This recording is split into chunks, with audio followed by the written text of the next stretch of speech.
KOIKIMEDIA, we're bringing the world closer to your doorstep.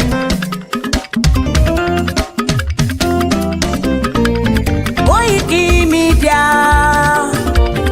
KOIKIMEDIA, KOIKIMEDIA, we bringing the world closer to your doorstep.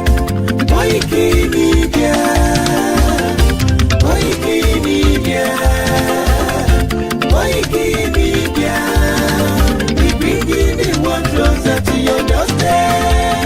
Àwa sálára àgbà yìí dá, àwa ló láṣà àti èdè. Gbígbédè lárugẹ nílẹ̀ Oòduà o, àwa gangan ni bàbá. KOIKIMEDIA, KOIKIMEDIA, KOIKIMEDIA, we bringing the world closer to your doorstep. They never sabi wetin we carry for her. But they move closer before they go sabi. I said they never know wetin we carry for body. But they move closer before they go sabi. Ọ̀kín lọ lọ́jà ẹyẹ, kìnìún ló ló lajú. Ẹyẹ tó dorí kodò bí àdán ọ̀pẹ̀jẹ̀ lẹ́nu. Ká ṣiṣẹ́ fún ilẹ̀ bàbá wa, ká ṣiṣẹ́ fún ìlú bàbá wa, ká jùmọ̀ sowọ́pọ̀ ká lè gbó Odùduwà ga. Odùduwà kò bá lè gbé wa. Ọmọ Odùduwà ṣe gírí, ẹ dìde fún ẹ̀tọ́ adúláwọ̀, ká lè jọ jùmọ̀ gbé délẹ̀ ìlérí, ká wálé gba ògo ilẹ̀ wa, ká ṣiṣẹ́ ká lè jọ gbàdé, ká lè gbàdé adé adúláwọ̀, àwa ni ìmọ̀lẹ̀ tí yóò tàn káàkiri. Pé ọmọ Odùduwà ni wá. KOIKIMEDIA, àwa là ń gbé tó lárugẹ. Ètò tó pọ̀jù owó tiwa mọ́ ni. Kásá ẹgbẹ́ polówó ọjà wá kájé bùgbà yín jẹ. Ètò tó pọ̀jù owó tiwa mọ́ ni. À ń gbé tó lárugẹ, à ń gbàsà lárugẹ. Ètò tó pọ̀jù owó tiwa mọ́ ni. News and sports ẹ máa rí gbọ́. Ètò tó pọ̀jù owó tiwa mọ́ ni. Ọmọ Ìjẹ̀bú alárẹ̀ mi ló ní kí n máa ké tantan. KOIKIMEDIA ọ̀rọ̀ lágbájúmọ̀ mi o, máa bá ṣẹ̀rẹ̀ lọ o. Ọmọ Yorùbá nìyẹn, ọmọ Yorùbá tata o. À ń gbádùn rẹ, ọmọ Ìjẹ̀bú alárẹ̀ mi, ṣẹ́yìn ló máa fi dìbò tẹ̀ mọ́lẹ̀ o. Ẹ̀yin lọ́mọ onígbò máa ń dé máa dé, ẹ̀yin lọ́mọ onígbò máa wọ̀ o. Igbó máa wọ̀ tó àjòjì ò gbọ́dọ̀ wọ̀, àjòjì tó bá wọ̀ bẹ́ẹ̀ á tẹ̀lé ní ẹbọra. Ẹ̀yin lọ máa náwó kóyìnbó tó dé, ìgbà tó yìnbó dé o, owó náà dẹ́ tún pọ̀ sí o. KOIKIMEDIA ṣàwa ní bàbá. KOIKIMEDIA àwọn ní bàbá. KOIKIMEDIA àwọn ní bàbá. Àdáńtọ́ àtúnpèrègèdè. KOIKIMEDIA àwọn ní bàbá. Àwa là ń gbé tó lárugẹ, jẹ́ ká jọ gbọ́ o. KOIKIMEDIA àwọn ní bàbá. Àtúnjà fẹ́tọ̀ ilẹ̀ wa, fẹ́tọ̀ ilẹ̀ Yorùbá. KOIKIMEDIA àwọn ní bàbá. Ọmọ Oòduà ni wá o, tọkàntọkàn. KOIKIMEDIA àwọn ní bàbá. Ikú tí ó ṣe bí lébi òsì, àdìmú bàbá iyọ̀. KOIKIMEDIA àwọn ní bàbá. We bring you work closer to your doorstep. KOIKIMEDIA àwọn ní bàbá. Afẹ́fẹ́ tó ń fẹ́ o, tó ń kan kí oko lára ni. KOIKIMEDIA àwọn ní bàbá. Àpèrègèdè Olódùmarè ló fún wa ṣe. KOIKIMEDIA àwọn ní bàbá. Gbogbo ayé ẹ gbọ́, àwa ní bàbá o. KOIKIMEDIA àwọn ní bàbá. Ẹ máa bọ̀ wá, ẹ gbé polówó ọjà yín wá o. KOIKIMEDIA àwọn ní bàbá. Odùduwà la gbé dání, òtítọ́ la gbé dání. KOIKIMEDIA àwọn ní bàbá. A kì í sọ̀dálẹ̀, a kì í sóníkèéta. KOIKIMEDIA àwọn ní bàbá. A dúró tán, a tún pèrègèdè. KOIKIMEDIA àwọn ní bàbá. will bring you work closer to your doorstep. Àwọn ní bàbá. Koiki Media is around. To give us latest. Is around. To give us latest. Ladies and gentlemen, Ẹ mú kalẹ̀ sílẹ̀. Ẹ tẹ́tí ẹ gbọ́ ètò tó kojú owó. ladies and gentlemen, Ẹ mú kalẹ̀ sílẹ̀. Ẹ tẹ́tí ẹ gbọ́ ètò tó kojú owó. Koiki Media is around. To give us latest. gbogbo ẹ̀yin ọmọ ọ̀dọ́ tá a jọ ń káàkiri ọ̀dọ́jọ́ ni wá ẹ má jẹ́ kí a fi àyè gba Fúlàní lórí ilẹ̀ àwọn bàbá wa ẹ má jẹ́ ká bú ọba mọ́ ẹ má jẹ́ ká bú jòyè mọ́ nígbà tá a la fẹ́ jà fún àwọn ọ̀rẹ́ wa táwa ń kọ́kọ́ ń bú ọba tá à ń bú jòyè èmi náà ṣe bẹ́ẹ̀ rí gbogbo pẹ́rẹ́ àmì padà ẹ má jẹ́ ká bú àgbààgbà kankan mọ́ ẹ má bolóṣèlú kankan ẹ̀rù kálukú ń bẹ̀rù wọn ò lè sọ̀rọ̀ ọba ò lè sọ ìjòyè lè sọ ẹ jẹ́ ká ronú ẹ má jẹ́ ká bá àwọn bàbá wa jà mọ́ ẹ má jẹ́ á bú wọn mọ́ ẹ má jẹ́ á ṣe wọ́n ra wọn ara pẹ̀lú wọn àwọn àgbà tó bá jó lóṣèlú tá a bá fẹ́ kọ́ wọn rẹ̀ wá lọ́wọ́ á gbé wọn mọ́ra á gbé wọn mọ́ra ni à ní bú wọn mọ́ ẹ má jẹ́ á ṣèjẹ̀gbọ́n ẹ má jẹ́ á dàlúrú a lè gba ẹ̀tọ́ wa láì ṣèjẹ̀gbọ́n a lè gba ẹ̀tọ́ wa láì yìnbọn a lè gba ẹ̀tọ́ wa láì dàlúrú gbogbo protest tí mo ṣe ní ìlú Nàìjíríà mi ò rí ibi tí mo ti ẹnìkan lè sọ pé mo pààyàn tàbí mo jó nǹkan náà tàbí mo bà nǹkan jẹ́ mo lọ písù torí pé olówó lèmi náà tí ò bá sólówó lára ń dì mọ́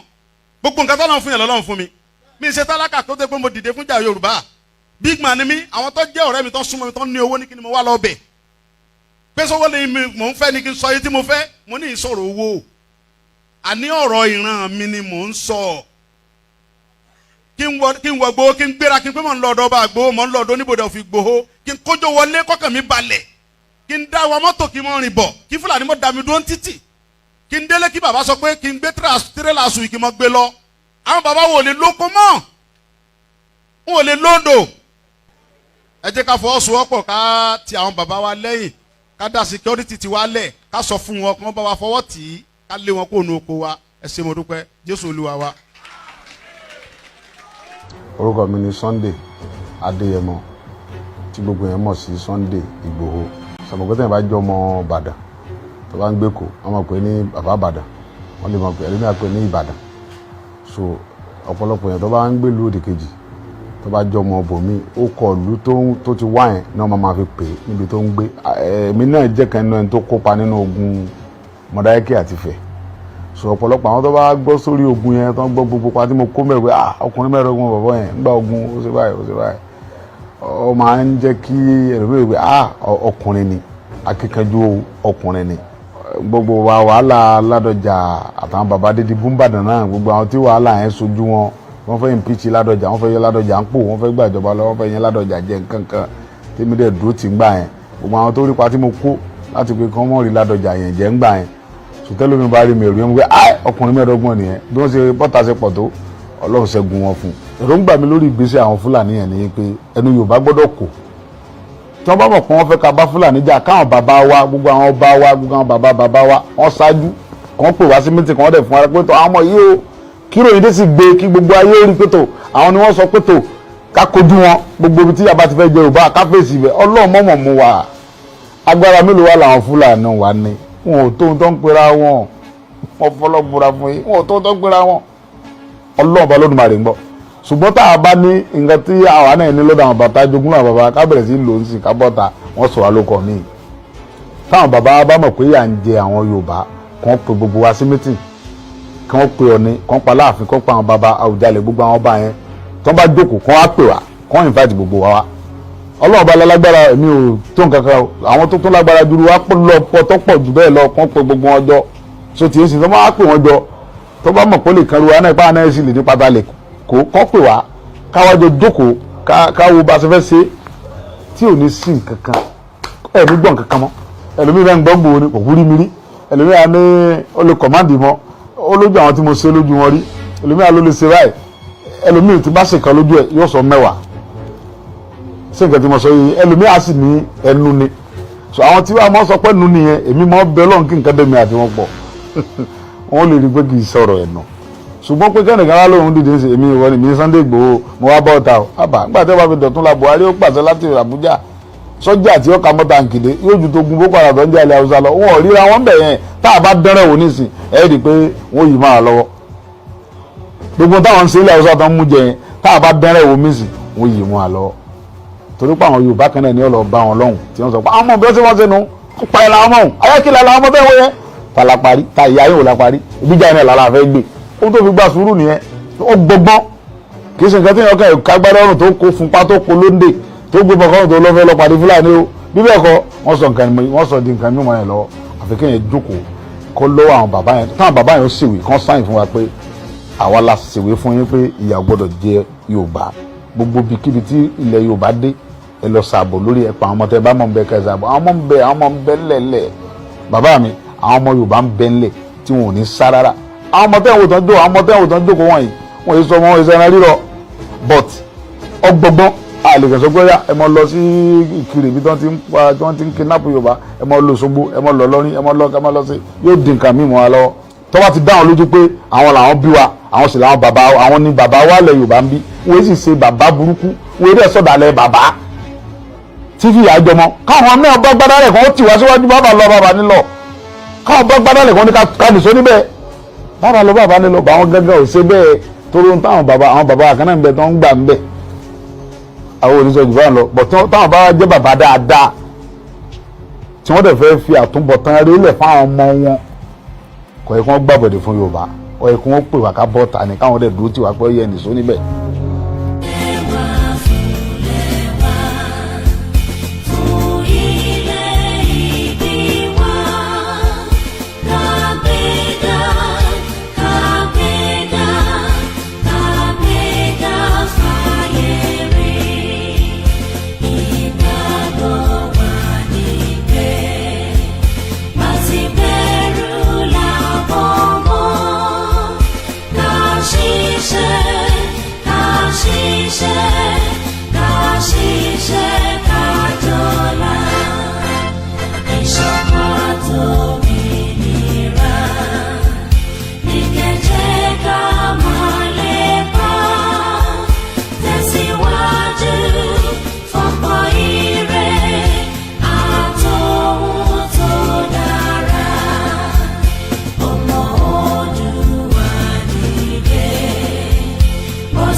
Okay, gbogbo alẹ́ number season.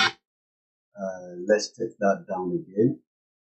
A very good afternoon and welcome once again as we continue our campaign for your anthem and committee on the background. But while we're doing that, let us again see how Oloye was welcomed into Igboho some few days back.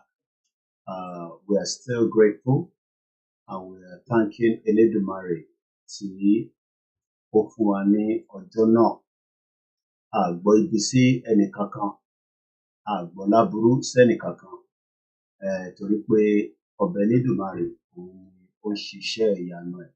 Gbogbo àwọn tó wá kù tó ṣì wà ní Nàìjíríà tí wọ́n ti padà sí gbogbo ibi tí wọ́n wà káàkiri gbogbo àgbáyé, ọba Elédùmarè kó jọ̀ọ́ nínú ọlá ẹ̀ kó dá yín padà sí gbogbo ibi tí olúkálùkù ti travel wá. At least I know about 5 or 4 people tó ṣì wà ní Southwest tí wọ́n ti padà.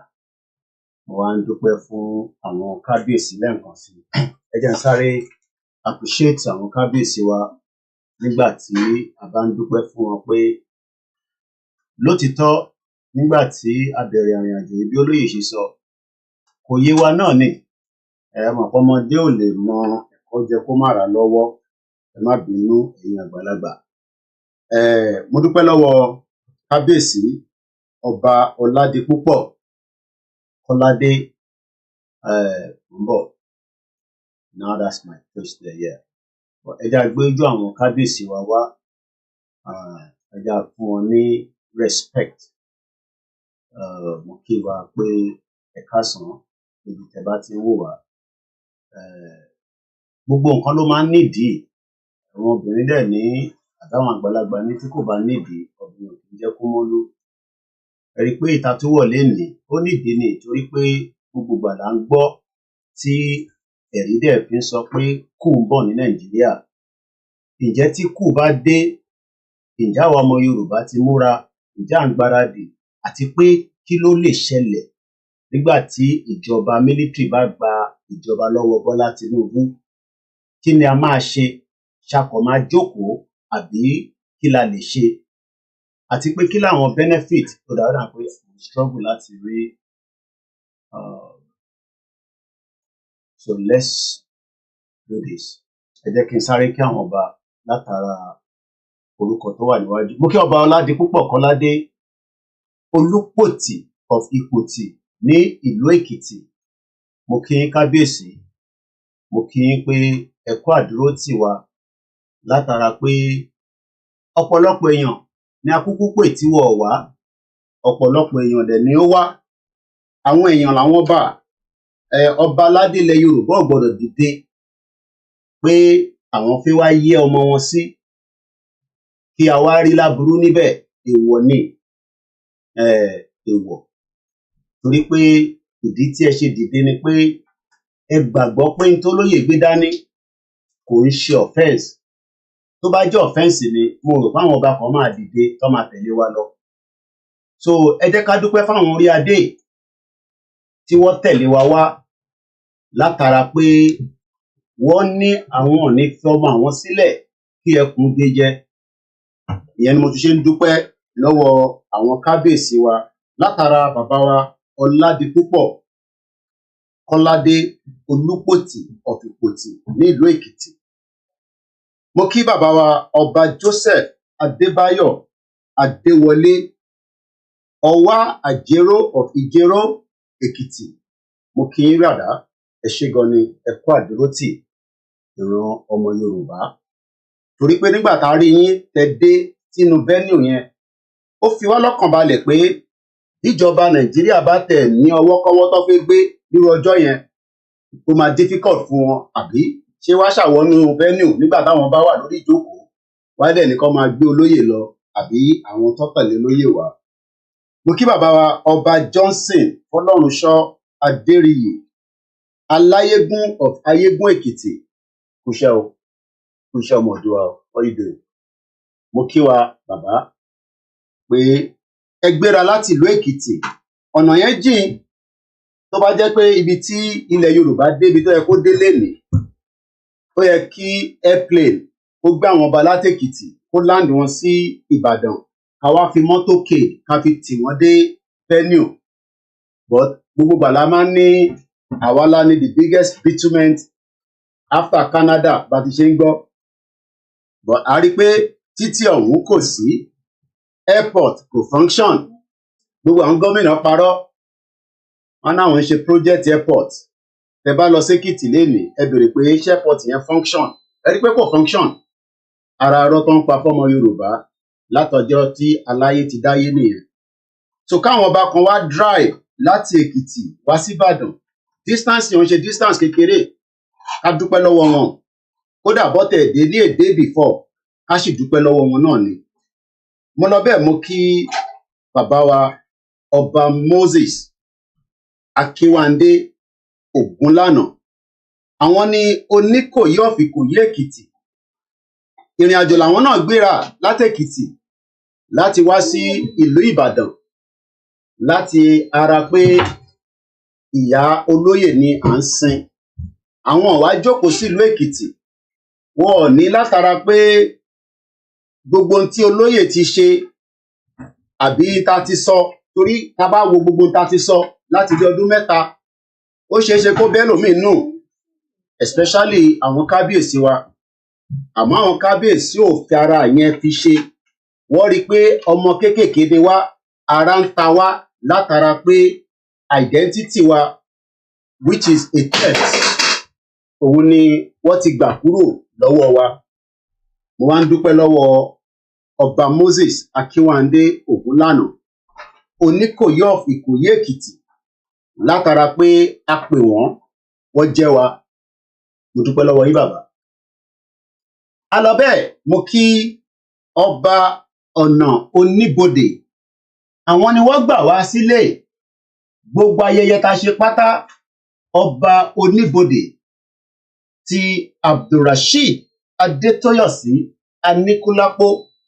Àwọn gangan ni wọ́n di ìlú Ìgbòho mú tí a mọ̀ sí ọ̀nà oníbodè. Gbogbo ìgbà la máa ń sọ pé lọ́jọ́ iwájú ìlú Ìgbòho ibi tó máa wà transform tí ó máa fún wa ní tourism. Bí ọ̀kan bá ní ẹ máa rí tourism nínú Nàìjíríà nílùú Ìgbòho ẹ lè rí. Nítorí pé àwọn abẹ́ amúnisìn tí wọ́n sọ ìlú tí wọ́n dé ibi tí ò báyìí tí dé ẹ̀mí ò ní kúrò níbẹ̀. Àmọ́rú àjọ̀lú tó wà nílùú yìí téèyàn báyìí tí fẹ́ sọ pé òun fẹ́ dé Europe ààrẹ ò ní balẹ̀. Àwọn náà tó bá nídìí torí pé gbogbo nǹkan tó jẹ́ àṣírí ilẹ̀ bàbá wa òun làwọn kó wá síbí ni wọ́n ń lò. So tá bá wá ń sọ pé a fẹ́ kúrò nínú Nàìjíríà kò yí ọ̀pọ̀lọpọ̀. Kódà ọ̀pọ̀lọpọ̀ gan wọn ò ní understanding ẹ̀. Ìtàn rò ní pé à ń bínú sí ìjọba tó ń lọ lọ́wọ́lọ́wọ́. But tá bá worú aṣọ tí mo wọ̀ yìí, àwọn military, àwọn bayé jẹ́, wọ́n bà ọ̀run jẹ́, wọ́n kó wa sínú bí wàhálà tá wà. Mo wá ń dúpẹ́ lọ́wọ́ bàbá wa ọba ọ̀nà oníbodè. Mo fẹ́ torí yín kábíyèsí, ó kù díẹ̀, a tún padà bọ̀ láti wá bá yín ṣe ayẹyẹ anniversary yín, ìyẹn àwa Koiki Media, nítorí pé iṣẹ́ tí ẹ̀ ń bá wa ṣe nílùú Ìgbòho tẹ́ fi gbà wá lálejò, a dúpẹ́ lọ́wọ́ yín sà. Mo lọ bẹ́ẹ̀, mo kí bàbá mi His Royal Majesty Ọba Adétòkunbọ̀ Tẹ́jú Oṣó, the Olú of orílẹ̀ Kéńtà. Nígbà tí wọ́n dìtẹ́nu olóyè tí Fúlàní wá ń pe mítìn àwọn lọ́balọ́ba dé, ọba orílẹ̀ Kéńtà wá ń bi Buratai pé ìjọ dá kí ẹ mú ọmọ wa mọ́lẹ̀ tẹ wá ń pè pàdé àwọn lọ́balọ́ba. Ẹ̀yin ò ṣe tú olóyè sílẹ̀ bí ẹ ṣiṣẹ́ ń tú àwọn terrorist tí gbogbo wa ń rí tẹ̀ ń fún ní amnesty, tí ẹ ń fi Quran tẹ̀ ń sọ pé wọ́n ti swear pẹ̀lú Quran pé àwọn ò ní pààyàn mọ́, àwọn ò ní ṣe jàǹbá mọ́. Over 5,000 Boko Haram terrorists ni wọ́n ti release. Kódà wọ́n ti fáwọn kan ní aṣọ Nigerian uniform, òun ni wọ́n ń wọ̀ káàkiri. Tó o bá dẹ̀ mọ̀ bóyá ká tú fún yín ní ẹ̀rí, torí pé ọ̀pọ̀lọpọ̀ ọmọ Yorùbá inú àgò lẹ́yìn kúkú wà. Púpọ̀ nù yín nǹkan mi ta bá sọ níbí tilẹ̀ máa ń sọ pé à ń parọ́. Àmọ́ ẹni ń parọ́ ló mọ̀, ẹni tó pa ó mọ̀. Mo kàn fẹ́ bọ́tírẹ́sì ọ̀rọ̀ tí mò ń sọ yìí nítorí pé evidence wà.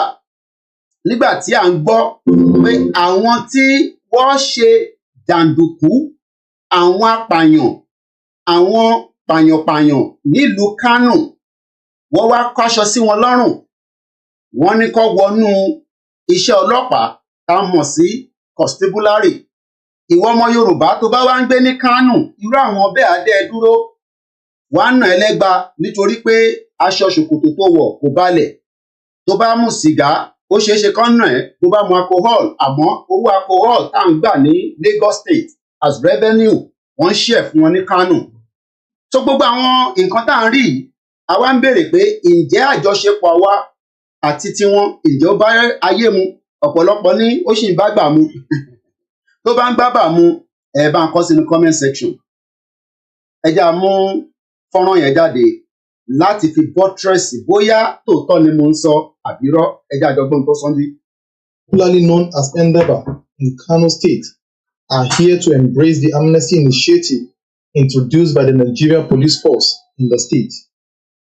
About 3 months ago, the Kano State Police Command invited some identified individuals believed to be behind the escalation of thuggery and other heinous crimes in the state for dialogue. The meeting yielded a positive response as some of the thugs embraced the initiative. Among the 222 repentant thugs, 50 of them drawn from Dala, Fege, Ungogo, Kano Municipal, and Gwale local government area of the state having completed a 2-month intake training as members of the Nigerian Police Special Constabulary, were decorated. They pledged to promote peace in the state and promised not to go back into thuggery. I am among the 50 people who were trained and absorbed into the Nigerian police force, and I am prepared to play my part to ensure that Kano is peaceful. We will go around the state and continue to preach peace to the people so as to keep the state safe. While welcoming repentant thugs into the society, the Commissioner of Police, CP Mohammed Gume, debunked reports making round that the police is recruiting thugs as its personnel. He says the Amnesty initiative is only aimed at sustaining peace in the state. As of today, the police command has received a total of 222 influential youth and are committed to crime prevention duties with the police to push out violent criminals, among them notorious thugs popularly known as Ndaba, who over the years engaged in supremacy conflict, Ndaba as we call it. The governor of the state, Abba Yusuf, who gave a rousing welcome to the repentant thugs, urged them to be good ambassadors of the state. From the day they surrendered, they have been subjected to series of reformatory courses. They have undergone lectures from psychologists and other experts in human behaviorism. And by the grace of Allah subhanahu wa ta'ala, we are going to give them all the necessary. Popularly. So, òun lẹ gbọ́ yẹn, etí ẹ̀ ò di, kò ṣe pé ó dijú, kò ṣe pé ò ní làákàyè. Wọ́n ní àwọn repentant thug, wọ́n káṣọ ọlọ́pàá sí wọn lọ́rùn, ìyẹn nílùú Kánò. Àwa ń bi ẹ̀yin ọmọ Yorùbá àbí àwọn ẹ̀yà tó kù tó ń sọ kábàkábà, kí ni bàbá tiwa olóyè ṣe? Ìyẹn làwọn bá ṣe sọ pé olóyè ó ní gbogbo right láti padà wá sìn yẹ. Gbogbo ẹ̀yin tẹ́ wá ń sọ oríṣiríṣi lẹ́yìn ìgbà tó lóyè ṣèbí tẹ́lẹ̀ ẹ̀yin tẹ́ ń sọ tẹ́lẹ̀ ní pé olóyè ò ní wálé. Ẹ tútù mú mi sọ nísìn, à ń bọ̀ lórí ìyẹn. Mo wá kí bàbá mi lẹ́ẹ̀kan sí bàbá wa the Olú of Orílẹ̀ Kemta, His Royal Majesty Ọba Adétòkunbọ̀ Ẹjú Oṣó. Mo lọ bẹ́ẹ̀, mo kí bàbá mi Ọba Francis Alao Akínbọ́lá, the Olúgbọ́n of Orílẹ̀ Igbọ́n nílùú Ọ̀yọ́ State. Mo ní bí bàbá yẹn bá ti ń dé intro tó bá ti ń tan fóònù wọn, mo máa ń wà lára àwọn tó máa kọ́kọ́ pé Kóìkì, mo ní sọ fún ẹ pé mo ti wà nílùú London, èmi àti bàbá yẹn àti ríra rí, àmọ́ ìfẹ́ tọ́ ní sí bàbá wa olóyè ọmọ Adéyẹmọ òun ló ń lọ lọ́nkàn yẹn. Mo lọ bẹ́ẹ̀, mo kí bàbá wa Ọba His Royal Highness Ọlátúndé Ògíní. Èmi ò fẹ́ sọ pé kábíyèsí ní lọ́wọ́ tó jẹ́ pé bíyàn bá gbọ́ bí kábíyèsí ṣe ń sọ̀rọ̀, á dàbí ìgbà tó yẹ pé bóyá lára ìwà kábíyèsí lèmi náà ń lò. Torí kábíyèsí yẹn ní ní wèrè. Ẹ mọ̀ pé mi náà ní ní wèrè. Torí tẹ bá ní ẹni wèrè ni àwa sọ fún yín pé àwa generation ti sìn, àwa gan ní wèrè ojú ti yín lọ. Ìyẹn ẹ̀yin tẹ̀ ń dá wa dúró. Mo dúpẹ́ lọ́wọ́ bàbá wa His Royal Majesty Ọlátúndé Ògíní. Àwọn ní the Ológbòdò of Ògbòdò nílùú Ìjẹ̀ṣà. Gbogbo àwọn ọba tí àwa rántí orúkọ àkí gbogbo yín, àtàwọn tó fi ohùn ránṣẹ́, àtẹni tó fi ọ̀pá ránṣẹ́, gbogbo yín pátápátá la kí. Àwa tó kù, mo fi tẹlẹ́dùmarè, mo fi kí yín. Gbogbo ẹni tí kò bá gbórúkọ wọn nígbà tá a ti ń ṣe kíkì, ẹ má fi ṣèbínú, kò sẹ́nì kankan tí a yọ kúrò nílẹ̀. Now, ẹ jẹ́ ká wá sínú agbami ètò. Ẹ bá wa pín ètò, torí pé tó bá jẹ́ pé àwọn services àwọn church yín lẹ̀ ń lọ, èmi náà máa ń gbọ́, mo ní dárúkọ church yẹn. Tó bá ṣàdúrà débì kan, á ní share the link. Wọ́n wá gbé ojú link yẹn, wá gbé wá sórí screen. Gbogbo yín náà lẹ máa wá ń share link yẹn, torí pé ẹ ní káwọn kan wá gba ìgbàlà. Kí ló wá dé tó di pé nígbà táwa bá ń ṣe program, ó máa ń ní yín lára, ara máa ń kan yín láti share link yẹn. Ṣèbádùrà làwa náà ṣe níbi àkókò ṣépè. Gbogbo ọ̀nà pé kílẹ̀ ayé ọmọ Yorùbá, èmi ò mọ tọmọ Yíbò, kò sí tó kàn mí pẹ́ l'Haúsá, ọ̀rọ̀ Yorùbá ló kọ́kọ́ jẹ mí lógún. Èyí tó kù, àwa máa jọ yanjú ẹ̀ díẹ̀díẹ̀. èyí tó kọ́kọ́ jẹ́ àkọ́kọ́ níbẹ̀ òun ni pé ká kọ́kọ́ sọ̀rọ̀ nípa ìran tiwa. Ẹlòmíì ò kúkú mọ ìran ẹ̀ nígbà tó yẹ pé wọ́n ti convince brain wa. In táwọn òyìnbó mọ̀ ń pẹ̀ dáadáa nìyẹn. Àwa bá wọn gbé ni 24 years ni mo ti wà nílùú yìí. So ìwọ tó mọ̀ òyìnbó tí mo dẹ̀ ń sọ fún ẹ pé òyìnbó amúnisìn ni wọ́n, tara wọn ni wọ́n ń lé. Oní kí n shut up, oní kí n máa san tó wù mí. Kódà òun ní ṣé mo máa jókòó sí ìlú òyìnbó láti break Nàìjíríà. Ìwọ náà béèrè pé láti ibo ni wọ́n ti pín Nàìjíríà àti bíbá ẹni gbàdé pé o ò ní làákàyè. Tó bá ní làákàyè ni wàá mọ̀ pé òyìnbó tó pín Nàìjíríà láti bíbá ẹ láti inú bíbá ẹ náà láti máa fọ́ sí wẹ́wẹ́ débi pé ẹ̀yin á gbọ́n nǹkan tá à ń sọ. Mo wá lọ bẹ́ẹ̀ mo kí bàbá mi Professor Adébánjí Akíntóyè. Mo fẹ́ start Twitter space torí àwọn ọmọ kan wà níbẹ̀ tí a fi jẹ́ káwọn náà máa gbọ́ wa. Òun ṣe gbogbo èèyàn ló ní Facebook, òun ṣe gbogbo èèyàn ló wà lórí YouTube, òun ṣe gbogbo èèyàn. Èmi ò rẹ̀ sí lórí TikTok. 419 platform ni àwọn òfẹ́ òtítọ́ àti kúrò lórí TikTok. tó bá ń rí mi ní TikTok á jẹ́ pé double body mi lórí yẹn kò ń ṣe mi gangan lórí. Bá ṣe ń tẹ̀síwájú mo ní mo kí bàbá alànà Professor Adébánjí Akíntóyè, bàbá tó rí ọ̀la, bàbá tó rí pé bí nǹkan ṣe ń lọ lọ́wọ́lọ́wọ́ yìí ó mà ṣeé ṣe kí ìran Yorùbá parẹ́. Àwọn kan ní kò lè parẹ́, mo ní ẹ ṣúọ̀ pé ìran Yorùbá ò lè parẹ́, wọ́n ní kò lè parẹ́. Mo ní tó bá wá parẹ́ ṣé kí la máa wá ṣe sí? Ẹ̀yin ò ṣe jẹ́ kí gbogbo wa jọ dù ú kájọ sá, àmọ́ in táwọn ọmọ Yorùbá ń fẹ́ ni pé ká máa ṣe politics ẹ̀bàtàmàlà, politics jẹ́ tèmi níbẹ̀, tí bá ṣàti rí tèmi ṣe kò sí tó kàn mí pẹ̀lú àwọn ẹ̀yà tó kù.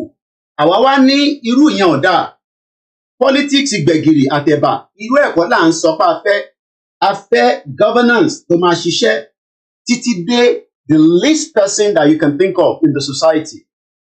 Nílùú yìí tí àwọn ọmọ bá wọ school, èèyàn kan ló ní responsibility láti pe òbí pé ǹjẹ́ àwọn ọmọ ẹ tí kò wá sí school ǹjẹ́ ó nídìí, torí gbogbo nǹkan ló lè nídìí. Ó lè jẹ́ bí ẹ ní oúnjẹ nínú ilé, torí ọmọ tó bá jẹun kúrò nínú ilé àwa máa ń force àwọn ọmọ yẹn kó tẹ̀ rí kankan jẹ díẹ̀. Kò ń ṣe pé wọ́n ní fún wọn lóúnjẹ ní school, but kó tó kúrò nílé wọ́n máa jẹun. Nígbà tó bá délé nísìnyí tí wọ́n ń sọ pé dádì ebi ń pa mí, tí mo wá ń fọwọ́ yúnra, tí mò ń yúnra torí pé ìdí tí gbogbo yín ṣe ń yúnra kò ju pé àwọn tó jẹ kó ṣètò oúnjẹ sílẹ̀ Yorùbá, àwọn gọ́fìnà tó ní owó lọ́wọ́ tó jẹ kó ṣe ìdáàbòbò sí gbogbo ilẹ̀ Yorùbá kí oúnjẹ lè surplus, wọ́n rí ṣe. Kàkà bẹ́ẹ̀ wọ́n náà ń ṣe negotiation pẹ̀lú North láti bá wa gbóúnjẹ wá sísàlẹ̀. Bíyàn bá wo odindi ìlú Ọ̀yọ́ state ní gbogbo ibi tó ń pè ní Ìgbàràpá méjèèje, ní gbogbo Ìṣẹ́yìn, Òkè Ògùn, ìyẹn á rí pé bíyàn bá gbin iṣu sí gbogbo àwọn ilẹ̀ yẹn, ilẹ̀ ọlọ́ràá ni. In tó wá ń ṣẹlẹ̀ ni pé ilẹ̀ ọlọ́ràá yẹn ó ti wá wà lọ́wọ́ àwọn darandaran tá à ń pè ní Fúlàní terrorist. Another agenda nìyẹn. Ìbéèrè tí mo fẹ́ béèrè kó tó di pé a máa ṣí ojú òpó òun ni pé bí gbogbo wa ṣe ń gbọ́ tó ń lọ nílé, a náà fẹ́ pín látara Nàìjíríà. Ǹjẹ́ wọ́n tẹ̀ mọ ìdí tá a ṣe fẹ́ pín? Torí tá a bá sọ pé a fẹ́ kúrò nínú Nàìjíríà, ǹjẹ́ tó bá bí ẹ léèdì pé the reason tá a ṣe fẹ́ kúrò nínú Nàìjíríà, ǹjẹ́ o lè sọ? Ǹjẹ́ o lè sọ nǹkan mẹ́ta, méjì, márùn-ún tí a ṣe fẹ́ kúrò nínú Nàìjíríà? Àbí o kò máa sọ pé torí Fúlàní tó ń pa wá nìkan la ṣe fẹ́ kúrò nínú Nàìjíríà? Ẹ̀yin tẹ́ ń wò wá lórí fọ́nrán nínú broadcast studio, ẹ̀yin tẹ́ ń wò wá lórí Instagram, ẹ̀yin ò ní lè rí àfi tẹ́ bá ní screen méjì láti máa monitor YouTube àti Facebook, ìyẹn lẹ máa lè rí. Ẹ rí pé mo fi ọ̀pọ̀lọpọ̀ benefit èmi náà wò lórí 60-inch screen mi lẹ́gbẹ̀ẹ́ bíbá, ẹ̀yin ò lè rí 60-inch ni ó dẹ̀ connect mọ́ internet. Arabi tí technology ṣiṣẹ́ lọ nìyẹn, adúpẹ́ fọ́lọ́run. Àmọ́ ó lé tá à ń san náà kò ń ṣọ̀fẹ́. Ẹ rí pé ẹ̀yin tẹ́ ń wo orí screen yín ẹ lè screenshot ẹ̀. Benefit of Yoruba nation. Ẹ jẹ́ ká lọ sí number 1. Number 1 sọ pé our Yoruba identity. Ẹ bá ti ń pè àwọn nǹkan tí mo fẹ́ ká sọ̀rọ̀ lé lórí ni àwọn benefit yẹn. Ebi ń pa yín, ẹ máa kú, ẹjọ́ torí Ọlọ́run, ìyẹn ọkàn mi níbi tí ilẹ̀ ṣú dé, torí pé a ti ń pariwo látọdún mẹ́ta pé ebi máa pa wá, ẹ̀yin lẹ ní ẹ fẹ́ lọ dìbò, àwa ò ní kẹ́ má dìbò, ẹ ti lọ dìbò, problem ti yín nìyẹn. Torí nígbà tí mo ní no election, kódà àwọn kan ń bi mí pé ṣé mo lè sọ pé mo jókòó sí ìlú òyìnbó kí n máa sọ pé no election, ta ni bàbá tó bí èmi? Mo ní no problem, gbogbo yín dẹ̀ ti lọ dìbò, so ẹ jọ̀ọ́ torí Elédùmarè ẹ má wàá dààmú wa níbí báyìí pé ebi ń pa yín. Ẹni tó bá rí owó ilé san, ẹ bínú tán, ẹ lọ bá àwọn representative yìí pé ilé tẹ̀ ń gbé wọ́n ti fẹ́ lé yín kúrò àbí ìyà tó ń jẹ yín, any representative. Ẹ bá dẹ̀ ráwọn tó lè support yín ní online, fair enough, èmi ò ṣe give away lórí, èmi gan nídìí owó débi pé màá tún máa ṣe give away, mo ò ní owó yẹn, kò sí surplus. Tí bá tẹ̀ ní surplus, mo ní tí mo fẹ́ fi ṣe, torí pé ìrìn àjò Yorùbá nation tí mo gbé dání, surplus tí bá ní mo fẹ́ fi sínú ẹ̀ ni, àmọ́ kò sí surplus. So èèyàn kan bá wá lẹ́yìn bàbá Kóìkì, ẹbí àtúrẹ́ ẹ̀rí mi lórí, èmi ò ń ṣe Kòkún foundation, mo ń ṣe bàbá Oríyọmí Hamzat, mo dúpẹ́ fún wọn táwọn náà wá. Àwọn yẹn bí ẹ lè lọ bá wọn, ìyàwó lè rí kan ṣe, àbí bàbá wa Àgbàlá Gabriel, àwọn yẹn lè bá yín raise owó, àwọn diaspora kúkú ń sanwó rí yẹn. Èmi ti bá béèrè owó nísìn, fún wa ní interfẹ́, àwọn tó dẹ̀ fún wa, wọ́n ní Kóìkì fún ẹ lówó yìí, ó tún máa pọn síta fi tọ́jú àwọn mọ̀lẹ́bí tó sọ pé ó kó sínú ilé tó fi ń bá wa ṣiṣẹ́ yìí, torí iṣẹ́ kan lèmi náà ṣe yìí. Tí bá lọ ṣiṣẹ́ níta, at least £10 an hour ló jẹ́ kí n máa gbà, àmọ́ a ti gbà pé Ọlọ́run Elédùmarè ti arrest irú àwa báyìí, torí ta bá sùn inú ẹ̀jẹ̀ ló wà, ta bá dìde inú ẹ̀jẹ̀ ló wà. So mo bẹ̀ wá, ẹ̀yin tẹ́ máa ń kàn sí wa pé nǹkan kan ṣe yín, ibi kan ṣe orí platform yìí, ẹ lọ sọ́dọ̀ Kòkún foundation, òun ní Dangote tó ń kówó fún tó ń bá wọn ṣe oríṣiríṣi ọ̀rọ̀, àdá máa ń rí Dangote sugar, Dangote ò dé fẹ́ mi ní gbogbo product yẹn. So ẹ jọ̀ọ́, ẹ jẹ́ ká jọ wo benefit yẹn, a máa ṣojú òpó nígbà tí a bá ń tẹ̀síwájú. Àkọ́kọ́ nínú benefit yẹn, màá kà briefly. The benefit of Yoruba nation. Our Yoruba identity. Getting back the Getting back Yoruba identity.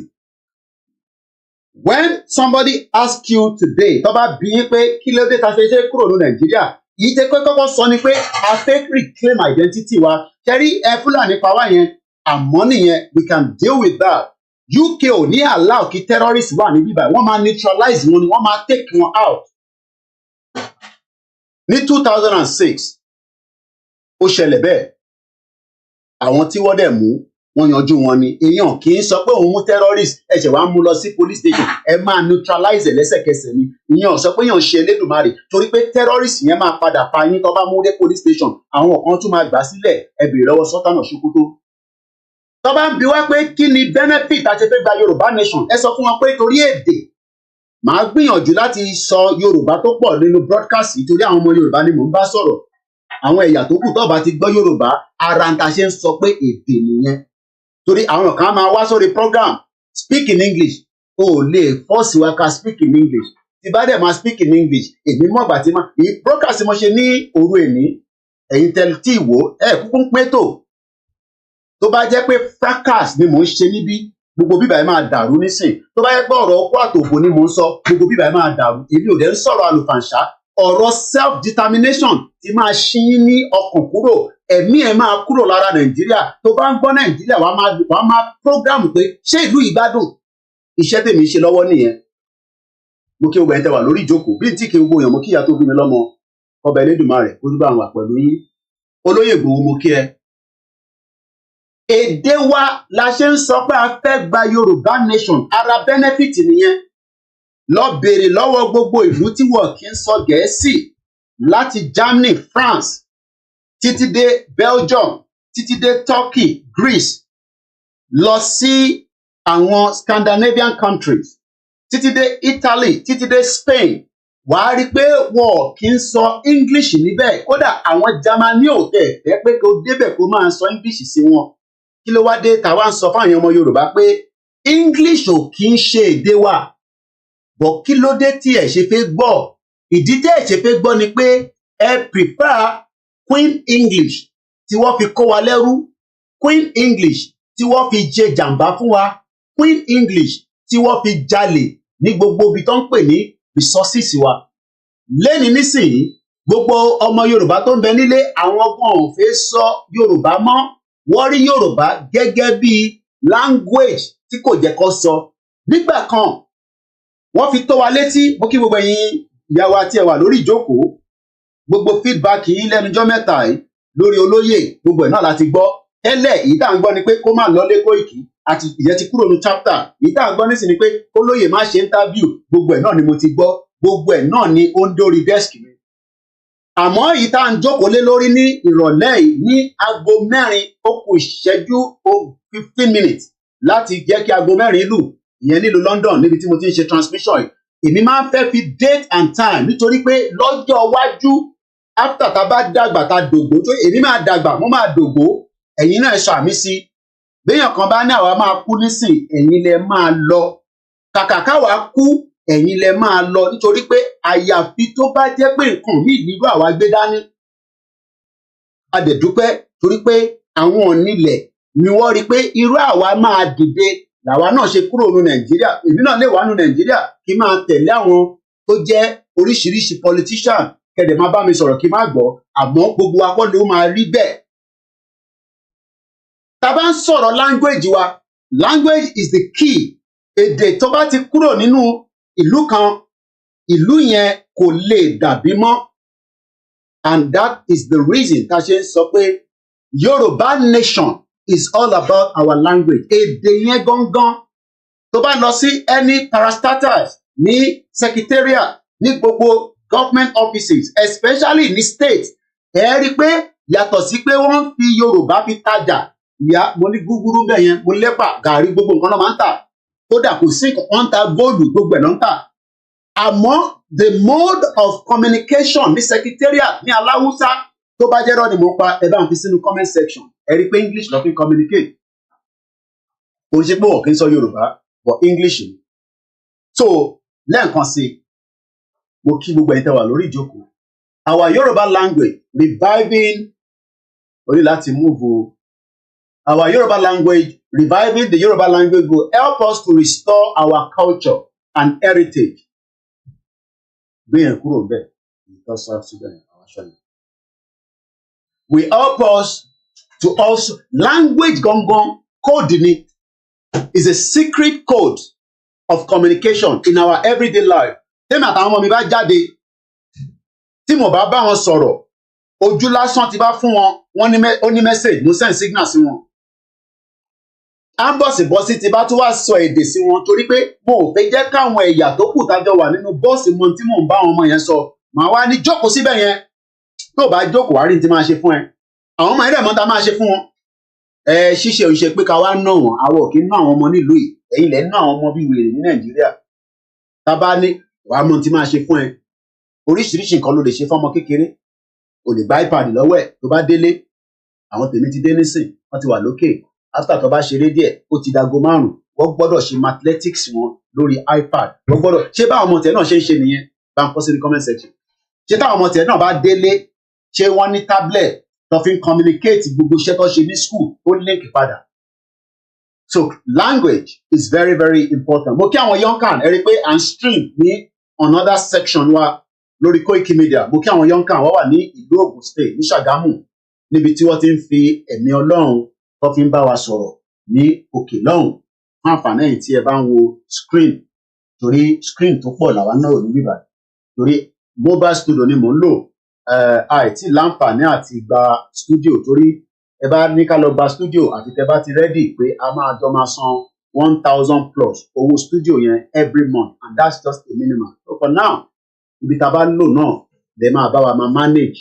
So it's called a mobile studio. Mo dẹ̀ lè transform ẹ̀ sí nǹkan tó bá wọn ẹ̀rí pé lè ní nísìnyí adúró ni. Torí lẹ́ǹkọ̀ọ̀kan bẹ́ẹ̀ ó máa wá sáyé bẹ́ẹ̀ yẹn. The next thing ni passport. Táwa táyẹ̀tẹ̀ ní British passport ẹ pé Nigerian passport la fi travel. Wàá rí pé tó bá fi Nigerian passport yẹn dáwọn ìlú kan ká ti gbìyànjú láti lọ. Orí pa ti travel tó pọ̀ náà, but láwọn ìlú kan tá ti dé. Mo gba European country kan kọjá on my way back ní year tí after ta bẹ̀rẹ̀ Yorùbá nation. Nígbà tó bá na passport Nàìjíríà sí wọn báyìí, tó bá ti rí báyìí, àwa tún máa tún ẹ wò. Number 1, passport yẹn ò identify me as ọmọ Yorùbá, ìyẹn Nigerian passport, ó ń identify me as Nigeria. Àwọn amúnisìn olórí burúkú ìlú òfò, kò ń ṣe territory wa là ń sọ pé ìlú òfò, orúkọ ìtọ́ fún wa yẹn ni là ń sọ. Torí ẹlòmíràn ni mo rí pásítọ̀ kan tó ní wàá jókòó sí ìlú òyìnbó wàá máa ní Nàìjíríà zoo wèrè. Àwọn pásítọ̀ yẹn gbogbo yín la ṣe máa lẹ̀ kópa ó kù díẹ̀, ẹ máa convince àwọn èèyàn kò ń ṣe ilẹ̀ wa, ìyẹn ilẹ̀ ọlọ́ràá ni bọ̀kílẹ̀ fi rí ṣe. Àní orúkọ òfò tó fún wa yẹn táwọn òyìnbó lòṣì amúnisìn, àwọn òyìnbó lórí burúkú tèmi bá gbé kò ń ṣàwọn ọmọ wọn, àwọn bàbá ńlá wọn, torí àwọn òyìnbó wà very honest, àwọn ọmọ wọn, àwọn tó racist wà láàrin wọn, àbá mo bá ṣe ń dì pẹ̀lú ra wa, but àwọn bàbá ńlá wọn tó ṣe jàǹbá fún wa àwọn là ń bá sọ̀rọ̀. But òmùgọ̀ tiẹ̀ tó kúrò ní Nàìjíríà ó gbé pẹ̀lú òyìnbó rí, òyìnbó Katrina Lang, ìyẹn kùkùté tí mo fẹ́ sọ lóyìnbó, kùkùté ẹ ṣàrántí ẹ̀, ṣèbó ti ní kẹgbà PVC ẹ lọ dìbò, nígbà tẹ dìbò tán nísì kí ló mú jáde? Ebi ń pa yín náà lẹ́ ń pariwo, Ọlọ́run jẹ́ kébi pa wá. Mo kí gbogbo ẹ̀yin tẹ̀yìn ní wọlé, ẹ bá wa pín ètò kẹ̀dẹ̀ láìkẹ̀, ẹ bá dẹ̀ bí àṣà àwọn tó ẹ bá rí nǹkan kan, èyí dára náà máa ní ẹ bá rí nǹkan kan, èyí náà fún wa ní nǹkan, ẹ jẹ́ fáwọn tó ń ṣe practice ní nǹkan, ẹ fáwọn náà ní nǹkan. Èyí dára, èyí dáadáa, Ọlọ́run bá wà pẹ̀lú ẹ̀. Mo kíyà Yorùbá wòye náà. Nàìjíríà ló wà ní òkè ní bíbá ní Niger wà lẹ́gbẹ̀ẹ́. 1914 amalgamation, òun ni wọ́n create Nàìjíríà. Tó bá jẹ́ pé wọ́n create Nàìjíríà ni passport a máa lò, passport Yorùbá ni. Mo wá ń sọ ní ìdájí nígbà tí mò ń ṣètò lọ tó ètò kejì tí máa ṣe lénìí nì, tó bá mọ̀, kọ́lọ̀ fún alálàáfíà ara, ètò kejì tí à ń ṣe lọ lénìí nì. Tó bá wá gbé God bless America, àwọn ọmọ America, àwọn tó dá American passport bíi Prophet ológun olúwa wá tẹ̀síwá lójú wọn ní bàbá Kóìkì, èyí tí ń lọ nìyẹn, torí pé tó bá ṣe ń lọ bẹ́ẹ̀ yẹn wọ́n mọ̀ pé tó gbé dání. Ìwọ tó wá wà l'Amẹ́ríkà, ìwọ náà máa gbọ́ mi o. Ẹ̀yin tẹ́ ẹ̀ ń sọ pé ká lọ gbẹ́nu sọ̀hún, torí ẹ̀yin kan wà níbẹ̀ nísìnyí tí yín ni pé ẹgbẹ́nu sọ̀hún Yorùbá nation wọn lẹ́ fẹ́, ẹ̀yin wo lẹ́ ń ṣe àwọn kan tẹ̀ máa ní àwọn wo ló ń ṣe Yorùbá nation náà òmùgọ̀. Bàbá wo lọ́wọ́ pé 40 tó fi ń bá òyìnbó jà fún òmìnira independent Nàìjíríà. Ṣé èmi náà ti dàgbà tó dìgbà tí bá pé 50 bí wọ, ẹ̀yin bàbá tẹ́ pé 50 tẹ́sí sọ pé fẹ́ Nàìjíríà, ẹ má dá bú yín. Ẹ̀yin bàbá tẹ́ pé 60 tẹ́sí sọ fún wa pé ká kíp wọn Nàìjíríà. Láti ìgbà tẹ́yìn ti pé 60 yẹn, kí ni wọ́n Nàìjíríà ṣe fún yín? A máa ṣojú òpó, ó kù díẹ̀. Ẹ̀yin ìyá tẹ́ ń sọ pé àwọn ọmọ olóńjẹ Yorùbá nation yẹn tẹ́ bá ṣe ń ṣe náà nìyẹn, gbogbo jágbàjàgbà tẹ́ ń ṣe ojú yín ti dá báyìí nísìnyí. Ẹ̀yin ìṣẹ́lẹ̀ tẹ́ wà nílé, èmi ò tẹ ìṣẹ́lẹ̀ tẹ́ wà nílé, àfikẹ́ yá rí oògùn náà sókè, àfikẹ́ yá rí ìtọ́jú, torí pé ṣẹlẹ̀ àwọn tẹ́ ń farawé labroad, àwọn èèyàn wà òkè o, ìjọba ń tọ́jú wọn. But ní tí mo fẹ́ lò bẹ́ẹ̀ ni pé ní 1776 ní Amẹ́ríkà dìde pé àjọṣepọ̀ àwọn àti Britain kò ní sí mọ́, àwọn dẹ̀ máa jà ní tó bá máa bà ní kó gbà, ẹni máa kú, ẹni máa yè. Tó bá jẹ́ mi ni mò ń sọ̀rọ̀ bẹ́ẹ̀, ẹni Kóìkì má máa sọ̀rọ̀ ogun fọ̀rọ̀ ogun sílẹ̀ ẹni á máa pa mí. Àwọn sójà tẹ́ ń rí nísìnyí, gbogbo wọn ni wọ́n rántí orúkọ àwọn ọmọ wọn nísìnyí tó ń gbádùn ayé. Ẹ̀yin wá jókòó sí Amẹ́ríkà, White House lélẹ̀, ẹ wá gbé American passport dání fáwọn tó ti ní, ẹ̀yin tẹ́ ṣe ń gbìyànjú kọ́bẹ̀ Elédùmarè jẹ́ kẹ́ lè rí passport ọ̀hún gbà, torí kò easy. Ẹni bá máa gba passport America ti ṣe UK, wàá ṣe wàhálà díẹ̀.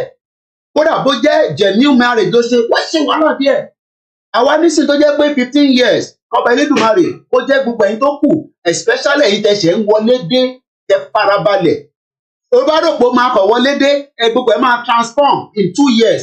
Èmi ò ní kò lè transform. Má jẹ́ kí babaláwo kan parọ́ fún ẹ ní Nàìjíríà, má jẹ́ kí pásítọ̀ kan parọ́, wàá gba ṣéǹkì owó lọ́wọ́ ẹ.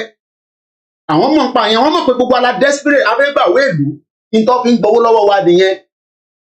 Lóòótọ́ àwọn tó jẹ́ ní ìwà ń bẹ̀, gbogbo nǹkan ó wà lọ́wọ́ Elédùmarè. Èyí tí wọ́n bá mọ̀ ni ọmọ babaláwo lèmi, èmi ò mọ tí wọ́n ń ṣe. Bọ̀ lọ́dọ̀ mi níbí, mo ní Bible, mo dẹ̀ ní Quran.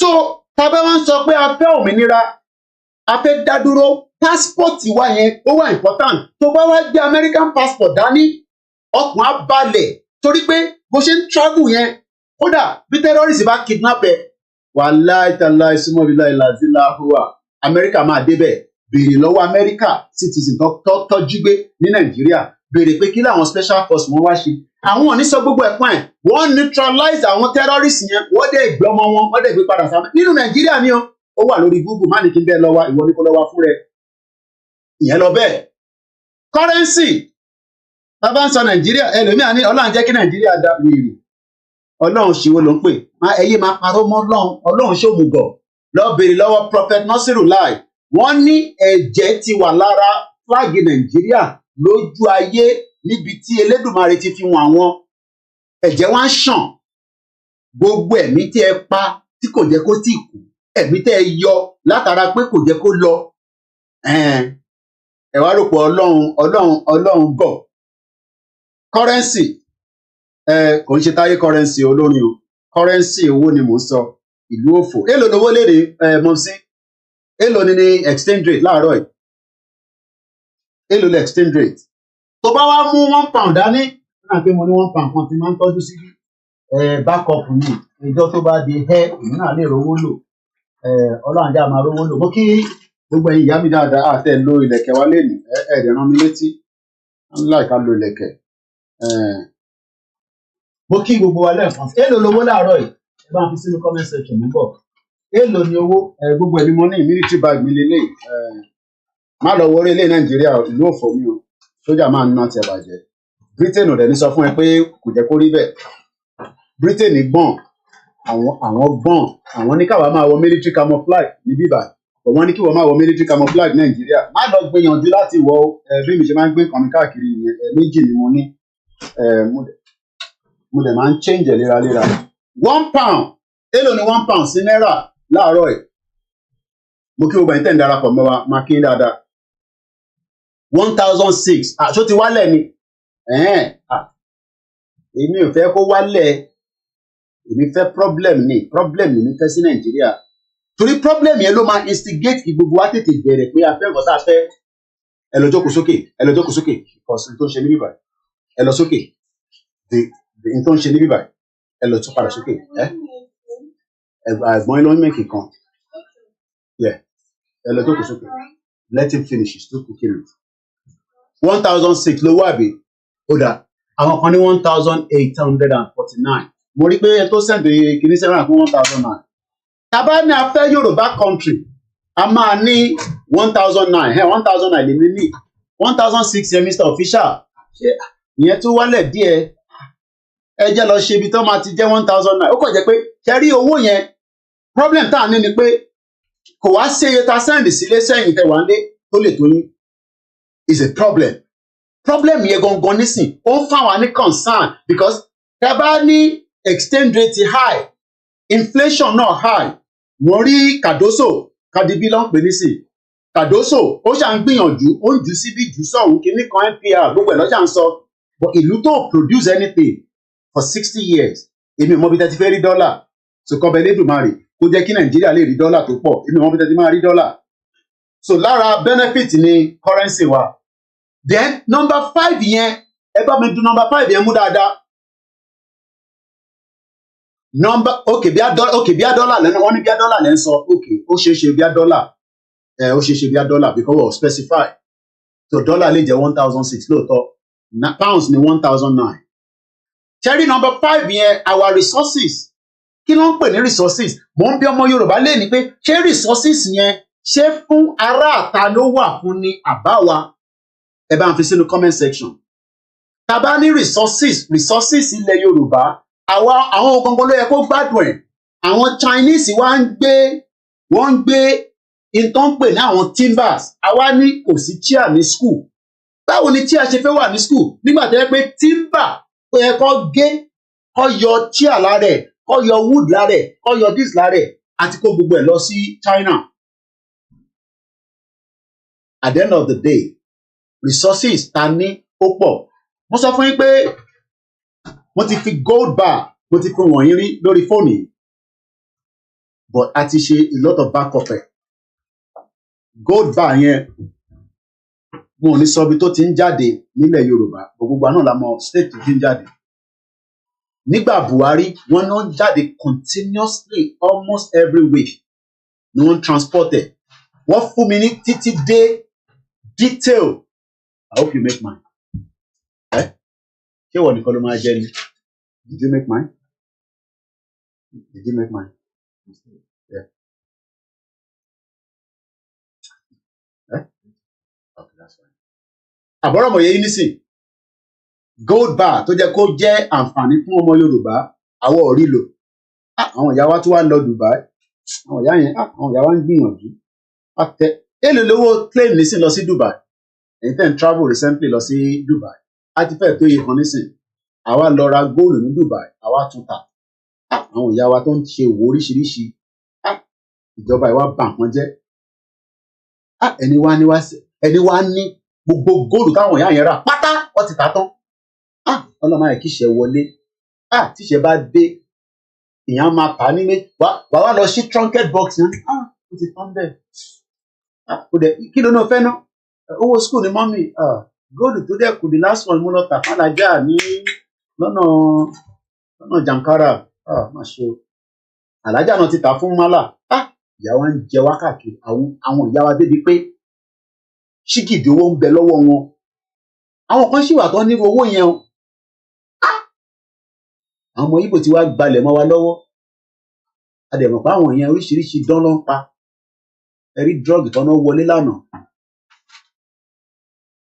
àwọn ìyá wa tó ní owó lọ́wọ́ àwọn ìyá tó ń tajà ní gbogbo gọ́tà òkè àárín tó yẹ pé bí ọba báwọn ìyá yẹn nígbà tí èmi gbọ́njú mọ́nì táwọn ìyá tiwa bá wà labroad tó lọ rajà lọ́dọ̀ Filtex wọ́n máa alájà èlò lẹ níbẹ̀ yẹn mo níbi $30,000 nílé èyàn kó $30,000 yẹn fún mi wá dẹ̀ gba owó yẹn àwọn akó mọ́ ìdáhùn náà fi lọ lò wá lọ kó tó dé padà wọ́n dẹ̀ ti tà wọ́n ti dá owó yẹn padà fún ẹni tó gba $30,000 ṣé ó sì rí bẹ́ẹ̀ ṣá. àwa ní resources tó pọ̀ àrílò our resources is now being used by Chinese àwọn yẹn wá gbọ́n Chinese tí wá tún ṣe wédú wọ́n ṣe wédú nílẹ̀ Nàìjíríà wọ́n bá wa ṣe gàrí kò sí nǹkan tí Chinese ò wá ṣe wọ́n mọ kódà nígbà kan a rí pé wọ́n náà import omi ọbẹ̀ wá láti China omi ọbẹ̀ that is tabadẹ ní kẹ́ support wa àwọn details ẹ máa fi support lọ́n fi sí orí link wa kò kí ń pọ̀ torí mídíà ń náwó lójoojúmọ́ yàtọ̀ sí pé mo láwọn tó ń bá mi ṣiṣẹ́ ìbí náà gbọ́dọ̀ tọ́jú àwọn ọmọ gbọ́dọ̀ tọ́jú ìyàwó àwọn ọmọ mi dẹ̀ ti sọ pé ní ọdún yìí a gbọ́dọ̀ lọ holiday ẹ make sure ẹ fún wa ní owó ká lè jọ díẹ̀ náà if not a máa láti lọ wá source láti máa fi rí owó holiday ká máa fáwọn àbí ṣé ká má fáwọn ọmọ holiday látọdún mẹ́ta ọ gbọ́dọ̀ lọ holiday lọ́dún yìí lágbára Elédùmarè bó ṣe rí nìyẹn ẹ fún wa ní náírà ẹ fún wa ní pounds tẹ̀bádẹ̀ láwọn kan ní kékèké bí àdúrà kẹ́ máa fún wa ẹ̀yẹ́ máa fàdúrà ràn wá lọ́wọ́ ẹnu tiwa yìí kò ní sì sọ ó máa liberate wa lẹ́ẹ̀kan sí mo kí àwọn yọ̀ǹkàn wọ́n ń báṣẹ́ lọ ibi tí wọ́n wà ní ẹ jẹ́ ká pọ̀ gbọ́ díẹ̀ látara iṣẹ́ tó lọ ní ọ̀dọ̀ tiwọn lọ́hùn kí lè fi lọ mu omi kékeré ẹ̀jẹ̀ ń clear láti bíbá kí n má disturb ẹ jẹ́ ká pọ̀ gbọ́ voice àwọn yọ̀ǹkàn tẹ bá wà lórí platform wa ẹ rí pé streaming kan ń lọ ara ta ṣe ní ẹ support wa media wa ó ready láti ṣiṣẹ́ kò tá a bá ní owó kò sí bá ṣe fi ṣiṣẹ́ yẹn àwa dẹ̀ fi ṣiṣẹ́ so ẹ jẹ́ ká gbọ́ nǹkan táwọn yọ̀ǹkàn ń bá lọ mú bọ̀.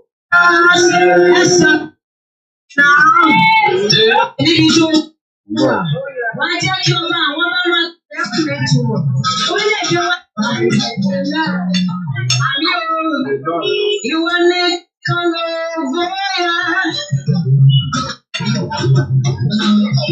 Wọ́n sọ káwọn ọmọ ìdílé Jésù.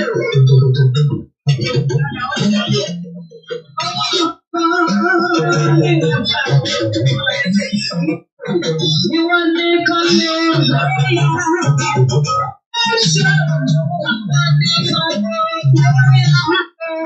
Ìwọ nìkan lògo yẹ gbogbo ẹ̀ làwa ń ṣe. Ìwọ nìkan lògo yẹ o. Bẹ́ẹ̀ni, àdúgbò fọlọ́. Ìwọ nìkan lògo yẹ.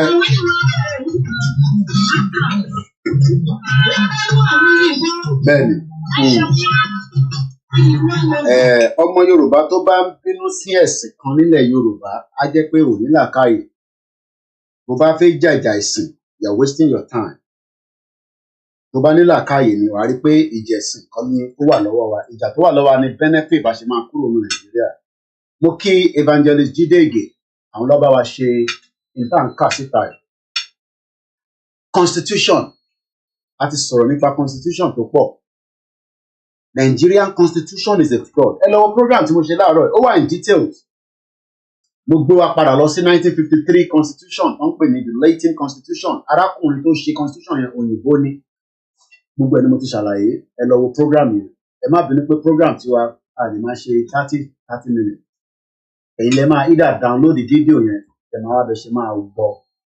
Lọ́jọ́ iwájú, bá ipá àwọn ọmọ Yorùbá ní owó gidi, ta ní satellite tiwa direct, internet yẹn a lè mọ open ẹ̀ fún yín láti máa lò. Wà á ti dé stage yẹn. Number 7 sọ pé the Yoruba Prime Minister. Number 8 sọ pé the judicial system. Number 9, security. Security was very, very paramount. Number 10, immigration. Mo máa wonder bí a torí àwa gbé abroad, how we have been so relaxed lórí ọ̀rọ̀ immigration ní Nigeria. Oh, take immigration serious. Oh, take it serious. Irú wa ògiri wa. No, immigration ò ní kankan ṣe pẹ̀lú Hausa àti Igbo. Torí ẹ mix ẹ̀ up. Ifo bá wa gbé lẹ́kọ̀ọ́, gbogbo yẹ ẹ̀ ń tanra yín. Igbo gbọ́dọ̀ bá yín gbé torí pé part of Nigeria ni wọ́n. But a bá ń sọ̀rọ̀ illegal immigrant. Àwọn tó bọ́ǹbù Ìbàdàn nísìn, illegal immigrant ni wọ́n náà wá láti Mali. Báwo ló ṣe di pé èèyàn wá láti Mali tó bá wa gbé tí a dictate wọn tá a mọ̀ wọ́n? It's because the loophole pé a sí nínú country. So immigration tẹ́mi go through nísìn, ara bọ̀bọ̀ Mali yàn go through ẹ̀. Èmi go through immigration níbí for 15 years. So it's very, very unfortunate that so many ẹ wo gbà tí ilé kan collapse náà lẹ́kọ̀ọ́, gbogbo àwọn tó ń ṣiṣẹ́ níbẹ̀ àjòjì ni wọ́n san tax, àwọn kan ń sùn sínú ilé yẹn ni ilé yẹn dẹ̀ wó pa wọ́n. Púpọ̀ nínú iná lẹ̀ ń lò wọ́n fún different things ní Nàìjíríà, àfi tẹ́ bá fi parọ́ fúnra yín. Ẹ mọ̀ pé ẹni yóò kì í ṣọmọ Nàìjíríà, but nítorí pé iṣẹ́ tó ń bá yín ṣe, but these are security threats. But torí pé Nigeria is a lawless country, kí lẹ rò pé ìlú ìṣe okay. Ẹ kúkú mọ̀ pé man like ní fact lọ́wọ́, paper tèmi nì, ẹni tó bá ti ka metro tààrọ̀ ẹ̀ á ti bá pàdé. Is that not the metro tààrọ̀ ẹ̀ èní Wednesday àbí 28 metro tààrọ̀ ẹ̀ nì. Now ṣe rí immigration kò ń ṣe tíyàn máa fi ń ṣe yẹpẹrẹ. Immigration ẹ máa deal pẹ̀lú ẹ lè deal pẹ̀lú immigration because Nigeria ò tí fàyè yẹn sílẹ̀. Tẹ bá lọ sí ẹ̀yin tẹ bá ní metro yẹn lọ́wọ́ ní London àbí ní gbogbo ibi tẹ bá wà ní UK ní page 7 British Airways worker kò síbi tí kò sí criminal, kò dẹ̀ síbi tí kò sí crime. Crime pọ̀ nílùú yìí because àwọn kan fẹ́ gbé lifestyle kan tí wọ́n lè afford it but wọ́n care. Ẹni tí ọwọ́ bá ti bà á máa bá tó bá bá mú òun ló máa bá lọ. Àwọn òní kan máa ń commit crime but tó bá ti mú ẹ wàá ṣe ẹjọ́. Ìlú yìí dẹ̀ ní time, kò sí bó ṣe lè sá lọ. Irú arákùnrin nísìn ó ti sá lọ sí India but wọ́n máa gbé padà wá. Kí ló ṣe gangan? Ó ń ṣiṣẹ́ as a worker pẹ̀lú British Airways. Ó make it £3 million. Visa racket. Ọ̀nà wo ló fi ń ṣe? Ó máa ń charge £25,000. Ọmọ 24 years old ni. ẹni tó bá fẹ́ jáde láti ìlú yìí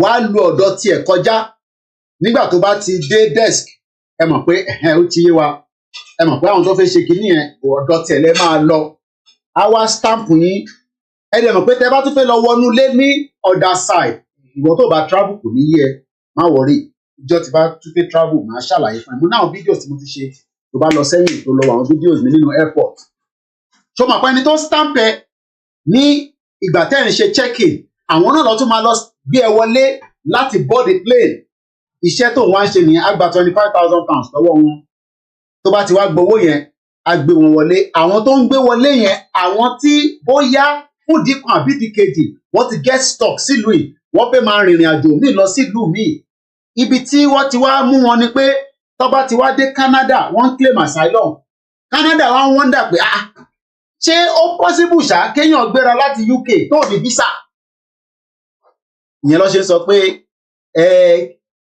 ìyẹn máa ń wọ́ndà táwọn kan bá ní ọ̀nà kan kò look lóòótọ́ ọ̀nà kan wọjà ọ̀nà kan gbọ́dọ̀ wà tẹ́ máa nù tẹ́ máa gbá síbẹ̀ dáadáa òun lọ̀rọ̀ Nàìjíríà tá a bá fragile Nàìjíríà ká ṣèkè dáadáa a lọ sẹ́niwé akàn ṣeré pa ni gbogbo létà ń ṣe akàn display ni so tẹ́yìn kan bá wá ní ẹ má wálé ẹ má ṣe kinní kan ẹ sọ fún olóyè kinní kan òun ṣolóyè nìkan ni iṣẹ́ yìí wà lọ́wọ́ ẹ̀ ó wà lọ́wọ́ ẹ̀ máa ti wọ ǹjẹ́ wọ rẹ́dì that's the question because tá a bá ní olóyè nìkan kọ́ ọbẹ̀ Elédùmarè ti fún wa lólóyè ìjáwá tó kù rẹ́dì láti lẹ̀ pamọ́ lóyè kò ń ṣàwọn 419 àwọn Dúpẹ́ Onítìrì kò ń ṣàwọn 419 ìjìnlẹ̀ Marcus là ń sọ nísìn àwọn èèyàn ò lè ṣe anything wọn ò lè lọ sí Nàìjíríà wọn ní kólóyè má wá sílé alọ́lé ẹni máa kú ẹni máa yé ni kò ń ṣe báwa náà a ní intelligence pọ̀ wọ́n fẹ́ attack wa bọ́ wọn ní dánwò ní moment yẹn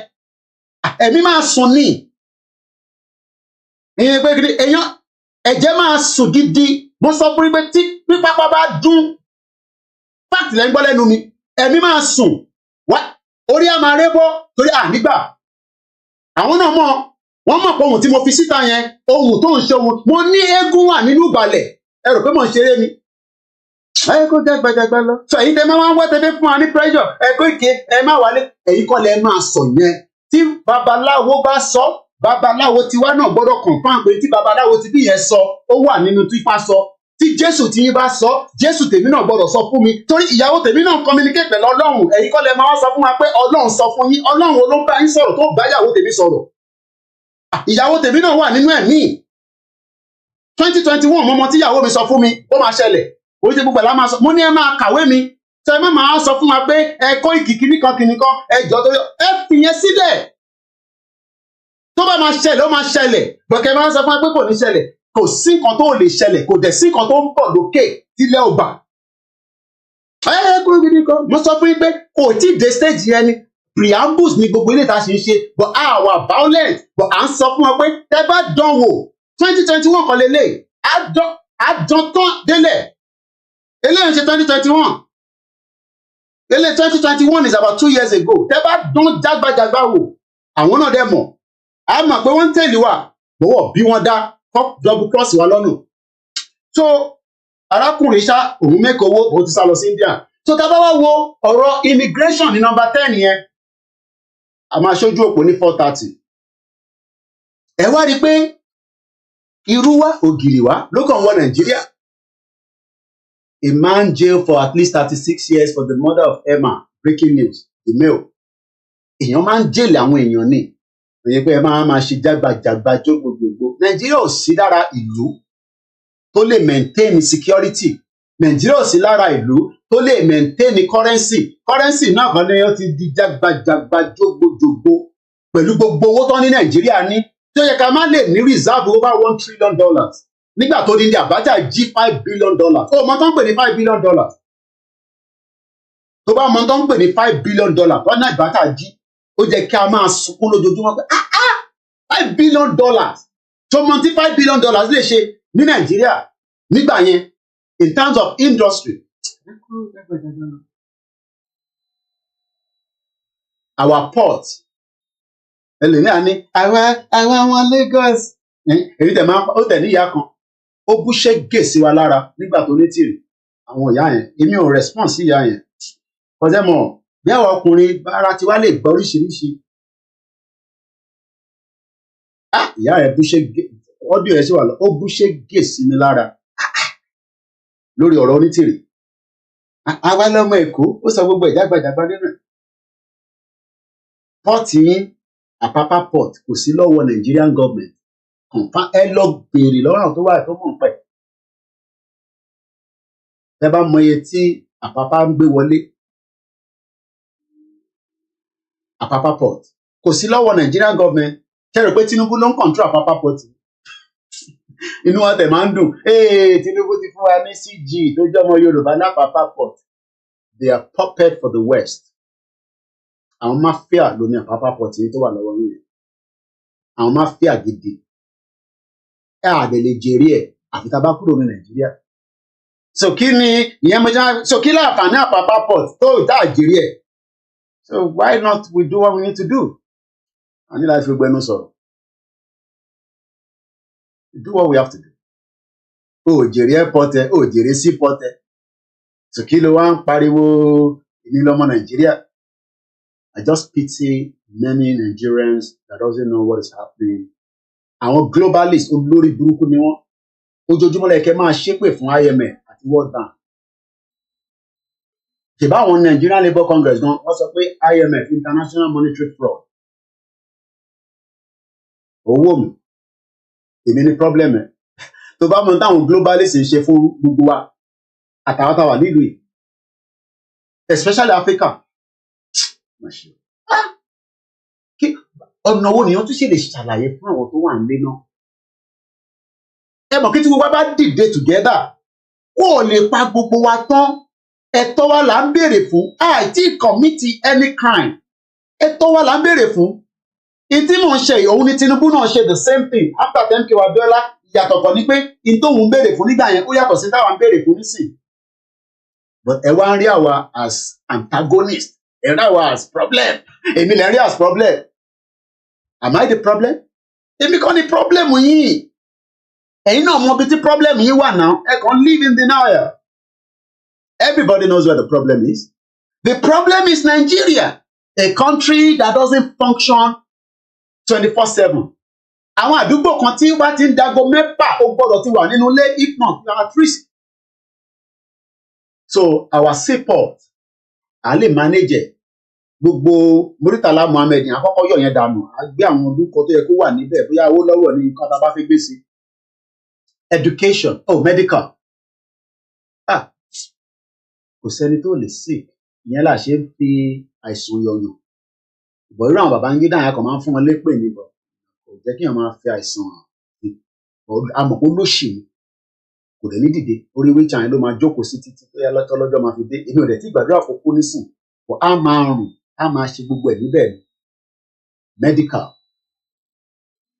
ìlú tó o bá ti lè take care yín medical wise ẹ forget it because at some stage in our life a máa need assistance yẹn la ṣe ń wá sórí social media ó ti ní kidney problem ó ní mo máa ṣe dialysis ká ló máa fún lówó àwọn máa dáwó fún yàn lórí social ìjọ la fẹ́ máa ṣe gbogbo yẹn dà lóòótọ́ Nigerians according to who they say we are very very sympathetic people àánú wà lára gbogbo wa torí pé bẹ́lẹ́dùmarè ṣe dálẹ̀ Ìgbò àtàwùsá àtọmọ Yorùbá ọmọ Ìgbò náà ń dáwó fáwọn problems yẹn ọmọ Haúsá náà ń dá àṣàrò àwọn Haúsá náà tó dáwó fáwọn èèyàn wọn nígbà tó kidnap wọn àṣàrí minister for communication Pàtàmí ó ní ọ̀rẹ́ òun kó 50 million sílẹ̀ láti fi gba àwọn ọmọ yẹn sílẹ̀ nígbà terrorist kidnap àwọn family yẹn rántí jẹ́ òyìn tọ́nà pa ìkànnù wọn pẹ̀lú bàbá tọ́ni kí bàbá lọ́wọ́ wá ẹni tó jẹ́ kó jẹ́ minister for communication tó yẹ kọ́ mọ níbi tí line yẹn níbi tó ti ń dún because technology ti wà débi pé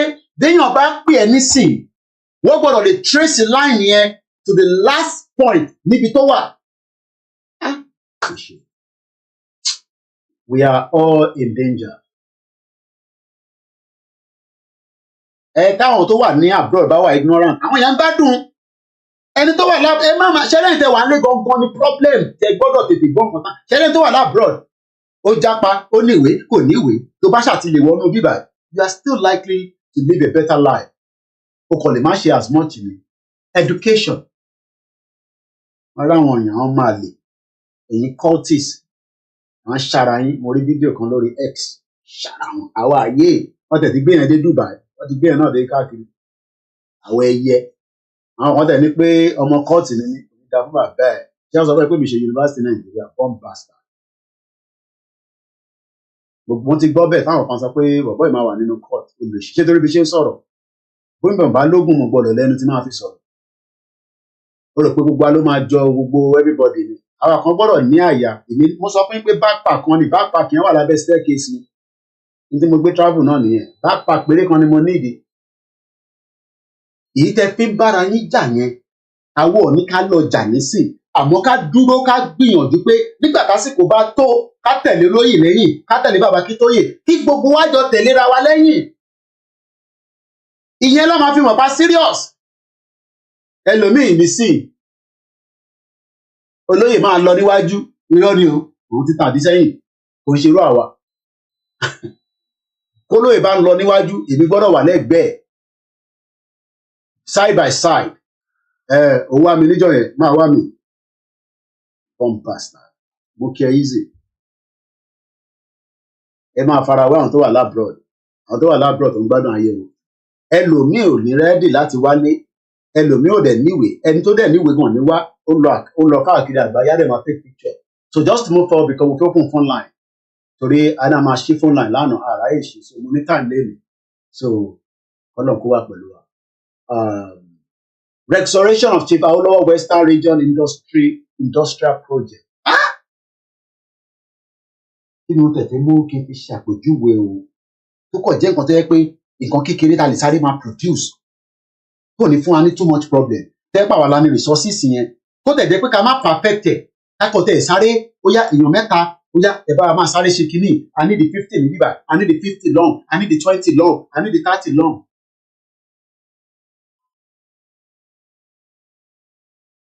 But unfortunately lẹ́nu gbogbo ilẹ̀ Yorùbá àwọn èèyàn nídìí náà ẹni bá fẹ́ jó nǹkan àwọn àṣẹ ó yẹ tán jẹnẹrétọ̀ náà ọmọ mi ń bí mi náà sàn yìí mo sọ fún un èmi tẹ̀ nígbà tá à ń sọ̀rọ̀ ọmọ ní kó lọ ra MTN àwọn ọmọ yẹn ní brain wọn náà gà ẹ jẹ́ kí n ra oníráútà yẹn èmi wá ń wọ brain ṣe rí Nàìjíríà wọ́n ti create so much thing débi pé lóòótọ́ bí ìlú yẹn ṣe wà tá a bá dá dúró a máa move very fast kí ni èmi ò tẹ̀ mọ̀ pé MTN ti ń ṣe router because èmi ní router níbí báyìí èmi ò mọ̀ pé ó tún máa ń ṣe tó máa ní charger tiẹ̀ nígbà tó máa ra router yẹn ọkọ̀ mi wá sọ pé èyí tó ń lò tẹ́lẹ̀ àwọn ní ọlọ́wọ́ tá a máa mú káàkiri ni tó fi ń ṣiṣẹ́ báwo ló ṣe máa lo router yìí lóòótọ́ a ní the router yẹn nínú ilé ẹ̀ because iṣẹ́ tó fi máa ṣe ó gbọ́dọ̀ lo router because wireless yẹn máa ń fún wa problem èmi náà lẹ́ẹ̀kọ̀ọ̀kan máa ń ní glitch even though pé standard làwa ń lò ní bíbá ó dáa kíyàn lo cable Ethernet cable láti fi ṣiṣẹ́ ìyẹn máa ń fúnyàn ní stability than Wi-Fi. Wọ́n á sọ fún mi lọ́sàn-án pé ó bá bíi power bank ẹ̀ wá mo ní so that means pé tá a bá wà níta lè lò ó níbẹ̀ ni ó ní at least power bank yẹn máa ṣiṣẹ́ pẹ̀lú ẹ̀ for 5 hours. So wọ́n ti tọ́ ṣe ni pé wọ́n mọ̀ pé Nàìjíríà ò ní 24 hours iná so wọ́n dẹ̀ mọ̀ pé tó bá ra router yẹn tó bá múná lọ báwo ló ṣe fẹ́ lò that means pé a lè ṣiṣẹ́ for another 3-4 hours which is very good. Ẹ bá wa pín ètò yìí fún gbogbo àwọn tí wọ́n láǹfààní àti wà pẹ̀lú wa. Mo kí àwọn yọǹkàn tí wọ́n ṣì ń báṣẹ́ lọ ní Ṣàgámù mo kí Pásítọ̀ Agbọ́lá mo lè kí gbogbo ẹ̀yin èèyàn wa tẹ́ ń gbọ́ wa tẹ́ ń wò wá káàkiri gbogbo àgbáyé mo kí gbogbo àwọn olólùfẹ́ wa. Ẹ máa kọ nọ́mbà yìí sílẹ̀ ó lẹ́ máa fi pè in the next few minutes nígbà tá a máa ṣe ojú òpó. UK code +44 74 04 40 5917 kò wá ń ṣe gbogbo ilẹ̀ máa send message tá a máa rí Koiki àti send message sí ẹ ó rẹ̀ tó fẹ́ fún wa lówó gan send message tá a rí ambọ̀sibọ̀sí ẹ̀ ìjẹ́kọ̀ send message I'm dealing èmi nìkan ni mo ní èmi ni secretary ara mi ní níbíà fóònù méjì ló wà lọ́wọ́ mi over 2,000 unread messages so ẹ bá send message ẹ ṣe sùúrù tábà reach out sí yín padà púpọ̀ nínú náà advice náà dẹ̀ especially after tó lóye tuntun ti lọ lé nísìn tó ṣe wà ń lé nísìn Koiki olóyè tó wà ń lé yẹn ẹ má jẹ́ kó ṣe interview ẹ má jẹ́ kó grant interview ẹ ṣáà jẹ́ kó bàbá jókòó kó má sọ nǹkan kan mọ́ kó ṣáà máa wò gbogbo ẹ̀ náà ni à ń gbọ́. So lẹ́ẹ̀kan sí +44 74 04405917 òun ni nọ́mbà tí ẹ máa fi pè nígbà tí a máa ṣí ojú òpó nísìn. A máa ní football team tiwa náà a dẹ̀ máa ní Premier League tiwa. Èmi ò like football. I've lived here for 24 years. Mo ò ní team kankan tí mo bá mi wo football iná máa bí ẹni wàlátà ní kó lọ bèrè lọ́wọ́ ẹ̀. Wàlátà máa ń ní irú èèyàn wo ni mí. Ìgbà míì Chelsea lè máa play kí n máa sọ pé Luton ló play. So but kò mí pé tó ní passion sí àwọn kan yẹn. But púpọ̀ nínú yín wọ̀n ní fún yín ní visa kẹwàá wo Premier League. Àwọn bàbá tí wá jẹrú ayé yẹn. Àwọn máa ń wo game nílùú yìí. But àwọn ọmọ EU àwọn kò wọ plane àbí kò wọ train àbí kò wọ coach wá wo àwọn tíìmù tó ń play. Ìwọ tó ń gbọ́ mi nísìnyí wọn náà fi síbẹ̀ ká ló support. Kò ń ṣèjà ẹ ní right láti support anybody. Whether you are supporting Manchester, you are supporting Liverpool, Chelsea, Arsenal. But have you ever thought pé ọmọ jẹ́ kí èmi náà lọ wo game? Number one, tó bá yẹ pé Nàìjíríà ṣiṣẹ́ fún ẹ, o ní right láti ní owó lọ́wọ́ wá wo football game, o gba visa. O ní láti gbé ní bíbá, wàá kọ́ wá wo game, wàá kọ́ fèmí síbẹ̀ wá pé wèrè ṣáàjókòó sàn, ní gbádùn ìdáyé mi. Yóò sáwọn kan àwọn big boy wà Nàìjíríà, èmi ò dispute yẹn. Big girls wà Nàìjíríà tó jẹ́ legit money tó ń ṣe virtual money o. But they are not living the kind of lifestyle tẹ́lẹ̀ ń gbé nílùú àti gbé peaceful life. Gbogbo ẹ̀yin tẹ̀ ń sọ pé lówó Nàìjíríà títí dé e-money títí dé Tony Elémèlú kódà títí dé ẹ̀gbọ́n mi Délé Mọ̀mọ́dù. Gbé good life because each time tẹ́ bá fẹ́ jáde ẹ máa kó security káàkiri.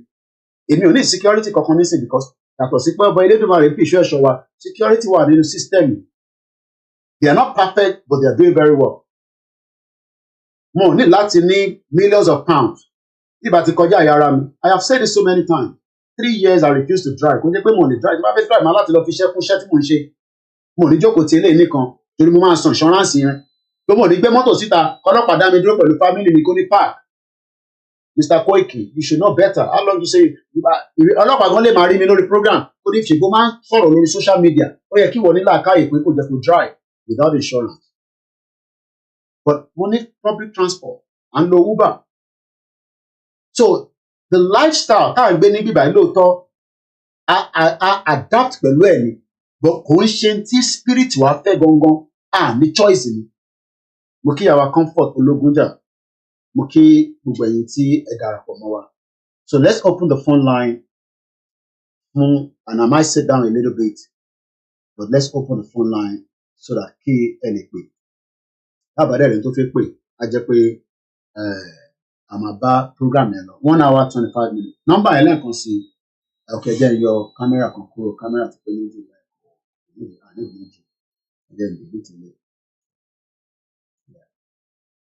so ẹ̀yin backup team wa ẹ wà ní behind ẹ bá fi nọ́mbà yẹn sí orí screen àwọn tó wà nínú comment section but nọ́mbà yẹn náà ló wà lórí screen fẹ́yìn tó bá fẹ́ pè wọ́n.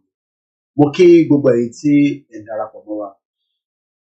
Ọ̀pọ̀lọpọ̀ àwọn tó ń béèrè pé number one, like I always say, I don't discuss Oloye on the program. And I won't give you the room for that as well. Mr. Koiki, Oloye wa nisin, kí ló dé ǹdí ní pé Oloye wa? All those questions, don't come and ask us. It's a stupid question. It's older people come and be pé Joe Biden wa. Ṣé mi mọ̀ mi tí Joe Biden wà nínú White House? Oloye wà nínú ilé ẹ̀. That's all I know. Ó wà nínú ilé ẹ̀. So, you know, what next is the question tọ́pọ̀lọpọ̀ tó fẹ́ mọ̀. Okay, Koiki, kí ni the next phase of ọ̀rọ̀ movement yìí? Níbo là ń lọ pẹ̀lú movement yìí? Ṣé bẹ́ẹ̀ ṣe máa rojọ́ náà lélẹ́yìí? Ǹjẹ́ a ní àwọn ìgbésẹ̀ míì tó gbọ́dọ̀ wá sí ìmúṣẹ? Yes, a lè máa rojọ́ forever. We have to do more. But the more tá kọ́kọ́ gbọ́dọ̀ ṣe ni pé a gbọ́dọ̀ educate àwọn èèyàn wa. Àwọn èèyàn wa ò gbọ́ àgbọ́yé tá à ń sọ. In táwọn èèyàn wa ń sọ ni pé we are just trying to pull them out of Nigeria and gbé wọn lọ síbi tí àwọn olóṣèlú tó jẹ́ the same set of people tó máa jákì movement yìí lájọ máa wá dé ibi tá à ń lọ. Number one, àwọn olóṣèlú ò fẹ́ jẹ́ kí Nàìjíríà kó pín. That is a fact. Everybody knows that. They are not ready for the breakup of Nigeria, or should we say the dissolution of Nigeria, or the disintegration of Nigeria. Òyìnbó mẹ́tẹ̀ẹ̀ta tó bá lè lò ń bẹ̀, àwọn kan like a breakup. Wọ́n bí lẹ́kọ̀ọ́ ti wà too harsh. But whatever it is, àwa nìkọ́kọ́ ni a máa jẹ́ the first country táwọn ẹ̀yà wà nú ẹ̀ tọ́nà wọ̀n ṣe mọ́. Yugoslavia is just one good example. Tabadẹ̀ lọ wo Yugoslavia lénìí, àwọn ìlú tó jáde látara Yugoslavia yẹn tó bá láǹfààní àti gba visa wọbẹ̀, ìyàtọ̀ kan ní pé wàá kọ́kọ́ lọ kọ́ èdè wọn kó tó lè gbé níbẹ̀. You are better off to live in those countries, Slovenia, Macedonia, and the rest of that, and Serbia. Lóòótọ́ gbogbo wọn kọ́ ni wọ́n ní strong economy. Lóòótọ́ gbogbo wọn kọ́ ló ní good, but they are still doing very well compared to the normal Nigeria. Lóòótọ́ àwọn kan máa ṣe analysis pé the future of Nigeria will be bright. Fully bright. That is just another false information. Láti máa sọ fún wa pé the future of Nigeria will be bright. The question is, the future is no longer bright in Nigeria. The future is dead on arrival. But many of us do not want to accept that because we have been told lies. Serious lies. Ìtàn bá dẹ̀ ti parọ́ fún yàn continuously, won't take some time for us to pull out. But the real deal is we need this massive movement. Movement yìí ò ń ṣe movement tí a máa di pé church nìkan ló fẹ́ ṣe concert tí over 60,000 people máa lọ. Àwa náà gbọ́dọ̀ ní a fẹ́ ṣe nǹkan kan whether in UK. Ǹjẹ́ àwọn tí wọ́n fara bá Yorùbá nation táwọn pariwo nígbà ǹjẹ́ ta bá ní a fẹ́ jáde nísìn padà fún rally ní UK, ǹjẹ́ ẹ máa tẹ̀lé wa? Because we saw that many of you refused to turn up.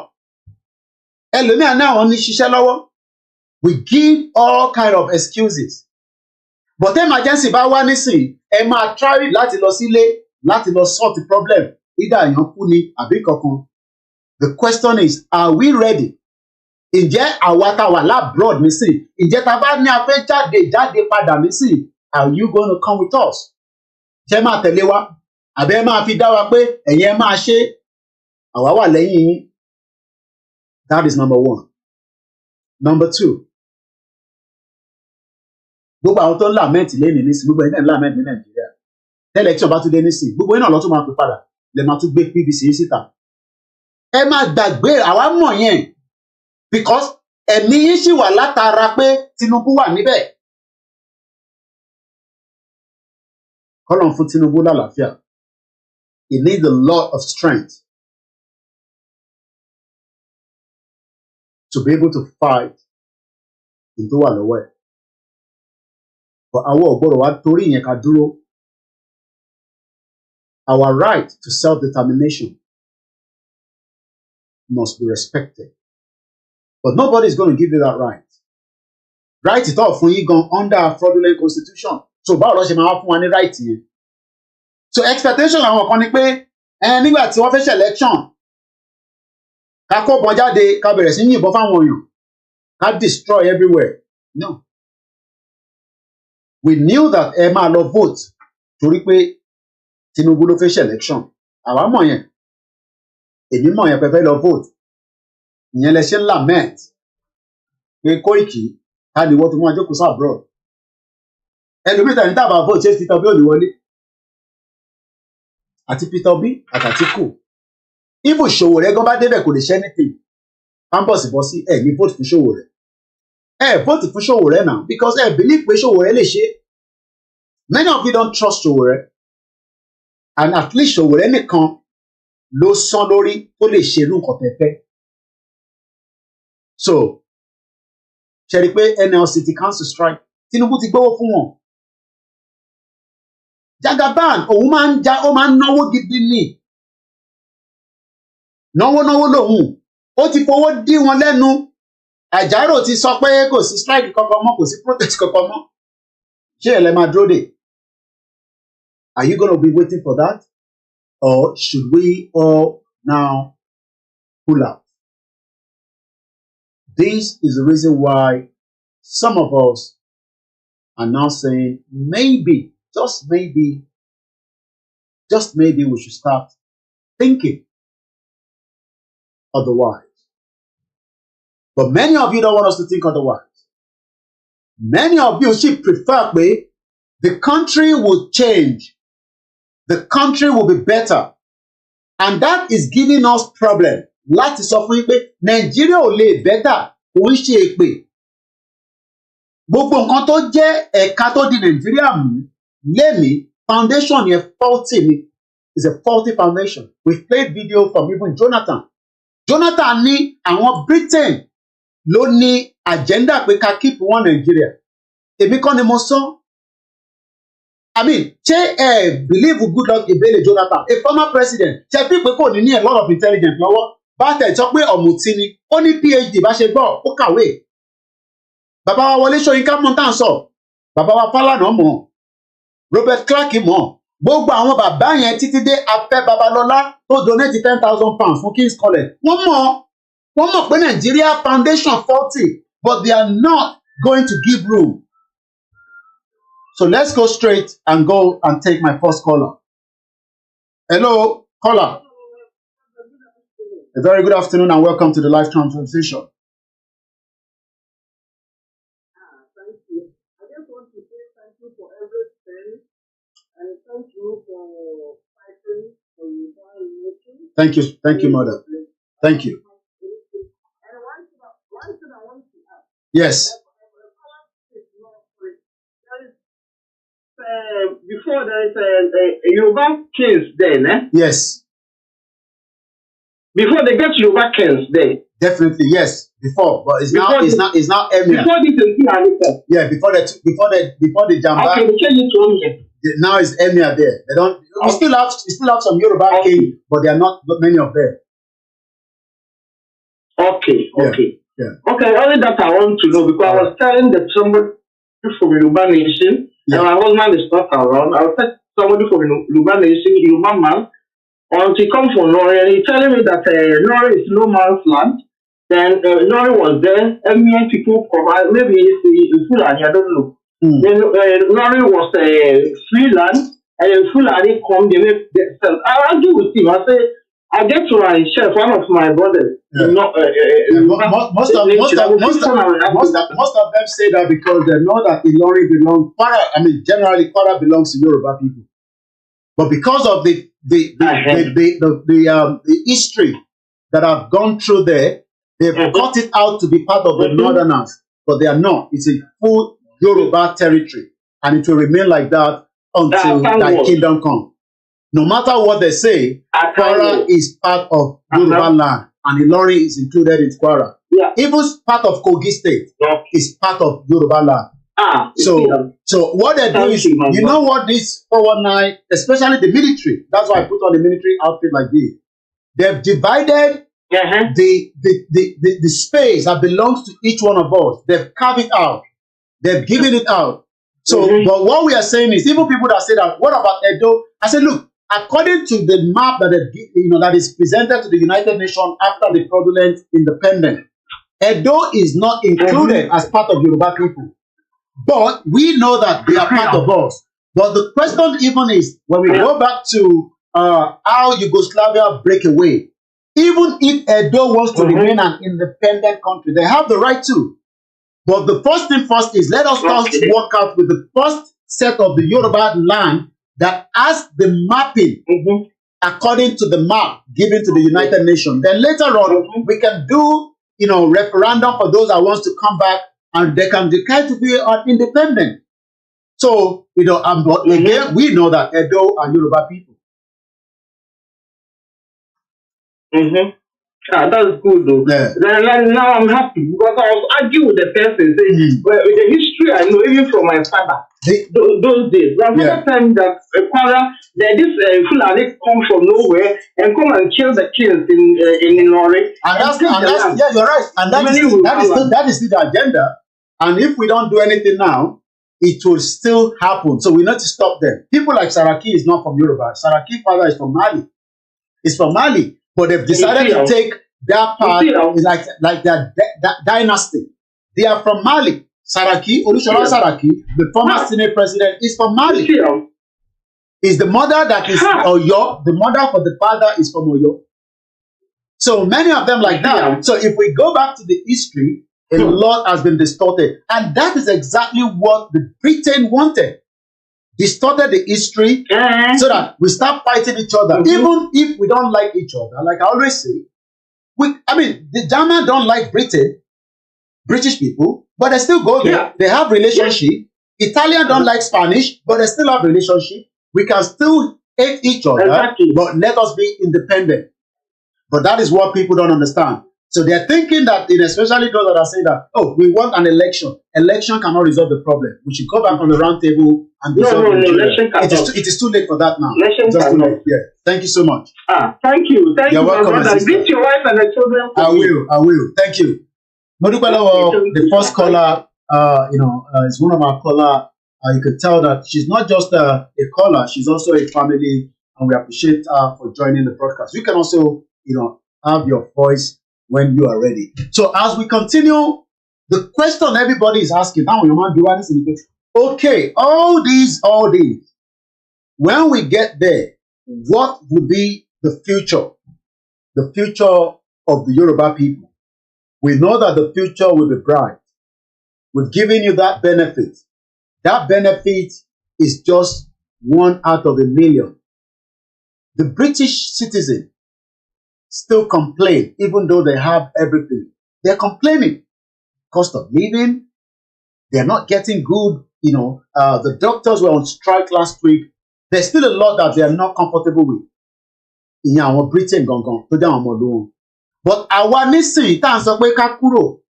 My question saying tí ẹni ká dúró sínú Nàìjíríà ni pé, what future after the presidency of Bola Tinubu? Kí ni future wa nínú Nàìjíríà?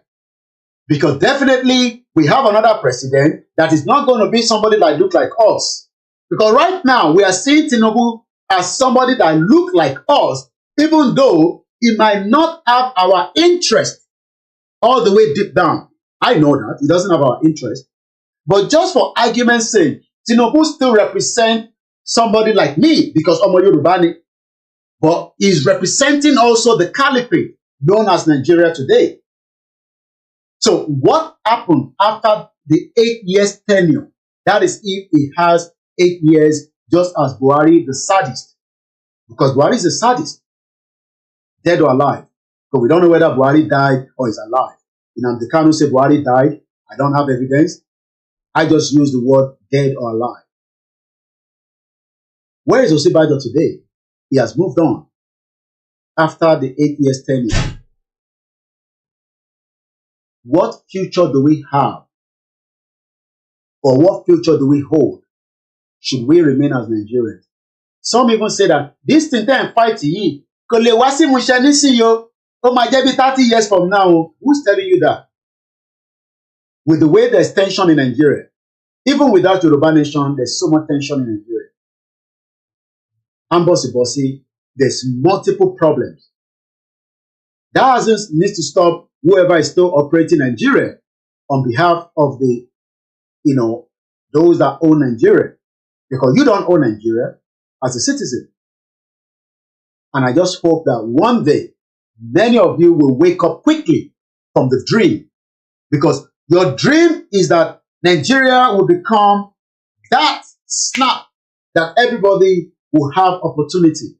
Oh yes, if you're lucky, and if you're a bully, or if you're one of those that is ready to sacrifice anything, you can definitely make it out of Nigeria, either legitimately or illegitimately, either through legal or illegal. And that is the reason why some of us are saying that our right to self-determination must now be looked into as quickly as possible. We should not sit back. We should wake up. I'm going to try to bring out something in a minute. We've listened to prophecy, whether you believe prophecy or not. We've listened to fact. We've listened to evidence. We've listened to many commentators that have continuously said Nigeria is a failed state. Why is it a failed state? Some of you argue that it's because Nigeria doesn't have a good leader. Kò ní kankan ṣe pẹ̀lú good leader. The leadership is not the problem now. We have gone past leadership problem with Nigeria. We are having issues that needs to be resolved on the drawing table before things can escalate. But if some of you say that things are not going to escalate, should things escalate, you will not be able to contain it. If Nigeria go into any crisis, it might take 2 years. So anything and you will be affected, just like I will be affected. Every one of us will be affected. So why is it difficult that we should come into a conversation? I'm talking about our representative from the Southwest. Let us sit together and discuss our complaint, our issues. But you are running away as if our issues is not going to matter. In between that, some of you will die. In between that, some of you will be alive. But what we are saying is that we cannot say that our government affected the main body. We have different organizations that represent the Yoruba people in Southwest. We have DON, we have Afenifere, we have OPC, Odua, we have different ones. But some says that we want a restructured Nigeria. My question is, should Bola Tinubu, the current president, give us not restructured Nigeria or a regional government? So you're going to come out and start crying again when the new president comes in that is going to be either El Rufai or the former Senate president, that criminal one as well, Ahmed Lawan, or anyone from the north, because definitely the north is taking power after Tinubu 8 years. That is if he gets 8 years. I don't pray Nigeria should exist in the next 8 years. I pray Nigeria collapse today if there's a means for me to do it. But I cannot do it alone. It has to be a collective effort. But some of you that are even struggling, or some of you that are not struggling, you are waiting for Eniola Badmus to tell you that Nigeria is going to work. She's crazy. She knows that Nigeria is not working, but she's part of the game. And I call her because she was one of those that campaigned for Tinubu. She has access to what she has access to. But yet, majority of you that wants to be like Eniola Badmus, you will not get that opportunity. Maybe some of you will. All our representatives in the Southwest knows that there is nothing called Nigeria. It does not matter how many diplomats comes into Nigeria and tell you that Nigeria is going to work. They are part of the game. Any diplomat that is coming into Nigeria, either through as an ambassador or flying in because they want to have a cordial relationship from the state level to the federal, they are all deceiving you because Nigeria was created not for the interest of the Yoruba people. Nigeria was created for the interest of those that wants to keep us together. And that is the reason why every single one of us must rise up and say enough is enough. Teba sọ pé enough is not enough. Then we would all suffer the consequence of it. But that is where some of us cannot wait, because we have already suffered the consequence. We have been marginalized.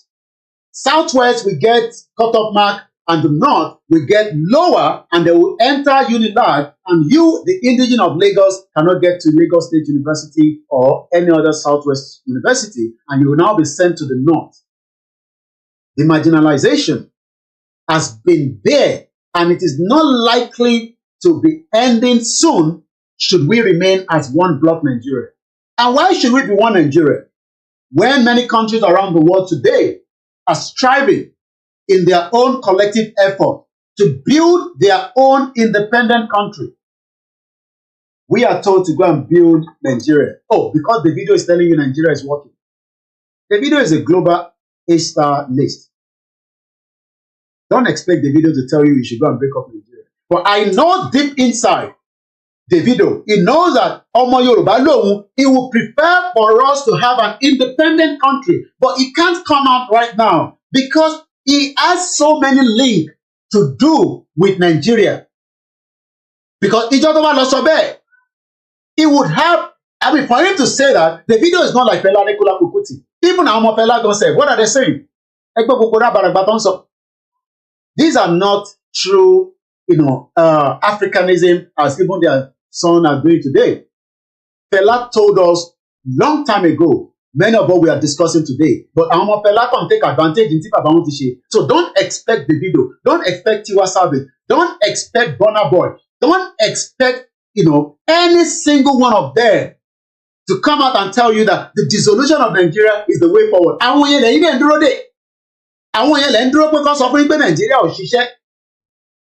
I saw the video says, orphanage. We thank him for that. 300 million will be splitted. Okay. But that money doesn't reach up to my own family that has issued as well. But it's a peanut to the video. He has that kind of money. Don't expect DJ Copy to tell you, knowing fully well that the father of DJ Copy is part of the crime scene of Nigeria. Femi Otedola. They are part of the game. But àwọn yẹn lẹ́yìn dúró dè kó wá ṣàlàyé fún pé Nàìjíríà máa pín fẹ́ gbọ́n tí Bàbá Akíntóyè sọ. Because some of you see Bàbá Akíntóyè that is not very learned. Even àwọn tó ní masters. Oh, you are waiting for ẹni tó ní Gatwick. Nígbà tó lọ sí Ogun State, a kò máa wò pé ṣé airport náà lẹ́ ń kọ́ ẹ̀. Ọlọ́run jẹ́ kọ́ airport yẹn kán tán l'Ogun State. I just pray they do. The cargo airport. We have been told lies for a very long time. And the Yoruba people love lies. So, the next hour, I want to sit down. I've done 2 hours standing. So, but let me first put this together before we do that.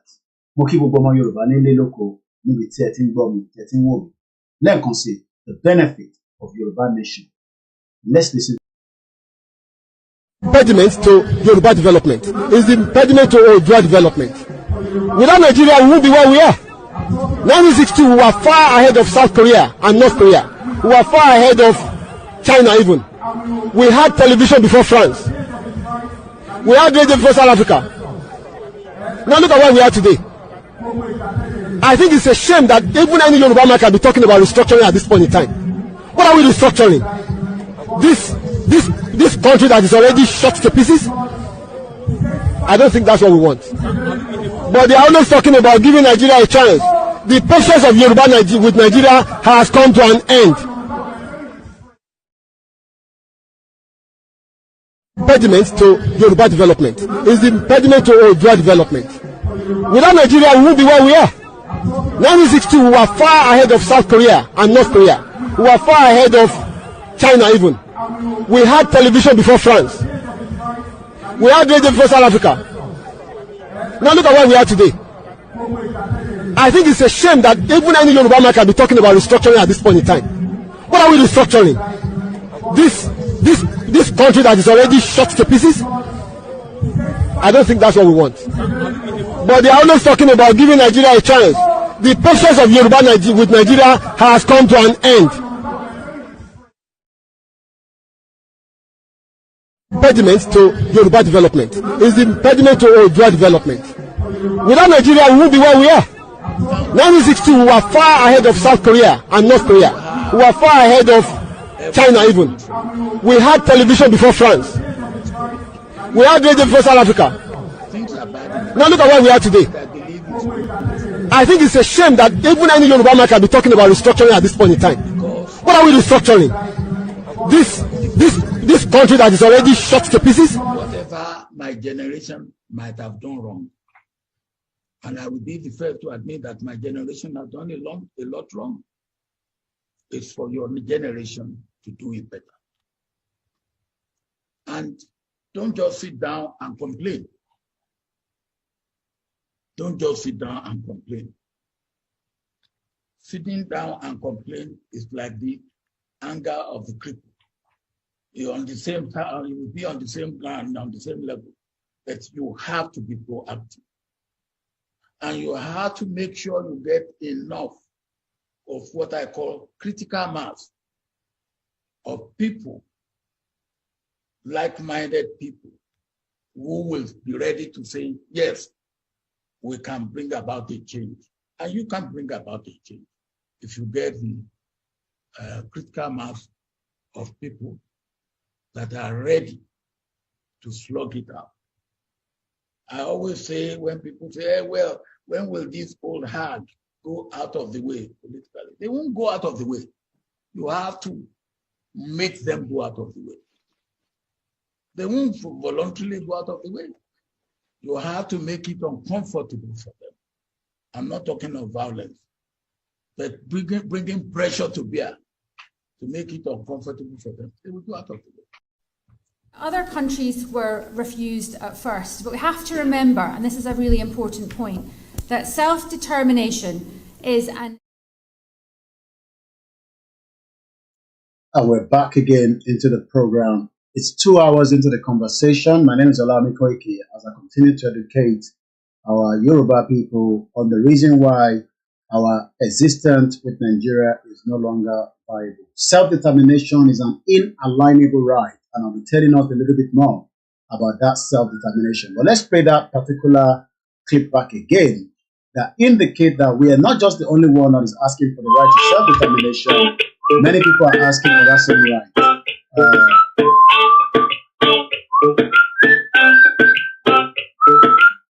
Many people are asking for that same right, and that right will be respected under international law. It doesn't matter whatever the President Bola Tinubu thinks, our right will be respected, and there's nothing that we can do on that.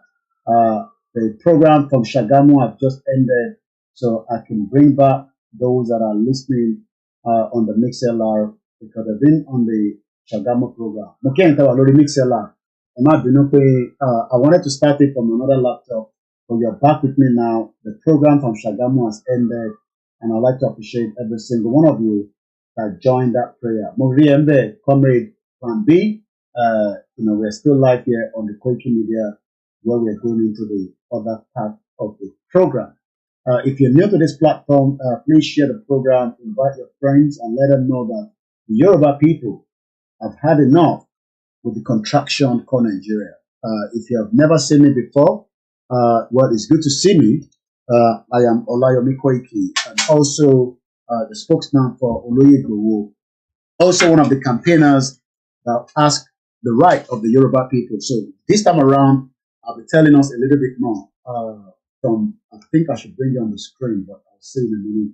Let me end this first. So Moki Gogo Inti and Dara Komora ni Ile Loko. So Ejekagbo, that inalienable right again. It's good to play those things because I want Komaro.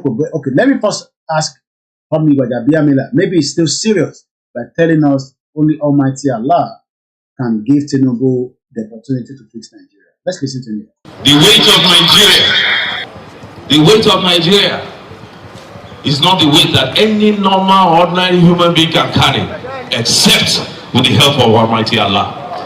It is evident, therefore, that the Almighty Allah is with our president. He is carrying the weight for him. The weight of Nigeria is not the weight that any normal, ordinary human being can carry, except with the help of Almighty Allah. It is evident, therefore, that the Almighty Allah is with our president. He is carrying the weight for him. The weight of Nigeria. Other countries were refused at first, but we have to remember, and this is a really important point, that self-determination is an inalienable international right and a law as well. And other countries will recognise Scotland's democratic choice expressed at the ballot box. They will recognise that because that is the route that many other countries have taken in order to become independent. And just to make that point, that international law is very pragmatic on that point, so we should have confidence in that. Many of you are asking, when is the rally going to come back out? We're hoping that message will come through from the top to give us the announcement date of rally. But while we continue to engage, more Yoruba Nation movement, the question is, why have you not kí ni ẹ̀ ń bẹ̀rù, kí ni ó ń pa yín lára tí ẹ̀ fẹ́ fi darapọ̀ mọ́. Kò sí nǹkan kan tá à ń ṣe tí ó rúfin ìjọba àgbáyé àbí ti ilé pírẹsidẹ́ǹtì Nàìjíríà tí wọ́n ń ṣe lọ́wọ́lọ́wọ́. Àwọn kì í ṣe olóṣèlú, olóṣèlú ni ó ń ṣèjọba nísìn. That is their responsibility to continue to do what needs to be done for the benefit of the Yoruba people. Ìtawà gbé dání kò ní kankan ṣe pẹ̀lú olóṣèlú. Olóṣèlú tí wọ́n ń ṣe, wọ́n ti ń ṣe for a very long time. Ó wà successful, kò wà successful. Ìwọ náà béèrè lọ́wọ́ rẹ̀ pé èyí tó ti ń ṣe látijọ́ ẹ̀, kí ni result ẹ̀, àti pé kí ni àbọ̀ ẹ̀ nídìílé tọ̀dọ̀ tiẹ̀. Mo kí gbogbo ẹ̀yin tẹ́ ń gbọ́ wa. So I'm going to take us back now to the behind the curtains so that we can go and see why we should not be Nigerians. Some might say that gbogbo tẹ́ ń ṣe ǹjẹ́ òfin kankan back ẹ̀? Ǹjẹ́ òfin kankan ó back ìtàgbédání? Oh yes, there are laws that back it, and that is what I'm going to show us now as I've now come into the other side of the movement in terms of. So I want to open few things behind the curtains, and then I'll show us as we continue our quest. If you're waiting for the British to come and tell us what to do, you will wait till their kingdom come. They are part of the problem, and they're not going to resolve any problem because so whether you like it or not, that is a fact. All right, let's see if I can open it like this as well. Mo kí gbogbo ẹ̀yin èèyàn wa pátápátá tẹ́ ń gbọ́ mi. Mo kí bàbá wa Abdul Basit. And when are we starting our rally? Láìpẹ́ láì jìnnà, mo mọ̀ pé wàá sọ ìgbà tá a máa bẹ̀rẹ̀. Mo kí ìyàwó Amọ̀dúpẹ́ Ajé ẹni àmì o. Mo kí Prince Adémọ́lá Heritage ẹ ṣé gan-an ẹ̀kọ́ àdúró tì. Mo kí ìyá mi Fatusi Elizabeth. Mo fi tọ̀wọ̀tọ̀wọ̀ kí ìyàwó Amọ̀dúpẹ́ Ajé. Wọ́n ní àwọn dúpẹ́ lọ́wọ́ àwọn ọba ilẹ̀ Yorùbá. Ẹ jẹ́ a dúpẹ́ lọ́wọ́ wọn tí wọ́n dúró ti bàbá wa Olóyè Ìgbòho ìmọ́lẹ̀ Yorùbá. Mo kí Ọlánìpẹ̀kun. Mo ní màá pè é lánàá, ọkàn mi tún gbàgbé, má bínú sí mi brother mi. Jọ̀ọ́ jẹ́ ká sọ̀rọ̀ tí bá parí program, try láti reach out sí mi. I'm very sorry. Mo ní a máa sọ̀rọ̀, but again, iṣẹ́ tí ó wà lọ́wọ́ brother kò jẹ́ ká tún ráyè sọ̀rọ̀. Mo lọ bẹ́ẹ̀, mo kí brother mi Abiodun George. Wọ́n ní síyá àgbẹ̀yìn àwa la ní, kò sí no doubt about it. Gbogbo ẹni tó bá ní ìwọ̀n Yorùbá ò ní bọ́ nínú ẹrú ẹtutù ẹ̀dànù, a máa bọ́ torí pé èyí tẹ́ ẹ ní wọ́n so wá papọ̀. Ìsopapọ̀ yẹn ó ti break already from the spiritual realm. Let me open my screen so that we can do some bit of more analysis as we do all the time. Nigeria to kó wa sí has given us a setback. A lot of things tó yẹ ká máa ṣe nílẹ̀ Yorùbá, setback yẹn ti pọ̀ jù, and the more tá a bá ń dúró sínú Nigeria, the more ló ń dìbà wa, ló ń stop into máa jẹ́ ká tètè progress as people. Lóòótọ́ àwọn kan wà okay láàrin wa, bó kò ṣe gbogbo ìlú wà okay.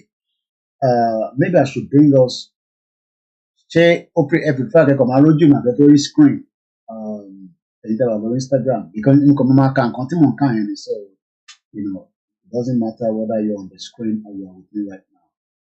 I just want to show that I have my other platforms on. Mo kí bàbá wa ìyá wa Idris Abimbola tí mo ti pè lédùmarè kí ẹ jẹ́ sáré appreciate ẹ̀yin tẹ́ wà lórí thread pẹ̀lú mi. Mo ti kí bàbá wa Nurudeen Akimoyede. Mo kí ẹ̀yin tẹ́ ń náwó rẹpẹtẹ. It's not easy spending a lot of money, especially in Taiwan, in Nigeria, to buy data and watch a live transmission that we are doing. Mo kí bàbá wa Ọlásùnkànmí Mujib. Mo kí ẹ káàbọ̀ sórí ètò wa. Ẹ má worry nípa àwọn tó ń wò wá bí i numbers low. Nígbà tí a fi ń ṣe òkú ìyá Ìgbòho, mo rí pé gbogbo wọn lọ jáde tí wọ́n fi wá wo bóyá ó máa ṣẹlẹ̀ àbí kò ní ṣẹlẹ̀. A dúpẹ́ pé Ọlọ́run fún wa ṣe délẹ̀. Mo kí àwọn KOIKIMEDIA team tó ń ṣiṣẹ́ farming. ẹni tó bá fẹ́ ràn wá lọ́wọ́ ẹ ràn wá lọ́wọ́ iṣẹ́ oko tí a ní káwọn ọmọ wa máa ṣe lẹ́yìn is for the benefit of them. It could just be bóyá seed lè fi fún wa, fertilizer lè fi rà fún wọn. Ẹ̀yin náà ẹ gbìyànjú, ẹ má jókòó, ẹ máa ṣe, mo fẹ́ gbé screen yẹn wá, ẹ máa ṣe ìwọ̀nba tí ẹ bá lè ṣe láti fi dáko. So ẹ jẹ́ ká show ẹ̀yin tí ẹ̀ ń wò wá lọ́wọ́lọ́wọ́ nísìn, ẹ jẹ́ ká fún yín ní screen yẹn ní background. Iṣẹ́ oko is very very important, especially ní wákàtí tí gbogbo nǹkan rí bó ṣe rí ní Nàìjíríà nísìn. Ẹ jọ̀ọ́ ẹni tó bá lè dáko, kódà bó jẹ́ láti fi fíìdì àwọn mọ̀lẹ́bí yín nìkan, ẹ jọ̀ọ́ ẹ lọ máa dáko níwọ̀nba tẹ́ bá lè ṣe. It doesn't matter how small, how big. So jẹ́ ká connect pẹ̀lú àwọn tí mo. Oko iṣẹ́ oko ká tún ṣiṣẹ́ oko díẹ̀. Máa change screen fún yín nísìnyí. Pé àwa ò lè jalè. Nàìjíríà ti gba pé ọ̀nà tí olúkálùkù bá lè gbà láti survive. Nàìjíríà ti gbà ń sìn. Ṣùgbọ́n a mọ̀ pé Ọlọ́run bá mú wa délẹ̀ lérí wa láìpẹ́ ní àìjì. Gẹ́gẹ́ bí a ṣe ń sọ, oko tẹ́ ń wò yìí ibi tó tóbi ni. A lè dá nìkan kọ́ tán. Ẹ jọ̀ọ́ ẹ bá fẹ́ support wa, ẹ bá wa kàn sí Mr. Koiki. Ẹ jọ̀ọ́ eléyìí tó kù a máa gbàyàn sí tó máa bá wa kọ́ níbọ̀ gbogbo ibi tí a ṣì wá yẹn àwọn fúnra wa máa kọ́. Ṣùgbọ́n bíi 2 plot kan tí ó ṣì kù sí ọwọ́ ẹ̀yìn a máa gbàyàn sí ní tí wọ́n máa bá wa kọ́. Ẹ bá dẹ̀ rí program kan tí a ṣe náà lẹ́nu ọjọ́ mẹ́ta yẹn lára owó tí àwọn gúrùpù kan náà kó jọ tí wọ́n dá níbẹ̀ náà ni àwọn nǹkan tí wọ́n pín bẹ̀ ibẹ̀ náà ló ti jáde. Èyí ni Mr. Koiki ṣe wá wí pé at least òun gan náà lè gbé irú nǹkan bíi eléyìí síta tó dẹ̀ jẹ́ pé tó dẹ̀ lè provide oúnjẹ àdéhùn ọ̀nà tí ó bá tó àsìkò láti máa kéré oko pé ó lè provide ìwọ̀nba little oúnjẹ díẹ̀. So ìdí nìyẹn tí ọ̀gá ṣe wá pé òkè o wọ́n fún wa nílẹ̀ kan síbi kan báyìí. Ṣé àwa náà ṣe àlè gbìyànjú ni ká tẹ̀ fi dá oko so náà la fi gbé ètò ìkàlẹ̀. Gbogbo ẹ̀yin tẹ́ ń wò wá tẹ́ wà ní diaspora tẹ́ bá fẹ́ ràn wá lọ́wọ́ nípa ọ̀rọ̀ pé ọ̀gá wa Mr. Olayomi Koiki náà lè máa kàn sí, kò sí ẹni méjì tẹ́ máa bá sọ̀rọ̀. Àwa kọ́ lẹ fẹ́ bá sọ̀rọ̀, wọ́n máa sọ pé bóyá ṣìlá fẹ́ lù yín jìbìtì. Ọ̀gá wa lẹ máa bá sọ̀rọ̀, ọ̀gá dẹ̀ máa sọ àwọn nǹkan tí a need, máa sọ fún wa gbogbo nǹkan tá a fẹ́ gbìn sínú rírà a fẹ́ lọ rà ni, a fẹ́ lọ ra gbogbo nǹkan tá a fẹ́ gbìn ni. Ibìkan dẹ̀ ṣì wà náà gẹ́gẹ́ bí mo ṣe sọ láàkọ́kọ́ pé a fẹ́ fowó kọ́ ni. Ilẹ̀ tá à ń sọ ilẹ̀ tó tóbi gidi ni. So kò dẹ̀ ń ṣe ibi tí a da kalẹ̀ tán tí wọ́n á da màálù wá jẹ, fẹ́ǹsì ti wà bí already. So kì í ṣe ibi tí a ṣe tán tí wọ́n á da màálù wá jẹ, no, kò sí nǹkan tó jọ bẹ́ẹ̀. KOIKIMEDIA bring the work closer to your doorstep. Ṣé bá wa tẹ̀síwájú? Òun ni ẹ̀ ń gbọ́ láti ẹnu àwọn tíìmù wa tí ẹja mute mic ẹ̀ níbí báyìí. So ìtàn ìwò yẹn òun ni iṣẹ́ oko tó ń lọ lọ́wọ́lọ́wọ́. Let me do a cross posting quickly from here. Mo kí gbogbo ẹ̀yin tẹ́ ń gbọ́ wa nílé níbi tẹ́ ti ń gbọ́ wa. We are doing our own little to continue to support àwọn tó wà nílé so that encouragement náà ni a lè ṣe fúnra wa níbi tí ọ̀rọ̀ dé nísìn. Nígbà tá ìkókó tí kúrò ní Nàìjíríà, so kí ló dé tí ẹni tó bá lè dáko tí kò gbọdọ̀ máa lọ dáko nínú ilé yín ni o, àní kẹ́ bọ́ sí ibòmíì kẹ́ lọ dáko yẹn.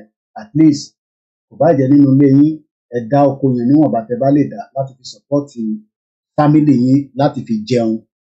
Torí pé ọ̀rọ̀ ẹbí yìí kò ní kúrò ńlẹ̀ o. Ní ọ̀kan bá rò pé ibi máa kúrò ńlẹ̀ anytime soon, kò kúrò ńlẹ̀ o. Ọ̀rọ̀ ẹbí yóò ní kúrò ńlẹ̀ o. Ẹ lọ bẹ̀rẹ̀ sí í ṣe nǹkan àgbẹ̀ kéékèèké.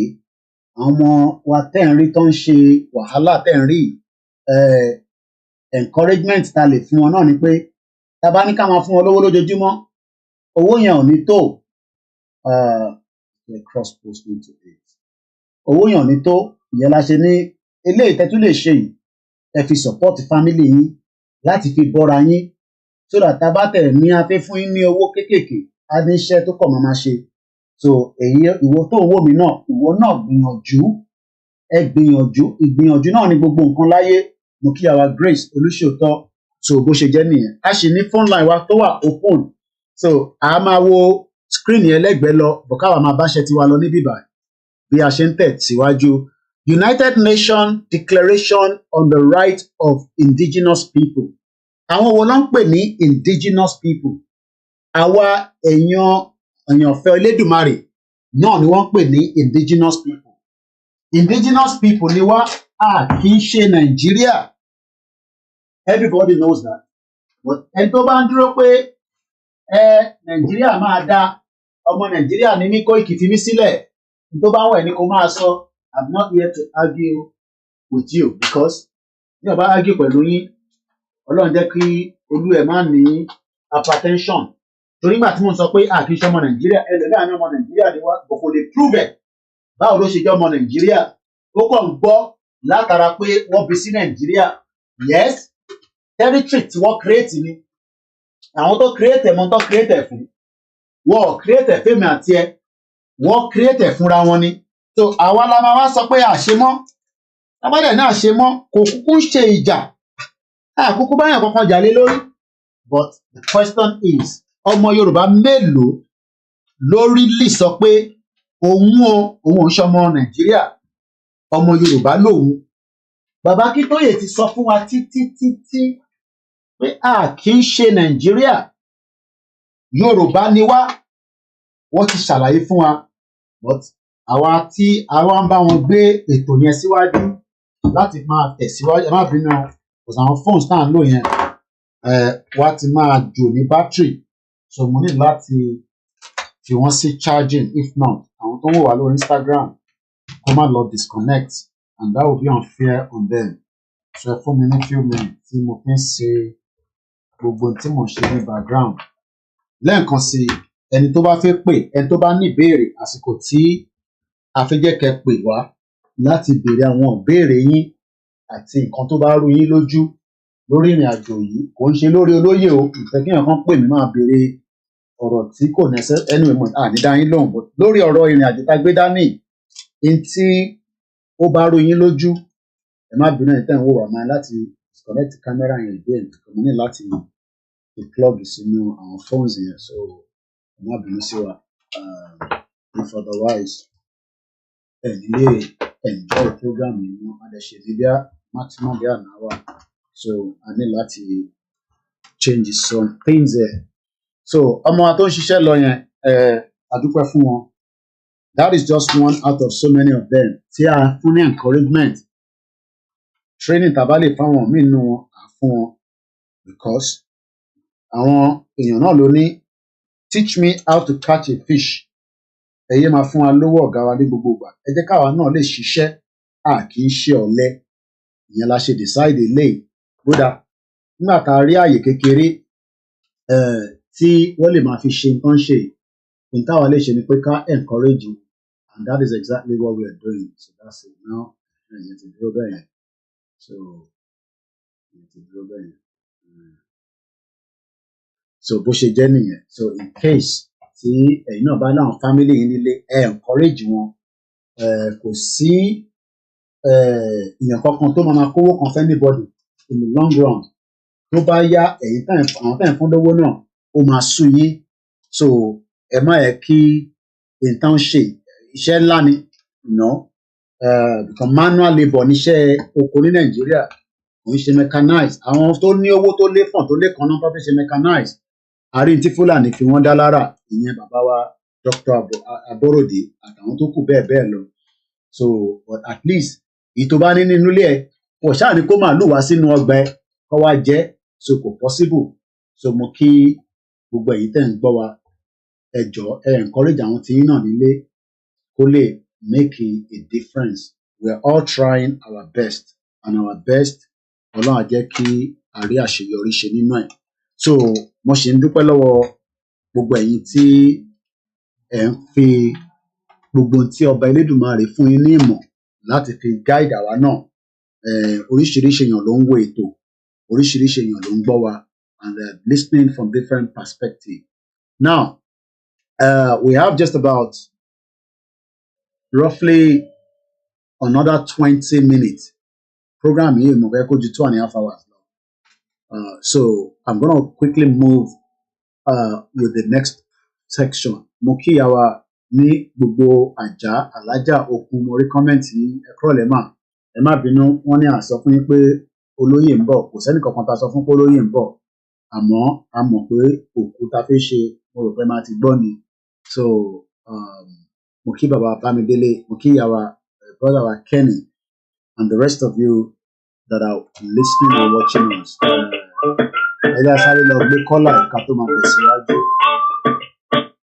Hello caller. Mr. Koiki, ẹ ti ṣe ẹ̀ka àárọ̀. Ẹ kúrọ̀lẹ́ lọ́dọ̀ tiwa. Olúwa ló mọ̀ ló ń pè láti Texas. Ẹ bá wa dá sí tó máa ń dán. Yeah, thanks for all you do. I do follow along. And I just want to our people to know that by the grace of God, we are getting there, and that we are not backing down. Okay. The Lord will do it all. Amen. In continuing first earlier, I think we let the address it. We should be asking 10 minutes in our and it's about Oloye, because the way we are going to do it from the grace of God is that what we are going to undo, I am suggesting we must do it other things like we did the other time. So slow and steady and there. I want to move phone around the one to make noise. Please go and relax. We might do what the program. Stop it. We are directing our thing. Okay. You know it might be anything. Only something. No. I took out the content on the one commission. I want to know the content. Okay. That's no work now. Okay. We have to be very, very, very strategic right now. We have a lot of enemies with it. What it was do, what it was this. Now this time around. So any as prosperous person, my respect for Muslim, because if anything will come out of royalty, although you can come out, how the structure, how information is disseminated. You don't want that anything. Because you'll be more harm than good. And we're not by the grace of God in the real and we are not backing down. And we want to appreciate you. Thank you so much. These are the feedback. We love your feedback. Gbogbo tẹ́ sọ náà ni pass sísàlẹ̀, especially there's a lot that you need láti máa discuss. Olóyè ti ṣe tó fẹ́ ṣe, ẹ jẹ́ ká fọ̀rọ̀ olóyè sílẹ̀. We can always appreciate him during a program, but it seems that some people just again want to take advantage of Olóyè ó wà níbi tó wà. That's all I can say. Ẹ jẹ́ ká move forward swiftly. Ẹ ṣé gan ni brother wa tí wọ́n fún wa ní ìmọ̀ràn yẹn. Gbogbo ìmọ̀ràn yẹn náà ó wà important, and we don't want to do the same mistake as we've done.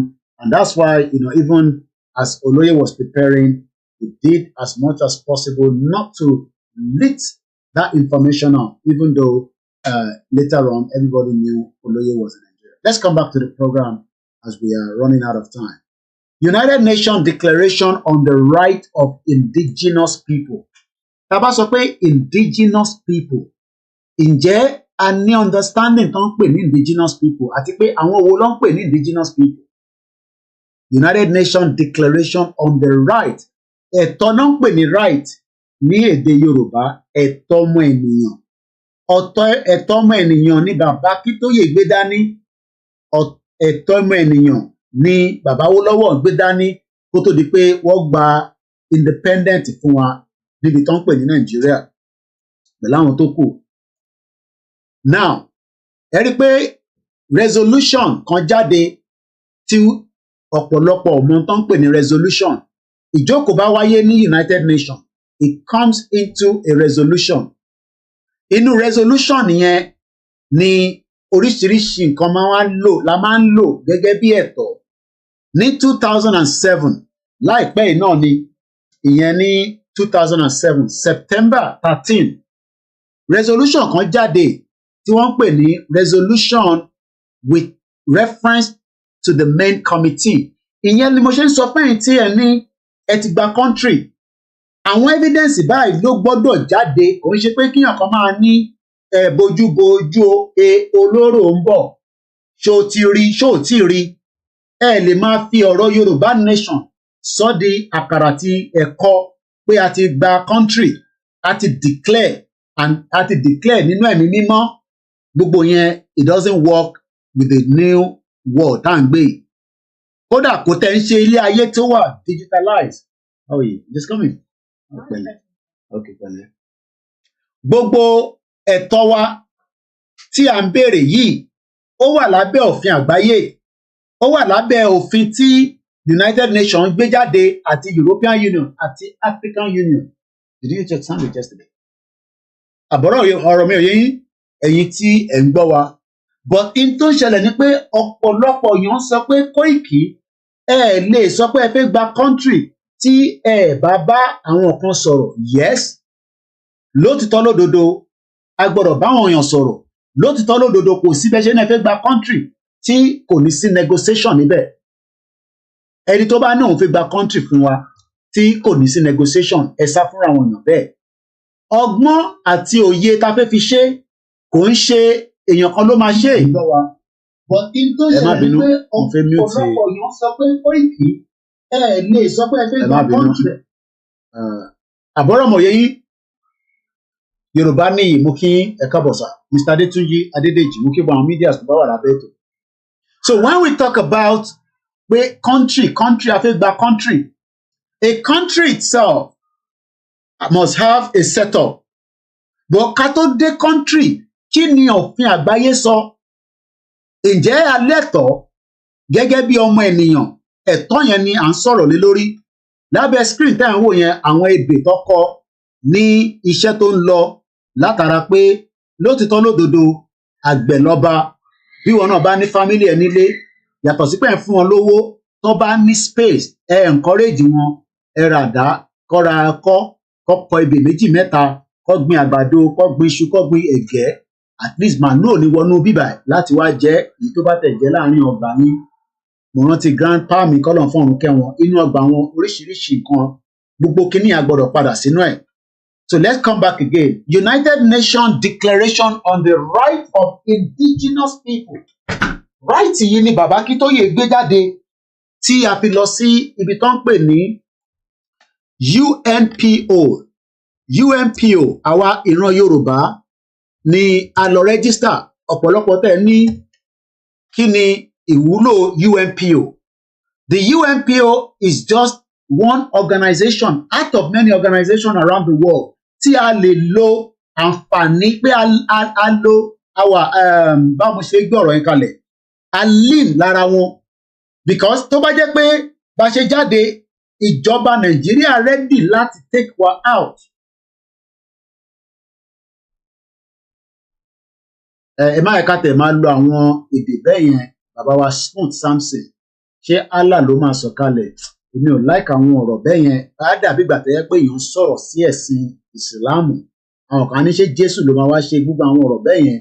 It could become uncomfortable fáwọn tó ń ṣe àwọn ẹ̀sìn yẹn. A dẹ̀ mọ̀ pé àwọn tó ń ṣẹ̀sìn yẹn, àmọ́ Yorùbá náà wà láàárín wọn.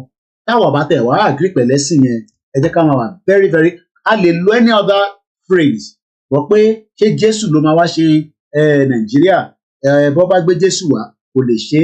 Èmi ò fẹ́ ká lo gbogbo àwọn èdè yẹn mọ́, ẹ jọ̀ọ́ mo bẹ̀ wá ni. It's just to respect, because ìlú tá à ń gbé nísìn, mo ò lè bú Christian, kódà mo ò lè bú gay. Ẹ̀gbọ́n mi Yẹmí Fátókè mo kí ẹ ń bẹ̀. Bí gay ṣe wà yẹn, mo tó bẹ̀ láti sọ̀rọ̀ sí wọn.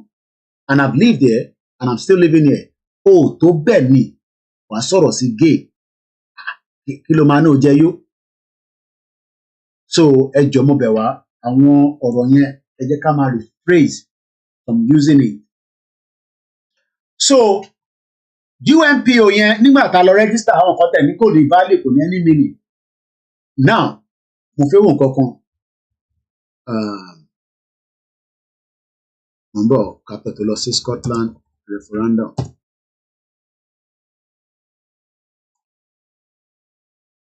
Mo ń bọ̀ nǹkan kan tí mo fẹ́ mú jáde. Mo ń bọ̀.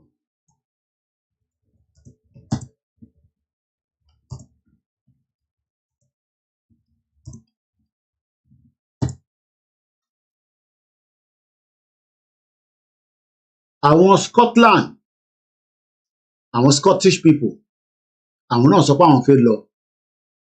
Wọ́n ń jà fún independent wọn, right? Independent wọ́n dẹ̀ ń jà fún yìí. Kò ń ṣe léènì ni wọ́n ti ń jà fún. Ó ti tójọ́ mẹ́ta. Kò ń ṣe èní ni wọ́n ti ń jà fún. Àwọn náà ti ń jà pé àwọn ò ṣe pẹ̀lú UK mọ́. Àwọn fẹ́ dá dúró gẹ́gẹ́ bí orílẹ̀-èdè tiwọn náà. Even though they have always been part of UK láti 1701. Scotland's fight for independence is inspiring Britannia. The Scottish independent movement, ṣẹ̀rí pé àwọn náà movement ló ń lò. Báwa náà ṣe ń sọ pé movement làwa náà ń ṣe. Ọ̀pọ̀lọpọ̀ ní movement tẹ́ ń ṣe kò ní substance. Mo ní ó ní substance because substance tó ní ni pé ọ̀rọ̀ tá à ń sọ ó ń dọ́dọ̀ ìjọba, ó ń dọ́dọ̀ àwọn olóṣèlú, ó ń dọ́dọ̀ àwọn representative wa, but kò ṣe gbogbo wọn ni wọ́n agree. And when something is a movement, ẹ jẹ́ ká lọ wo full meaning English dictionary movement. Movement. Tá bá sọ pé movement. Movement. An act of moving. What is the definition of movement? The act of process of moving, change or place or position or posture. So every day ni à ń move. Ẹ̀gbọ́n tó pè tán nísìn, wọ́n náà ẹjọ́ ẹ sọ fún lóye pé gbogbo àwọn tó máa ń record lẹ́gbẹ̀ẹ́ wọn yẹn tó necessary ṣá. Kí ló fẹ́ fi ṣe? Ṣé ó possible kéèyàn kọ́ máa record Joe Biden náà lójoojúmọ́ kọ́ máa post ẹ̀? Yàtọ̀ sí ìtọ́ bá fẹ́ kó jáde, mo kíyà wa tí wọ́n fún wa ní super chat, ìyàwó Ọ̀gábí Olúrẹ̀mí Kílàńkó, wọn náà wọ́n dúpẹ́ lọ́wọ́ Koiki Media. So kò ń ṣe àwa nìkan la máa kọ́kọ́ béèrè fún ẹ̀tọ́ wa. This is Scotland. The Scottish independent movement is also an ongoing work.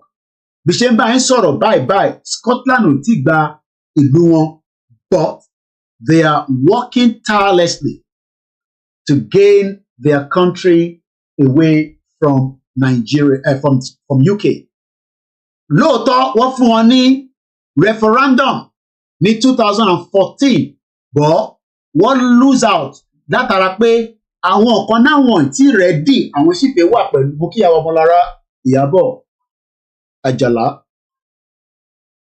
One good afternoon, Koiki. The suffer is terrible here in Nigeria. These people are heartless. Nothing is working at all. Nothing is ever going to work in Nigeria. Mo kí bàbá wa Rẹ̀mílẹ́kún. Mo kí bàbá wa Olúfọlábí Ṣeun. Wọ́n ní Nigeria. Bẹ́ẹ̀ ni ẹ̀yin wà 1 hour ahead. Ní Nigeria ẹ ti wà ní 7:30 because you're 1 hour ahead of us. Mo kí gbogbo ẹ̀yin tẹ́ ń darapọ̀ mọ́ wa, ẹ̀yin dádì wa, ẹ̀yin mọ́mì wa.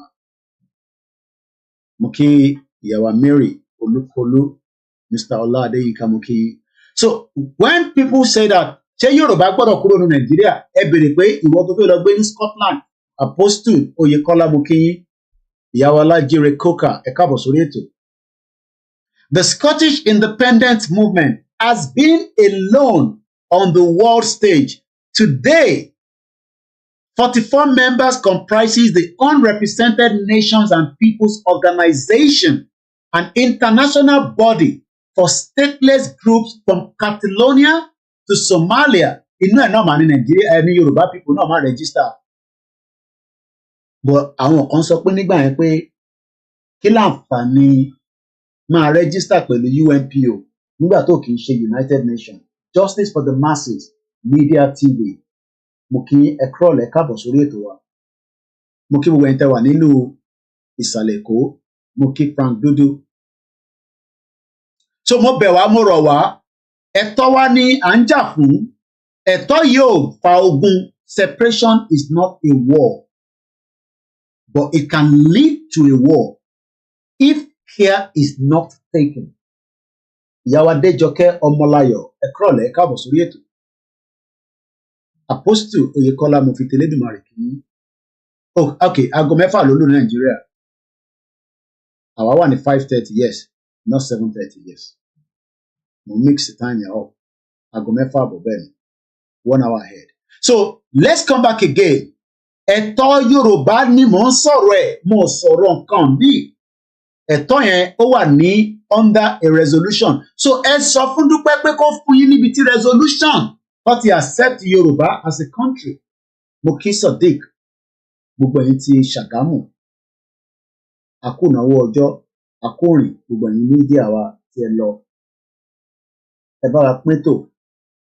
Lóòótọ́, some of you, this is not the kind of taste of information ẹ fẹ́. Ẹ fẹ́ bí tó ti máa ń sọ̀rọ̀ pé Nàìjíríà máa dá, èmi ò mọ̀ pa ìyẹn o. Ọ̀rọ̀ Nàìjíríà máa dá yẹn, àwa ti yọ kúrò ní dictionary tiwa. It is too late to fix Nigeria. Orí ètò Koiki Media láwà tí a ti ń fi ìdánilẹ́kọ̀ọ́ tá à ń pè ní lecture room. Mo kí Tani Ọlọ́run, mo kí bàbá Kọ́lá Olóòtú, mo kí àwa Fọláṣadé Ilélabóyè, ẹ káàbọ̀ sórí ètò. Bàbá mi máa ń yùgbà, mo kí yín tẹ́ bá wà lórí ètò. Mo kí gbogbo àwọn olólùfẹ́ wa. Àtàwọn tó fẹ́ wa, àtàwọn tó fẹ́ wa, mo kí yín. Mo sọ pé ẹni kí Dúpẹ́ Onítìrí sọ bí tí resolution tó jáde ní United, àfi tó, because nǹkan sọ ni pé wọ́n náà lọ sí United Nations. Ẹni kó sọ bí tí resolution yẹn sọ pé Nàìjíríà ó ti yọ̀ǹda Yorùbá country fún wa, àwọn dẹ̀ ti lọ gbé sí United Nations. So stop listening to something that doesn't have a substance. Kò sí nǹkan kan tó wà lábẹ́ United Nations pé a country kan ti dá dúró. Mo kí àwa Kẹ́hìndé Babit, ẹ káàbọ̀ sórí ètò. Let's continue. Taking note of the recommendation of Human Rights Council contained in its Resolution 12 of 29th of June 2006, by which the Council adopted the text of United Nations Declaration on the Right of Indigenous People, recalling his resolution 61178 of 20th of December 2006, by which it decided to defer consideration of an action on the declaration to allow time for further consultation. Ntí ọmọ Yorùbá ń sọ ni pé bẹ́ẹ̀ bá ní ẹ fẹ́ gba Yorùbá country, ǹjẹ́ ẹ̀ ń ṣe consultation pẹ̀lú àwọn tí wọ́n jẹ́ representative wa? Ǹjẹ́ tẹ̀ ń gbé lẹ́tà lọ bá Tinubu pé ẹ fẹ́ kúrò nínú Nàìjíríà? Ǹjẹ́ tẹ̀ ní ẹ̀rí pé ẹ̀ ń ṣe ìpàdé? Torí gbogbo àwọn nǹkan tí ó gbọ́dọ̀ máa ṣẹlẹ̀ kó tó di pé a máa kúrò nínú Nàìjíríà, lótìtọ́ lódodo gbogbo ètò yẹn ó ti lọ, ó dẹ̀ ṣì ń lọ títí di wákàtí. Mo ní tí èèyàn kan bá ní àwọn ọba ilẹ̀ Yorùbá ò gbọ́ pé ìran Yorùbá fẹ́ kúrò nínú Nàìjíríà, ẹtutù ẹ̀dànù, irọ́ ló ń bẹ níbẹ̀. Kò sẹ́nìkan tí kò wà wẹ́ ẹ̀ pé Yorùbá ń campaign. Tá bá lọ wo orí social media, orí news ti Nàìjíríà, tilé tìta, kò sígbà tẹ́ bá type in Yorùbá nation sórí Google, ó gbọ́dọ̀ gbé nǹkan kan jáde. 9 million result ló gbé jáde at 49 seconds. Kí lẹ rò pé ó ṣe ń push by? Is because messages tá à ń gbé jáde on a frequent basis on all the Yoruba media that are campaigners. Tá bá wá lọ sí news, ẹ rí pé Arise News gan sọ pé one day ago, Igboho recant says we will get Yoruba nation through a peaceful means. So ẹ̀yin tẹ́ wá ń sọ pé wọ́n ò gbọ́ wa, ǹjẹ́ wọ́n mọ ibi tó ń pè ní Arise News? Àwọn náà ní in tó ní agbára nípa mídíà ní Nàìjíríà lẹ́nu àti níta. At least mo ti pàdé ẹni tó ń bá wọn ṣiṣẹ́ tó jẹ́ representative wọn nígbà tá a lọ sí court, nígbà tí wọ́n gbé designing wá sí court ní UK ní bíbá. Mo kàn type in Yorùbá nation nìkan, ó fún mi ní a total output of 9 million result under 49 seconds. So ìwọ tó ṣe ń sọ pé ìran Yorùbá ò ní bọ́, ó mọ tó ń pè ní 9 million. That shows pé ọ̀rọ̀ Yorùbá ti kúrò ní stage ibi tó wà tẹ́lẹ̀ bíi some 30 years ago. Lótìtọ́ àwọn kan ń gbégbéṣẹ́ láti pé ká kúrò, either through restructure, either through regional, either through campaign for Yoruba nation. But látara pé àwa kan tún dìde pẹ̀lú wọn around 3 years ago, it has literally changed the narrative. Narrative yẹn là ń rí àǹfààní ẹ̀ lénìí, kò wá síbi tó fẹ́ sọ̀rọ̀ sí lọ sọ́tún lọ sósì títí dé news in Nigeria. Òun ni mo fi sí bíbá. One day ago, Buhari not Tinubu responsible for the rot in Nigeria. Olóyè Igboho, Punch newspaper. 22 hours ago, the cable, I am back to chase out the killer herdsmen from Southwest, says Sunday Igboho. Sahara reporter, Yoruba elders complaining about Tinubu should learn from Igbo. We are not protesting. PM News, Igboho threatened killer herdsmen in Yoruba land. Daily Post, Yoruba nation, Sunday Igboho finally back in Nigeria. Ìyẹn tẹ́ ń ta àwọn ọmọ Igbo lára. Torí wọ́n sọ pé kí ló dé tí Igboho ṣe lè padà wá sínú ilé. Ṣé lè bàbá ọmọ àmàgbà ọmọ lẹ́rù ni? Ẹ̀ṣẹ̀ wo ni Igboho ṣe? Ẹbẹ̀ lọ́rùn tí wọ́n complain. Ẹ̀kọ́ complain for nothing. For those of you that are mourning that DSS is looking for Igboho. Kí DSS máa wá Igboho? Ṣé Igboho jẹ́ gẹ́gẹ́ bí criminal?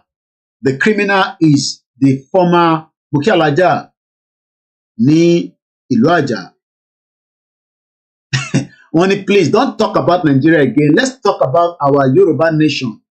Bẹ́ẹ̀ni, wọ́n kò sí bá ṣe fẹ́ sọ̀rọ̀ Yoruba nation tá à ní sọ̀rọ̀ Nigeria. Torí látara nínú Nigeria láti fẹ́ jáde bọ́ sínú Yoruba nation. Tó bá jẹ́ pé àwọn governors wa, ẹ jẹ́ kí n lọ sí Lagos State government ká kọ́kọ́ lọ wojú àwọn tó ń dá wa dúró. These are all the faces of the government of Lagos State. Kò ṣàwọn ilé, ẹ jẹ́ ká lọ sí àwọn legislative wa. Àwọn tí mo fẹ́ dárúkọ tí mo fẹ́ gbé ojú wọn síta yìí, àwọn gangan ni wọ́n ń dá ìrìn àjò àwọn ọmọ Yorùbá dúró látara pé àwọn ni member àti constituencies. And I'm going to mention their names again because after the election of 2023, àwọn ẹni tó wà níbẹ̀ àtẹni tó lọ, because after that election, there might be some changes. So mo fẹ́ ká farabalẹ̀ ká gbọ́ orúkọ gbogbo àwọn tí mo máa dárúkọ yìí. I am not calling them for anything. Mo kí olórí ọba ẹ káàbọ̀.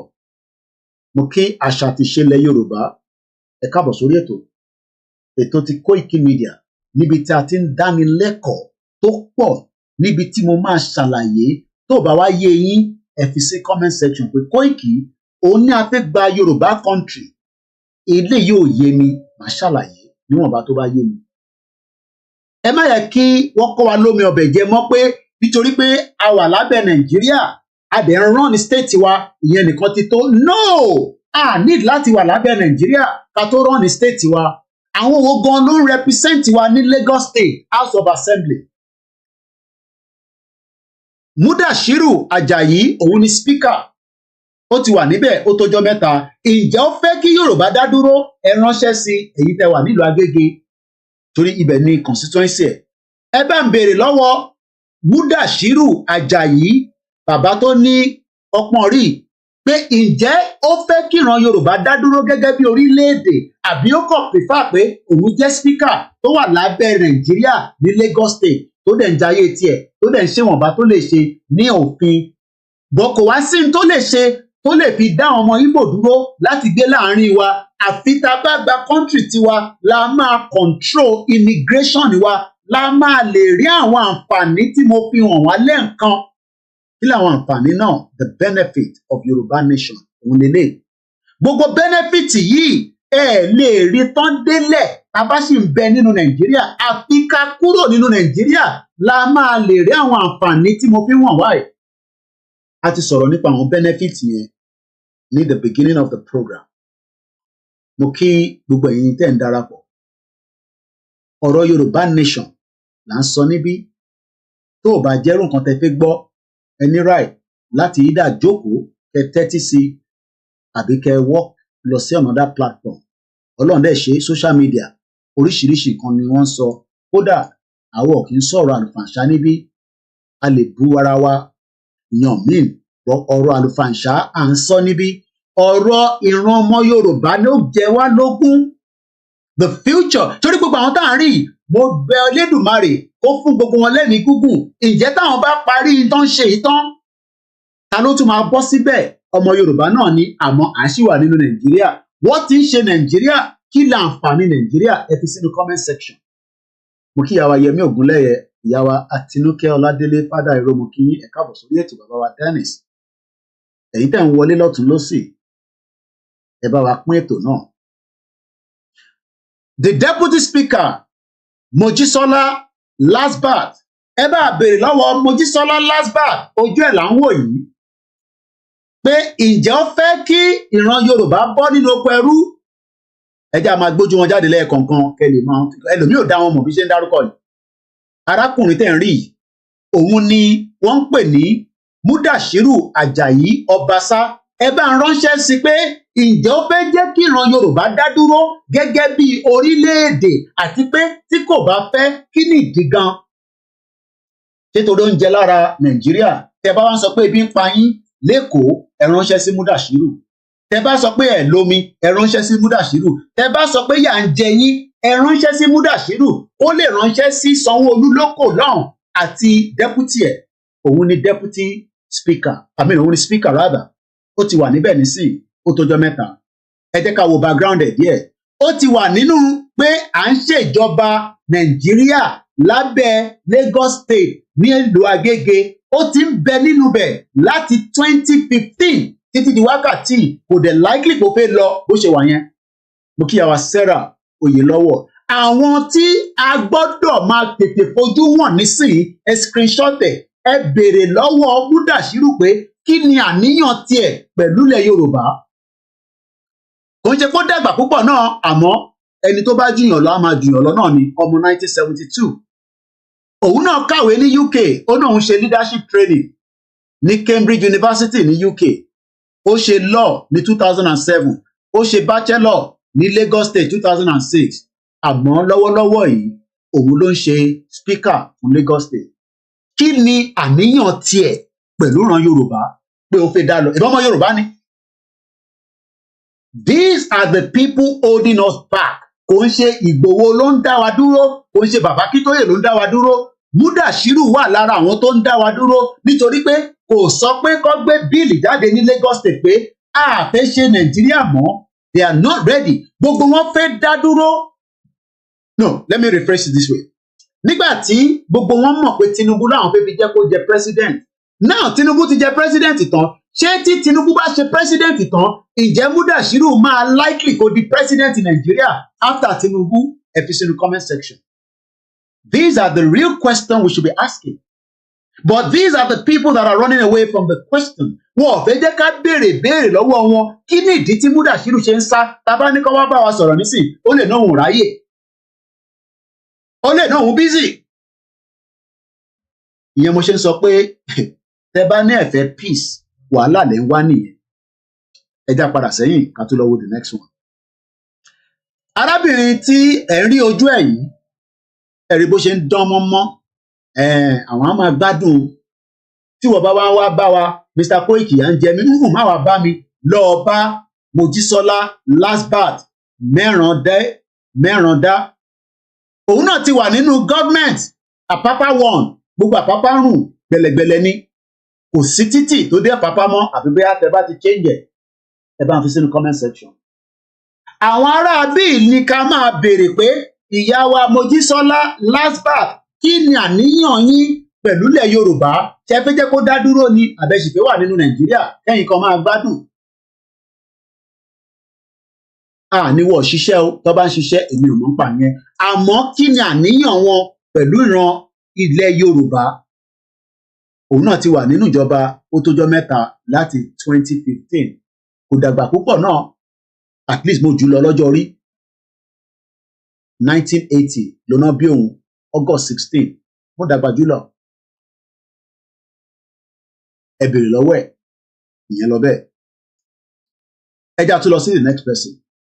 Arákùnrin tí a tó fẹ́ gbójú ẹ̀ síta yìí bá dẹ̀ ṣe máa gbójú wọn síta ní gbogbo ìgbà nísìnyí yẹn torí tẹ bá wá ń bi wá pé Koiki what is the way forward ẹ lọ bèrè lọ́wọ́ àwọn ilé pé kí ni way forward torí tèmi bá ń sọ way forward ẹ̀ ń disagree pẹ̀lú mi bóyá tẹ bá béèrè lọ́wọ́ àwọn representative wa bí àwọn ní way forward ṣé way forward ká sì wà nínú Nàìjíríà káwọn máa ṣe yọ̀tọ̀mí káwọn máa gbádùn ayé káwọn máa jìyà mo kí bàbá wa Olúwagbénga Babátúnjí Abe ẹ káàbọ̀ sórí ètò dádì àgbáyé akalẹ́ mo kí bàbá wa Odúnlọlápọ̀ Ahmed bàbá wa Adékúnlé Àlàbá mo kí yín ẹni tó bá rí mi rí èmi náà ń pè ní Koiki Media màá fọ́ Nàìjíríà màá fọ́ sí wẹ́wẹ́ wàá máa gbọ́ Nàìjíríà náà máa bí ẹ torí pé àwọn òyìnbó tó kó wa papọ̀ lórí burúkú ni wọ́n bomb bastard ni wọ́n fi ṣe máa ń sọ àárín wọn lèmi ń gbé ìwọ tó gbé láàárín wọn kò lè yí ẹ òmùgọ̀ nìyẹn.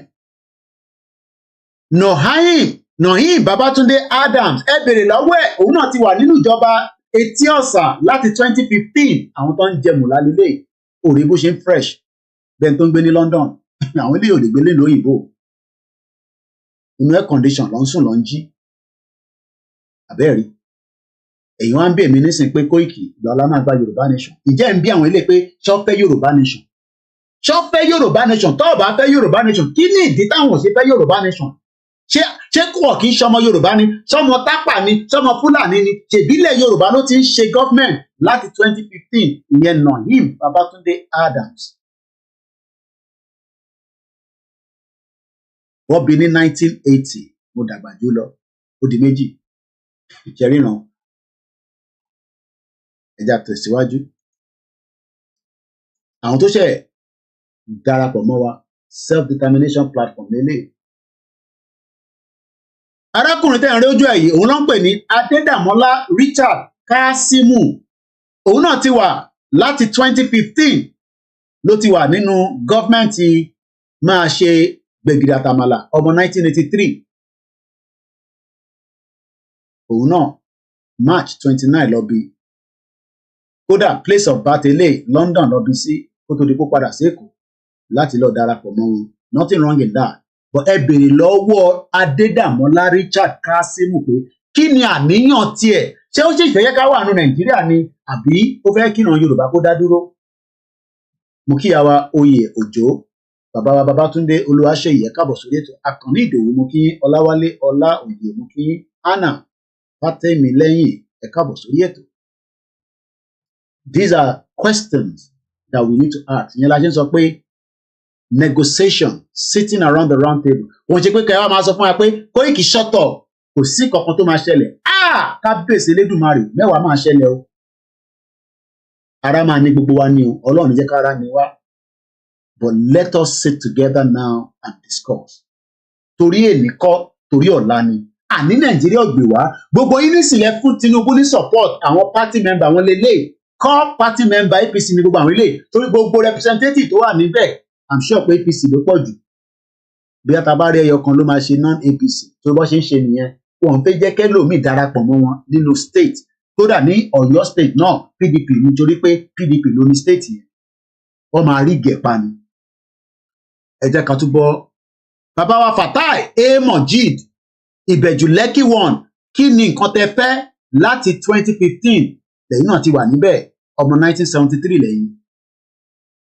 education masters in business administration finance and management lóòótọ́ ó yẹ kí Lagos ti lọ jù bẹ́ẹ̀ lọ àmọ́ nígbà tó jẹ́ pé abẹ́ Nàìjíríà ní Lagos wà ìwọ̀nba ni ó lè rí ṣe. Let's move swiftly. The next person. Honorable Engineer Santoji David, Master, MBA, MPA, Civil Engineer, 1959, 1 year before the election, the fraudulent election. Now, ilé tí lobby. Bàbá Akánrinwé Abíọ́dún ẹ káàbọ̀ sórí ètò. Mr. Michael Cyprus ẹ káàbọ̀. Tijani Adeayomi Jami. Okay, Waris Jinado ẹ káàbọ̀ sórí ètò. My question is, you can see that these are all the people tẹ́lẹ̀ ní láti lọ bèrè ìbéèrè pé kí làwọn fẹ́ gangan. Mo rí ẹ̀ńbẹ̀ easy lẹ́ẹ̀kan sí gbogbo Miami. Abdulkareem Jubril Ayọ̀dèjì ẹ bá bèrè lọ́wọ́ ẹ̀ pé kí lòun fẹ́. Òun ṣe darapọ̀ mọ́ wọn ní 2023 ni òun ṣe wọlé Agége 2.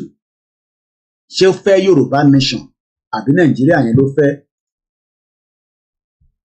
Saad Lukman Olúmọ ẹ bèrè lọ́wọ́ ẹ̀ kí ló fẹ́ gangan 2019 lòun ti darapọ̀ mọ́ wọn ọmọ 1966 ọdún mẹ́fà lẹ́yìn ìgbà tá a gba fraudulent amalgamation ẹni Ọlọ́run dá mo kí yín ẹ káàbọ̀ sórí ètò. A sì ń tẹ̀síwájú àwọn Lagos House of Assembly ni wọ́n fi ojú wọn wọ̀nyí Olúwaṣábíù Àkànbí ẹ bèrè lọ́wọ́ ẹ̀ òun náà ṣe wọlé ni Ajẹ́ròmí Ìfẹ́lódùn. These are the people we should be asking questions. À ń pariwo a fẹ́ kúrò ní Nàìjíríà ǹjẹ́ àwọn representative wa fẹ́ kúrò ní Nàìjíríà?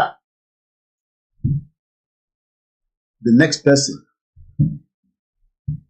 Jimoh Ọrẹlópé Lukman Ọlátúnjí òun náà ṣe wọlé ní Àlímọ̀ṣọ́ one of the biggest local governments in Lagos State. Ǹjẹ́ Jimoh Ọrẹlópé Lukman Ọlátúnjí ǹjẹ́ ó fẹ́ Yorùbá nation? Àti pé ṣé gbogbo wọn lè sọ pé àwọn fẹ́ Yorùbá nation tí wọ́n lè ṣe on their own àbí wọ́n débẹ̀ látara pé bàbá sọ pé lọ́ fi débẹ̀ torí a mọ̀ pé gbogbo wọn lọ́lọ́ dọ̀bálẹ̀ fún Tinubu láti fi wọbẹ̀ àfi tá a bá ń parọ́ fúnra wa ibi tí Tinubu ní agbára dé nìyẹn lórí gbogbo wọn bó ṣe wà yẹn ẹni tí Tinubu bá ní kò ní wọlé sí representative wọn kò ní wọlé kò ń ṣe pé wọ́n sọ fún wa intermoney they are all under the Godfather bẹ́ẹ̀ ni Pastor Mo gbogbo wọn pátá ni Tinubu. Kẹ́hìndé Joseph ẹ bèrè lọ́wọ́ ẹ̀ òun ti wà níbẹ̀ náà láti 2019 ọmọ 1968 ọdún mẹ́jọ lẹ́yìn ìgbà tá a gba fraudulent constitution fraudulent independent. These are Lagos State House of Assembly members gbogbo àwọn ojú tẹ̀ ń rí ẹ jẹ́ ká tún lọ wo ìyá yìí kí lorúkọ tàwọn Ọ̀sífí Folúkẹ́ Stella ẹ bá a bèrè lọ́wọ́ wọn pé ṣé wọ́n fẹ́ Yorùbá country àwọn náà ṣe wọlé ni láti yẹ. What chicken? I didn't come and cook. Nobody's cooking any chicken. But you just put it earlier. I thought they were cooking chicken, but nobody was cooking any chicken. Who make making, man? Eh? Who put that making? Steak. On the steak. Okay, I'll tell your brother. It's not. That can make me steak. Okay, I'm coming. Let me finish my program. Mo kí gbogbo alẹ́ nǹkan sí pé Elizabeth. Honourable Ọ̀sáfí Folúkẹ́ Stella àwọn ṣe gborí wọlé ni ṣé àwọn náà máa fẹ́ kíran Yorùbá ó pín. Give it to her and stop disturbing me. You're not thinking of a travel first. Ẹ kúrò kẹ́ yé disturb tí mo ṣe nígbà and distract me. Ẹ jẹ́ ká tún lọ wo àwọn tó kù náà àti fẹ́ dé ojú gbogbo wọn tán kù díẹ̀. Doherty Olúkọ̀yà David òun ló rẹpísẹ́ǹtì amúwọ̀dọ̀fin àwọn oníṣẹ́ ìgbórí wọlé ni ìwọ̀n àlẹ́ ìníṣàn tí àwọn ilé ò tí ì rówó níbẹ̀ so kò láìpẹ́ kan máa ní káwọn pín. These are the people that we should be asking questions. These are our representatives. These are those that need to tell us kí làníyàn tiwọn. Hey, that's enough. Put it back. But are they going to say what they want? I don't know because wọ́n ráyè jẹ́ ká bá wọn sọ̀rọ̀.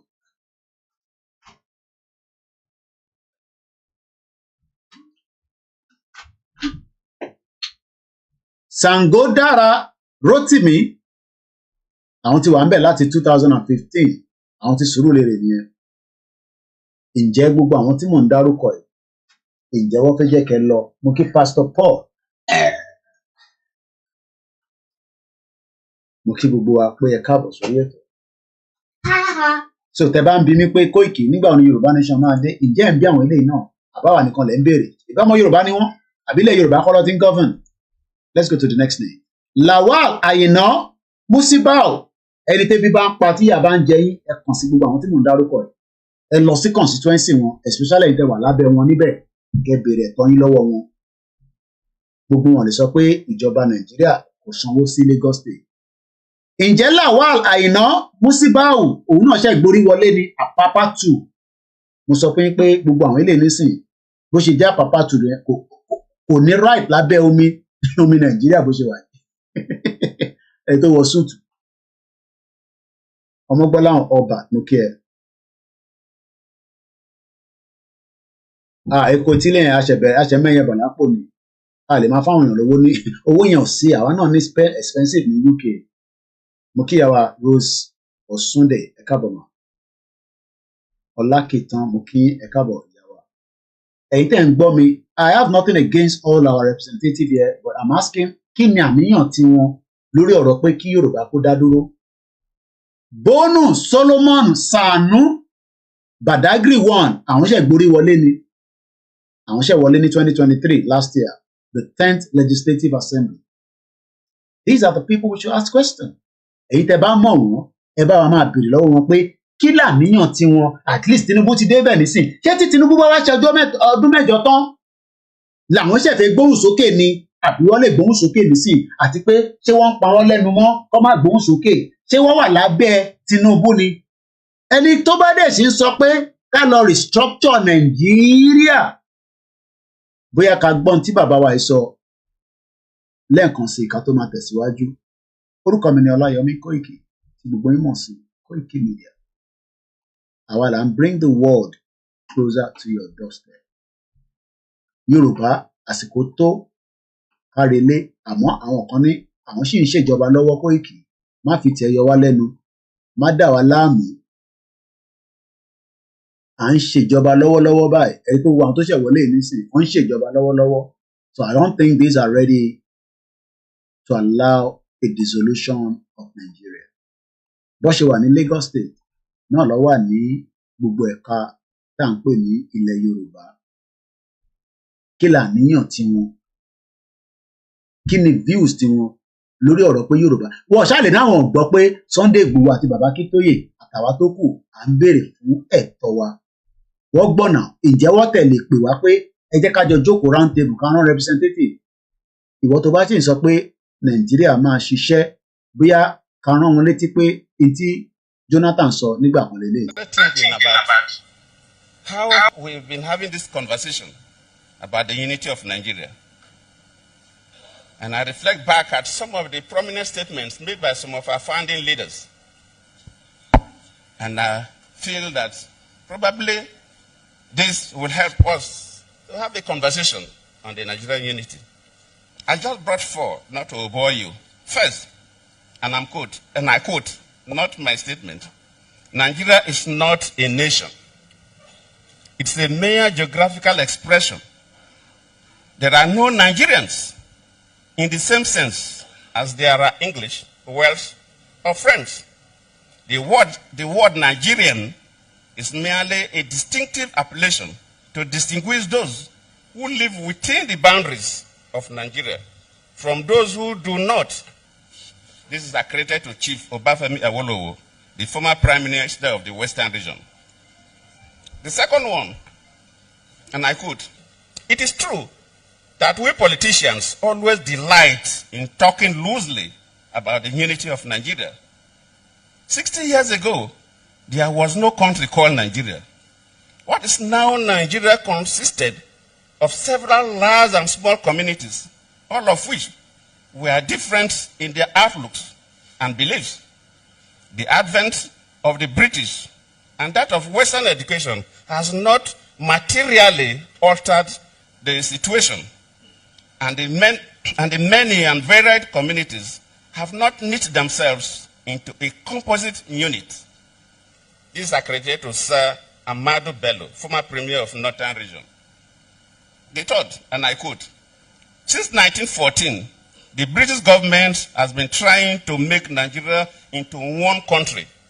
But the Nigerian people themselves are historically different in their backgrounds, in their religious beliefs and customs, and do not show themselves any sign of willingness to unite. The Nigerian unity is only a British intention for the country. They drink, they fornicate, they do all the things that all human beings do. So it's not a question of religion. There's no question of anybody being truly a Muslim there. You know, even I knew a chief judge who was supposed to be leading Muslim prayers, who anytime he came to me in my official residence, would put brandy or whiskey in a mug and they'll be drinking and they will smoke and all that. So I don't think it's religion. When they started this Sharia, how many of them are obeying the Sharia? How many of them? No, not none of their leaders.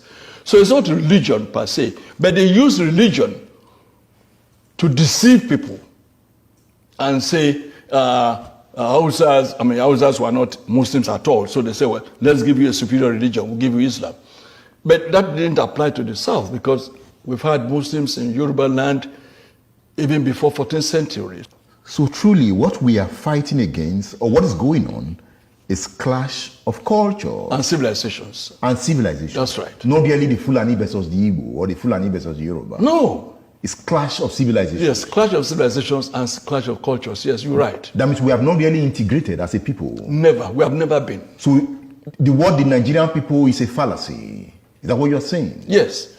Because, again, in those days, you will say there have always been Igbo markets, Hausa markets in Enugu. There have always been Sabos in Shagamu.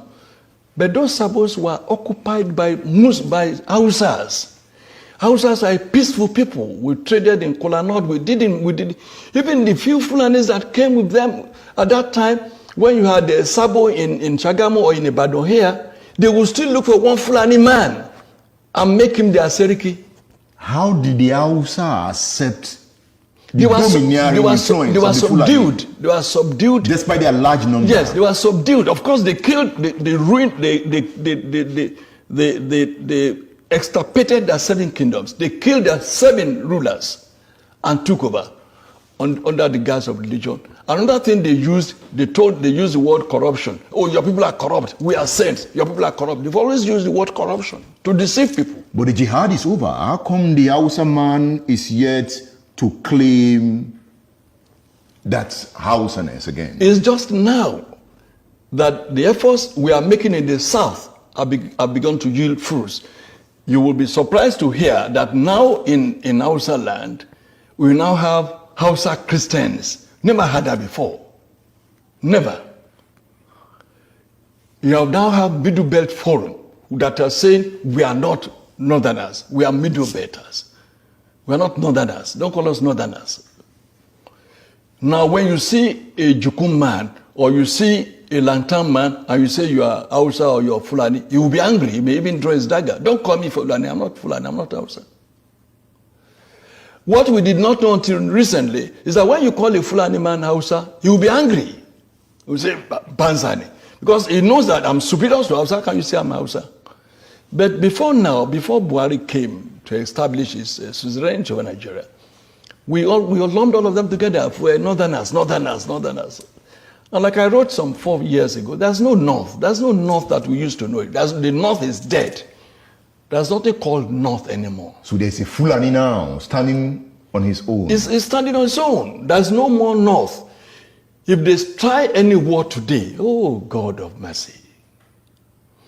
The kind of cohesion you had in the army, the military in 1966, will never happen again in this country, if there is a country at all. You will not find a Hausa soldier now, an Igbo soldier going to Enugu to kill a fellow Igbo. You will not even find an Igbo soldier coming to Ibadan to kill a Yoruba man, or a Yoruba soldier going to Enugu to kill an Igbo man. It will not happen again. So the Lantan people, the Benue people will never ever allow themselves to be used by any Fulani mischief maker. So if I'm getting you right, your argument is that the Fulani hegemony has been broken. Dead. If the Fulani hegemony has been broken, yes, does it mean that the social structure of Nigeria is about to witness a very hard hit that will lead to a new Nigeria? Yes, for those who agree with you to the extent of the fact that there are still some people who want a Nigeria, a group that I don't belong to. But for such people, yes, with the weakening of Fulani hegemony, there could be a Nigeria that will integrate the Soba Fulanis, the town Fulanis, and still reconstruct, rebuild, and then have a Nigeria that should be. But I, as a person, as Tola Deni, believe that it will take probably 1,000 years to change the mindset of a Fulani person whose philosophy is kill, maim, rape, send away people from their land and let me occupy it. That is the bush Fulani. It is the bush Fulani. Not the town Fulani. Not the town Fulani. And the town Fulani is more in number. No! ẹ má bínú a ní kọ́ọ̀kan tó wá sórí studio ẹ bá dá sàǹgbọ́n yín bàbá wa. Kẹ́rí nǹkan tó ń kọ̀ rẹ̀ sọ ni pé mi mọ wá ìdí àwọn èèyàn wa tá a rí ojú ọ̀nà nílẹ̀ tá a dẹ̀ máa torí bọnú igbó. Kí láti ọjọ́ yìí ṣé kò jí ṣé àkàkọ́rọ̀ àti tòmóòtọ́ náà ni wípé ó máa wà bẹ́tàrọ̀ tá a bá wà ní orílẹ̀-èdè tara wa. Ṣé wọ́n fògùn àbí ṣé wọ́n fi ògùn dè àwọn èèyàn mọ́lẹ̀ ni? Nítorí wọ́n wo program kan ní ìjọ kan ní ìfẹ́ dárúkọ program yẹn obìnrin yìí tẹ́ bá rí bó ṣe ń ṣàdúrà ó kọ́kọ́ ṣàdúrà lọ fún gọ́fúnà state yẹn ǹjẹ́ nígbà tó máa sọ reason tó fi ń ṣàdúrà wọ́n pa ìyàwó ọmọ ẹ̀ tó ń bá àmọ̀tẹ́kùn ṣiṣẹ́ torí pé gọ́fúnà state yẹn wá compensate wọn fún ẹni tó pa ẹni tó ń ṣiṣẹ́ pẹ̀lú àmọ̀tẹ́kùn ní 2.5 million ẹ̀mí èèyàn ni wọ́n san 2.5 million lé lórí òdìdí ẹ̀mí. Then àwọn èèyàn wa ló ní orí nípa ti olóyè Ìgbòho ẹni yìí fi ẹ̀mí ẹ̀ ó fi lélẹ̀ fún ìrẹ̀ ó lù sí ọ̀rẹ́ àti ẹ̀gbẹ́ àti màmá tó bí ká má lè support irú èèyàn bẹ́ẹ̀ ká má lè pé ẹni tó kì í ṣe pé ìyà ń jẹ kì í ṣe pé bí ń pa olówó ni tẹ̀kàn tẹ́lẹ̀ ó dẹ̀ sacrifice gbogbo kìíní ó yẹ ká ti mọ̀ pé ṣé owó ni ó ń wá ni ṣé owó lè ra ẹ̀mí ìyá olóyè Ìgbòho padà ni àti ẹ̀mí àdògán àti ẹ̀mí apá owó ò lè rà ṣùgbọ́n mi mọ wá ìtàwọn èèyàn wa ṣé poverty náà ni ó máa ló pa làákàyè máwọn èèyàn wa lórí tí wọ́n rójú ọ̀nà ńlẹ̀ tí wọ́n wọnú igbó lọ. Àwọn àǹfààní tó wà ní kìíní gbogbo ẹ̀ lẹ ti sọ láti jọ ilẹ̀ ti fi ṣe program but still náà wọ́n kàn ti kún. Bí mo ṣe ń bá yín sọ̀rọ̀ yìí ìyàwó mi àtọmọ mi wọ́n wà ní hospital láti over 2 weeks tẹ́ ẹ bá rí treatment tí wọ́n fún ọmọ mi ní hospital nílùú tí ìṣẹ̀bẹ̀ lọ bí wá sí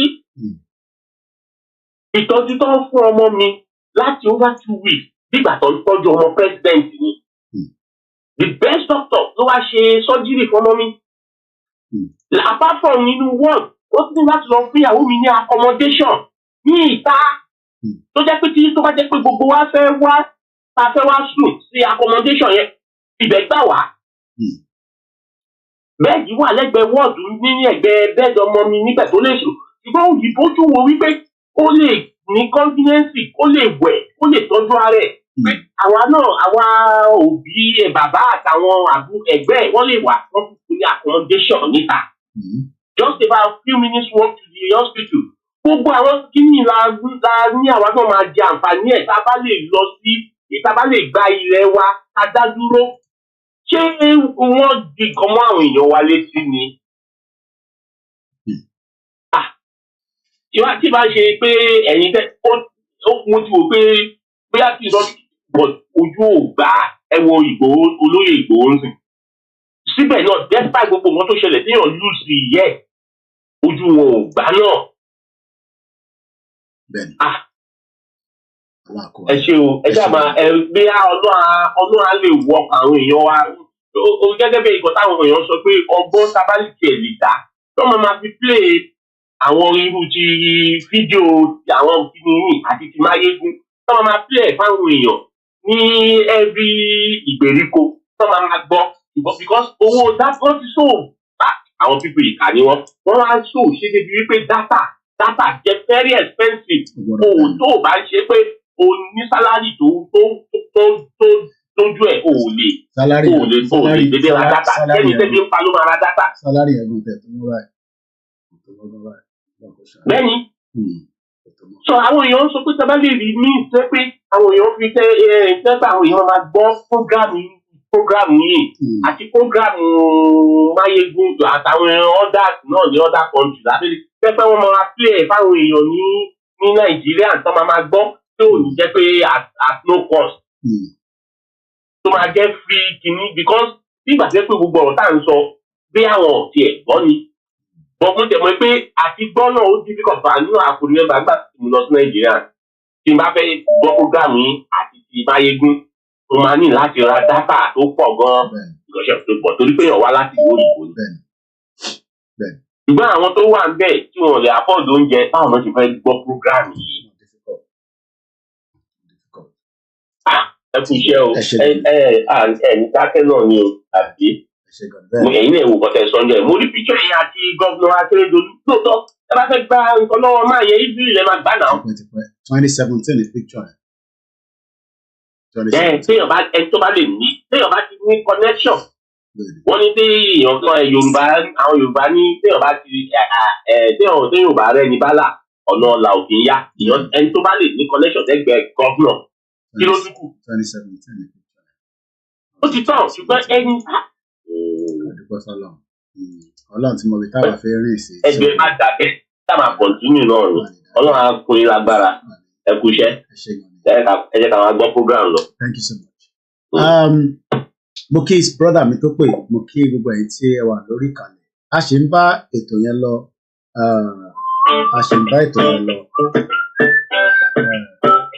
let's go straight to the next caller. Mo kí gbogbo ẹ̀yin tẹ̀sẹ̀ ń darapọ̀ mọ́ wa lọ́tún lọ́sì. Hello caller. Jọ ọmọ mi ní mo jọ ọmọ mi láti Canada. Mo wà lórí live program. Ṣé kí n pè yín later? Ẹ jẹ́ n pè yín later. Mo wà lórí live program. All right.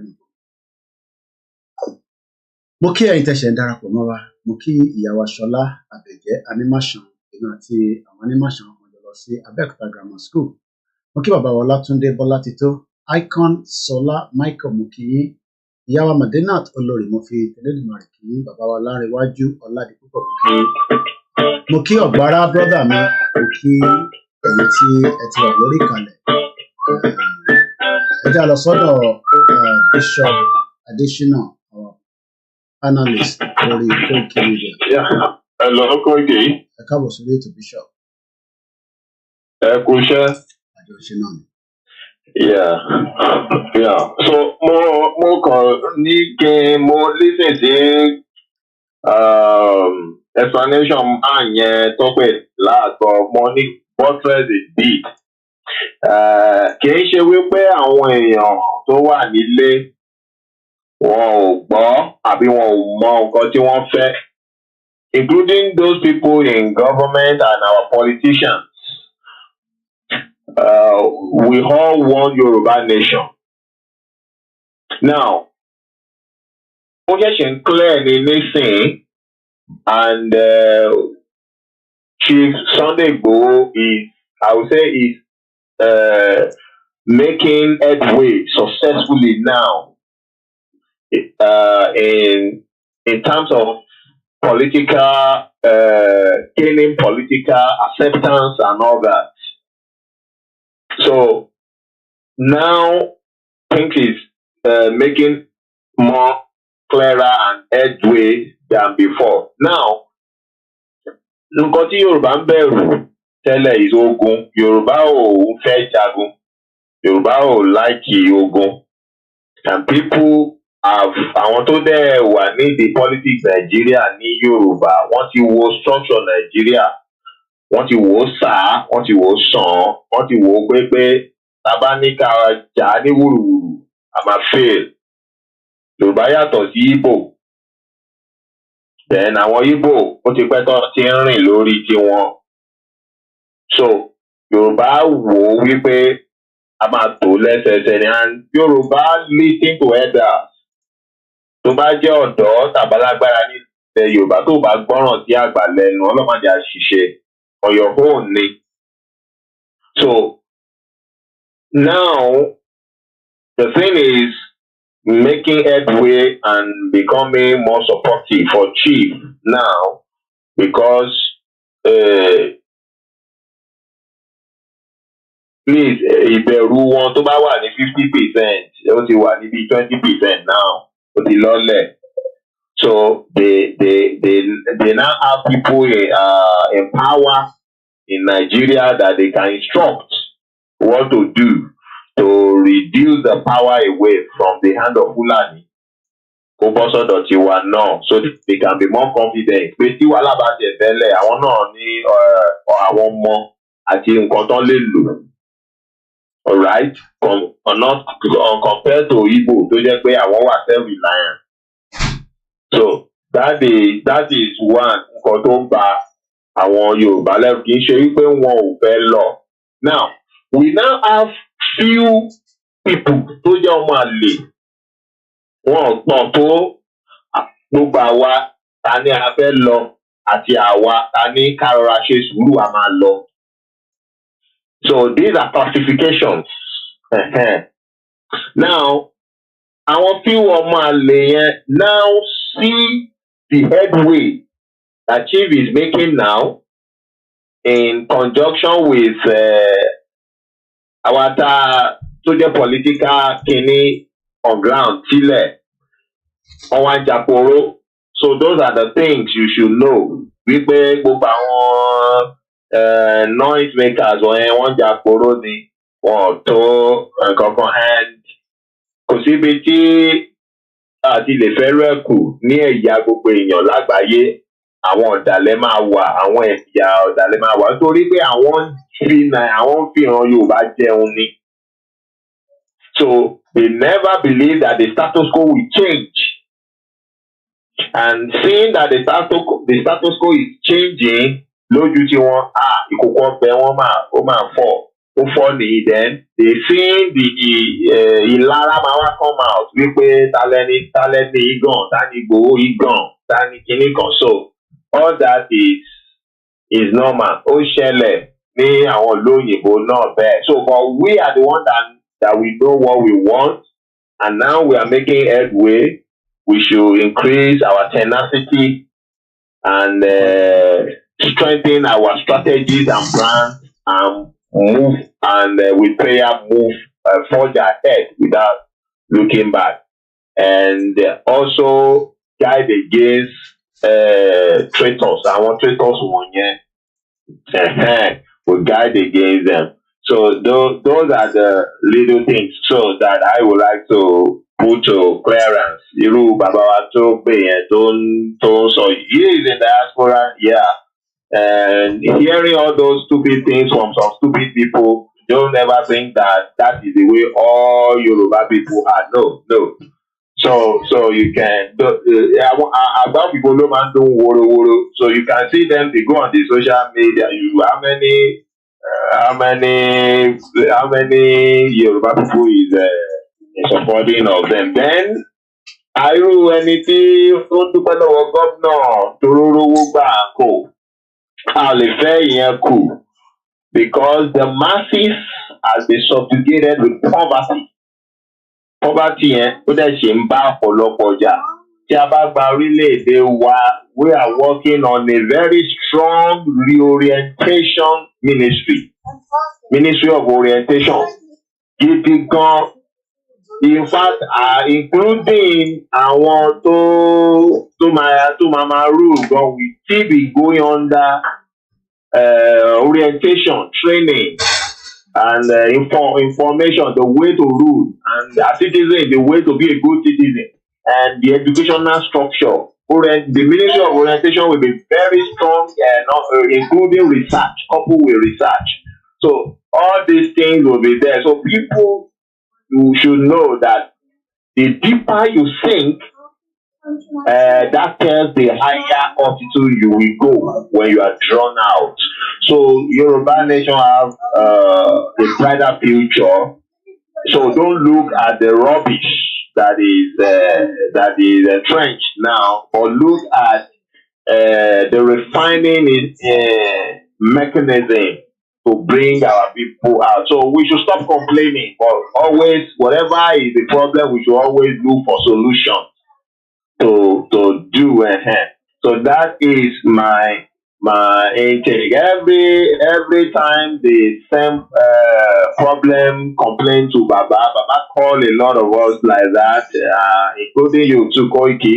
So we storm and bring solution out. We don't sit down complaining also. We stop brainstorm and bring solution out. And we over the time we realize that what people are even calling problem are opportunities. They are all opportunities because those solutions are opportunities. Some of them are ministry, some of them are business, some of them are a lot of things that you can do to just make to render service. And you know, when you render service, you goods and services go together, and all that, or good gratitude and service also go together with people. So those are the things that keep up Chief Dr. Adeniyi Sunday Igboho. Wọ́n rí wa láìpẹ́, but a fẹ́ kí wọ́n kú iṣẹ́ tàbí wọ́n máa sinmi kán relax. Gbogbo àwọn tó ń sọ kátàkátà yẹn wọ́n jáporó ni. Wọ́n ti mọ̀ pé ó ti tán lẹ́nu wọn. So about Chief ò dẹ̀ need the owó anybody. So wàhálà tí wọ́n nìyẹn. All right, Bishop. Thank you, Koiki. I'm Gbeto Iwasile. We've done 3 hours already. I'm going to bring the program to an end here. I wanted 2.5 hours. We've done 18 minutes past 3 hours. And on that note, thank you so much for everyone that contributed. Thank you so much for all your calls. Thank you so much for your comments, your love, your share, and also your advice as we bring the program to an end. Hopefully, if time permits, like I always say, I don't give when I'm coming out. If you don't watch it live, you will watch a repeat program that I do. But the most important thing on this platform is it is either we ask for it now or it might be too late. Okay, àwọn ẹ̀yà wa tó kù náà tí wọ́n wà lórí program pẹ̀lú wa that are either Biafran, Scottish, or whatever you're watching the program for. Thank you so much. As I remind us again, when people ask you the reason why you want Yoruba Nation, I want to screenshot that. That is the reason, not just because of Fulani. It's because of our identity, our language, our passport, our currency, our resources, our constitution, our own prime minister, our judicial system, security system, immigration, court, Medicare, education, industrial project, and also maybe our own Premier League. These are all the reasons we want a Yoruba nation. Thank you so much. If I didn't mention your name in the course of the program, don't take it too personal. There's just too many people that sometimes we can miss one or two. We try our best to read your comment. We try our best to make sure that we carry you along. And also, if you have not get through because you tried to call, you can always check my website, www.KOIKIMEDIA.com, where you can leave comment and questions as well. Yeah. So, and on that note, I say, have a very good afternoon, good evening.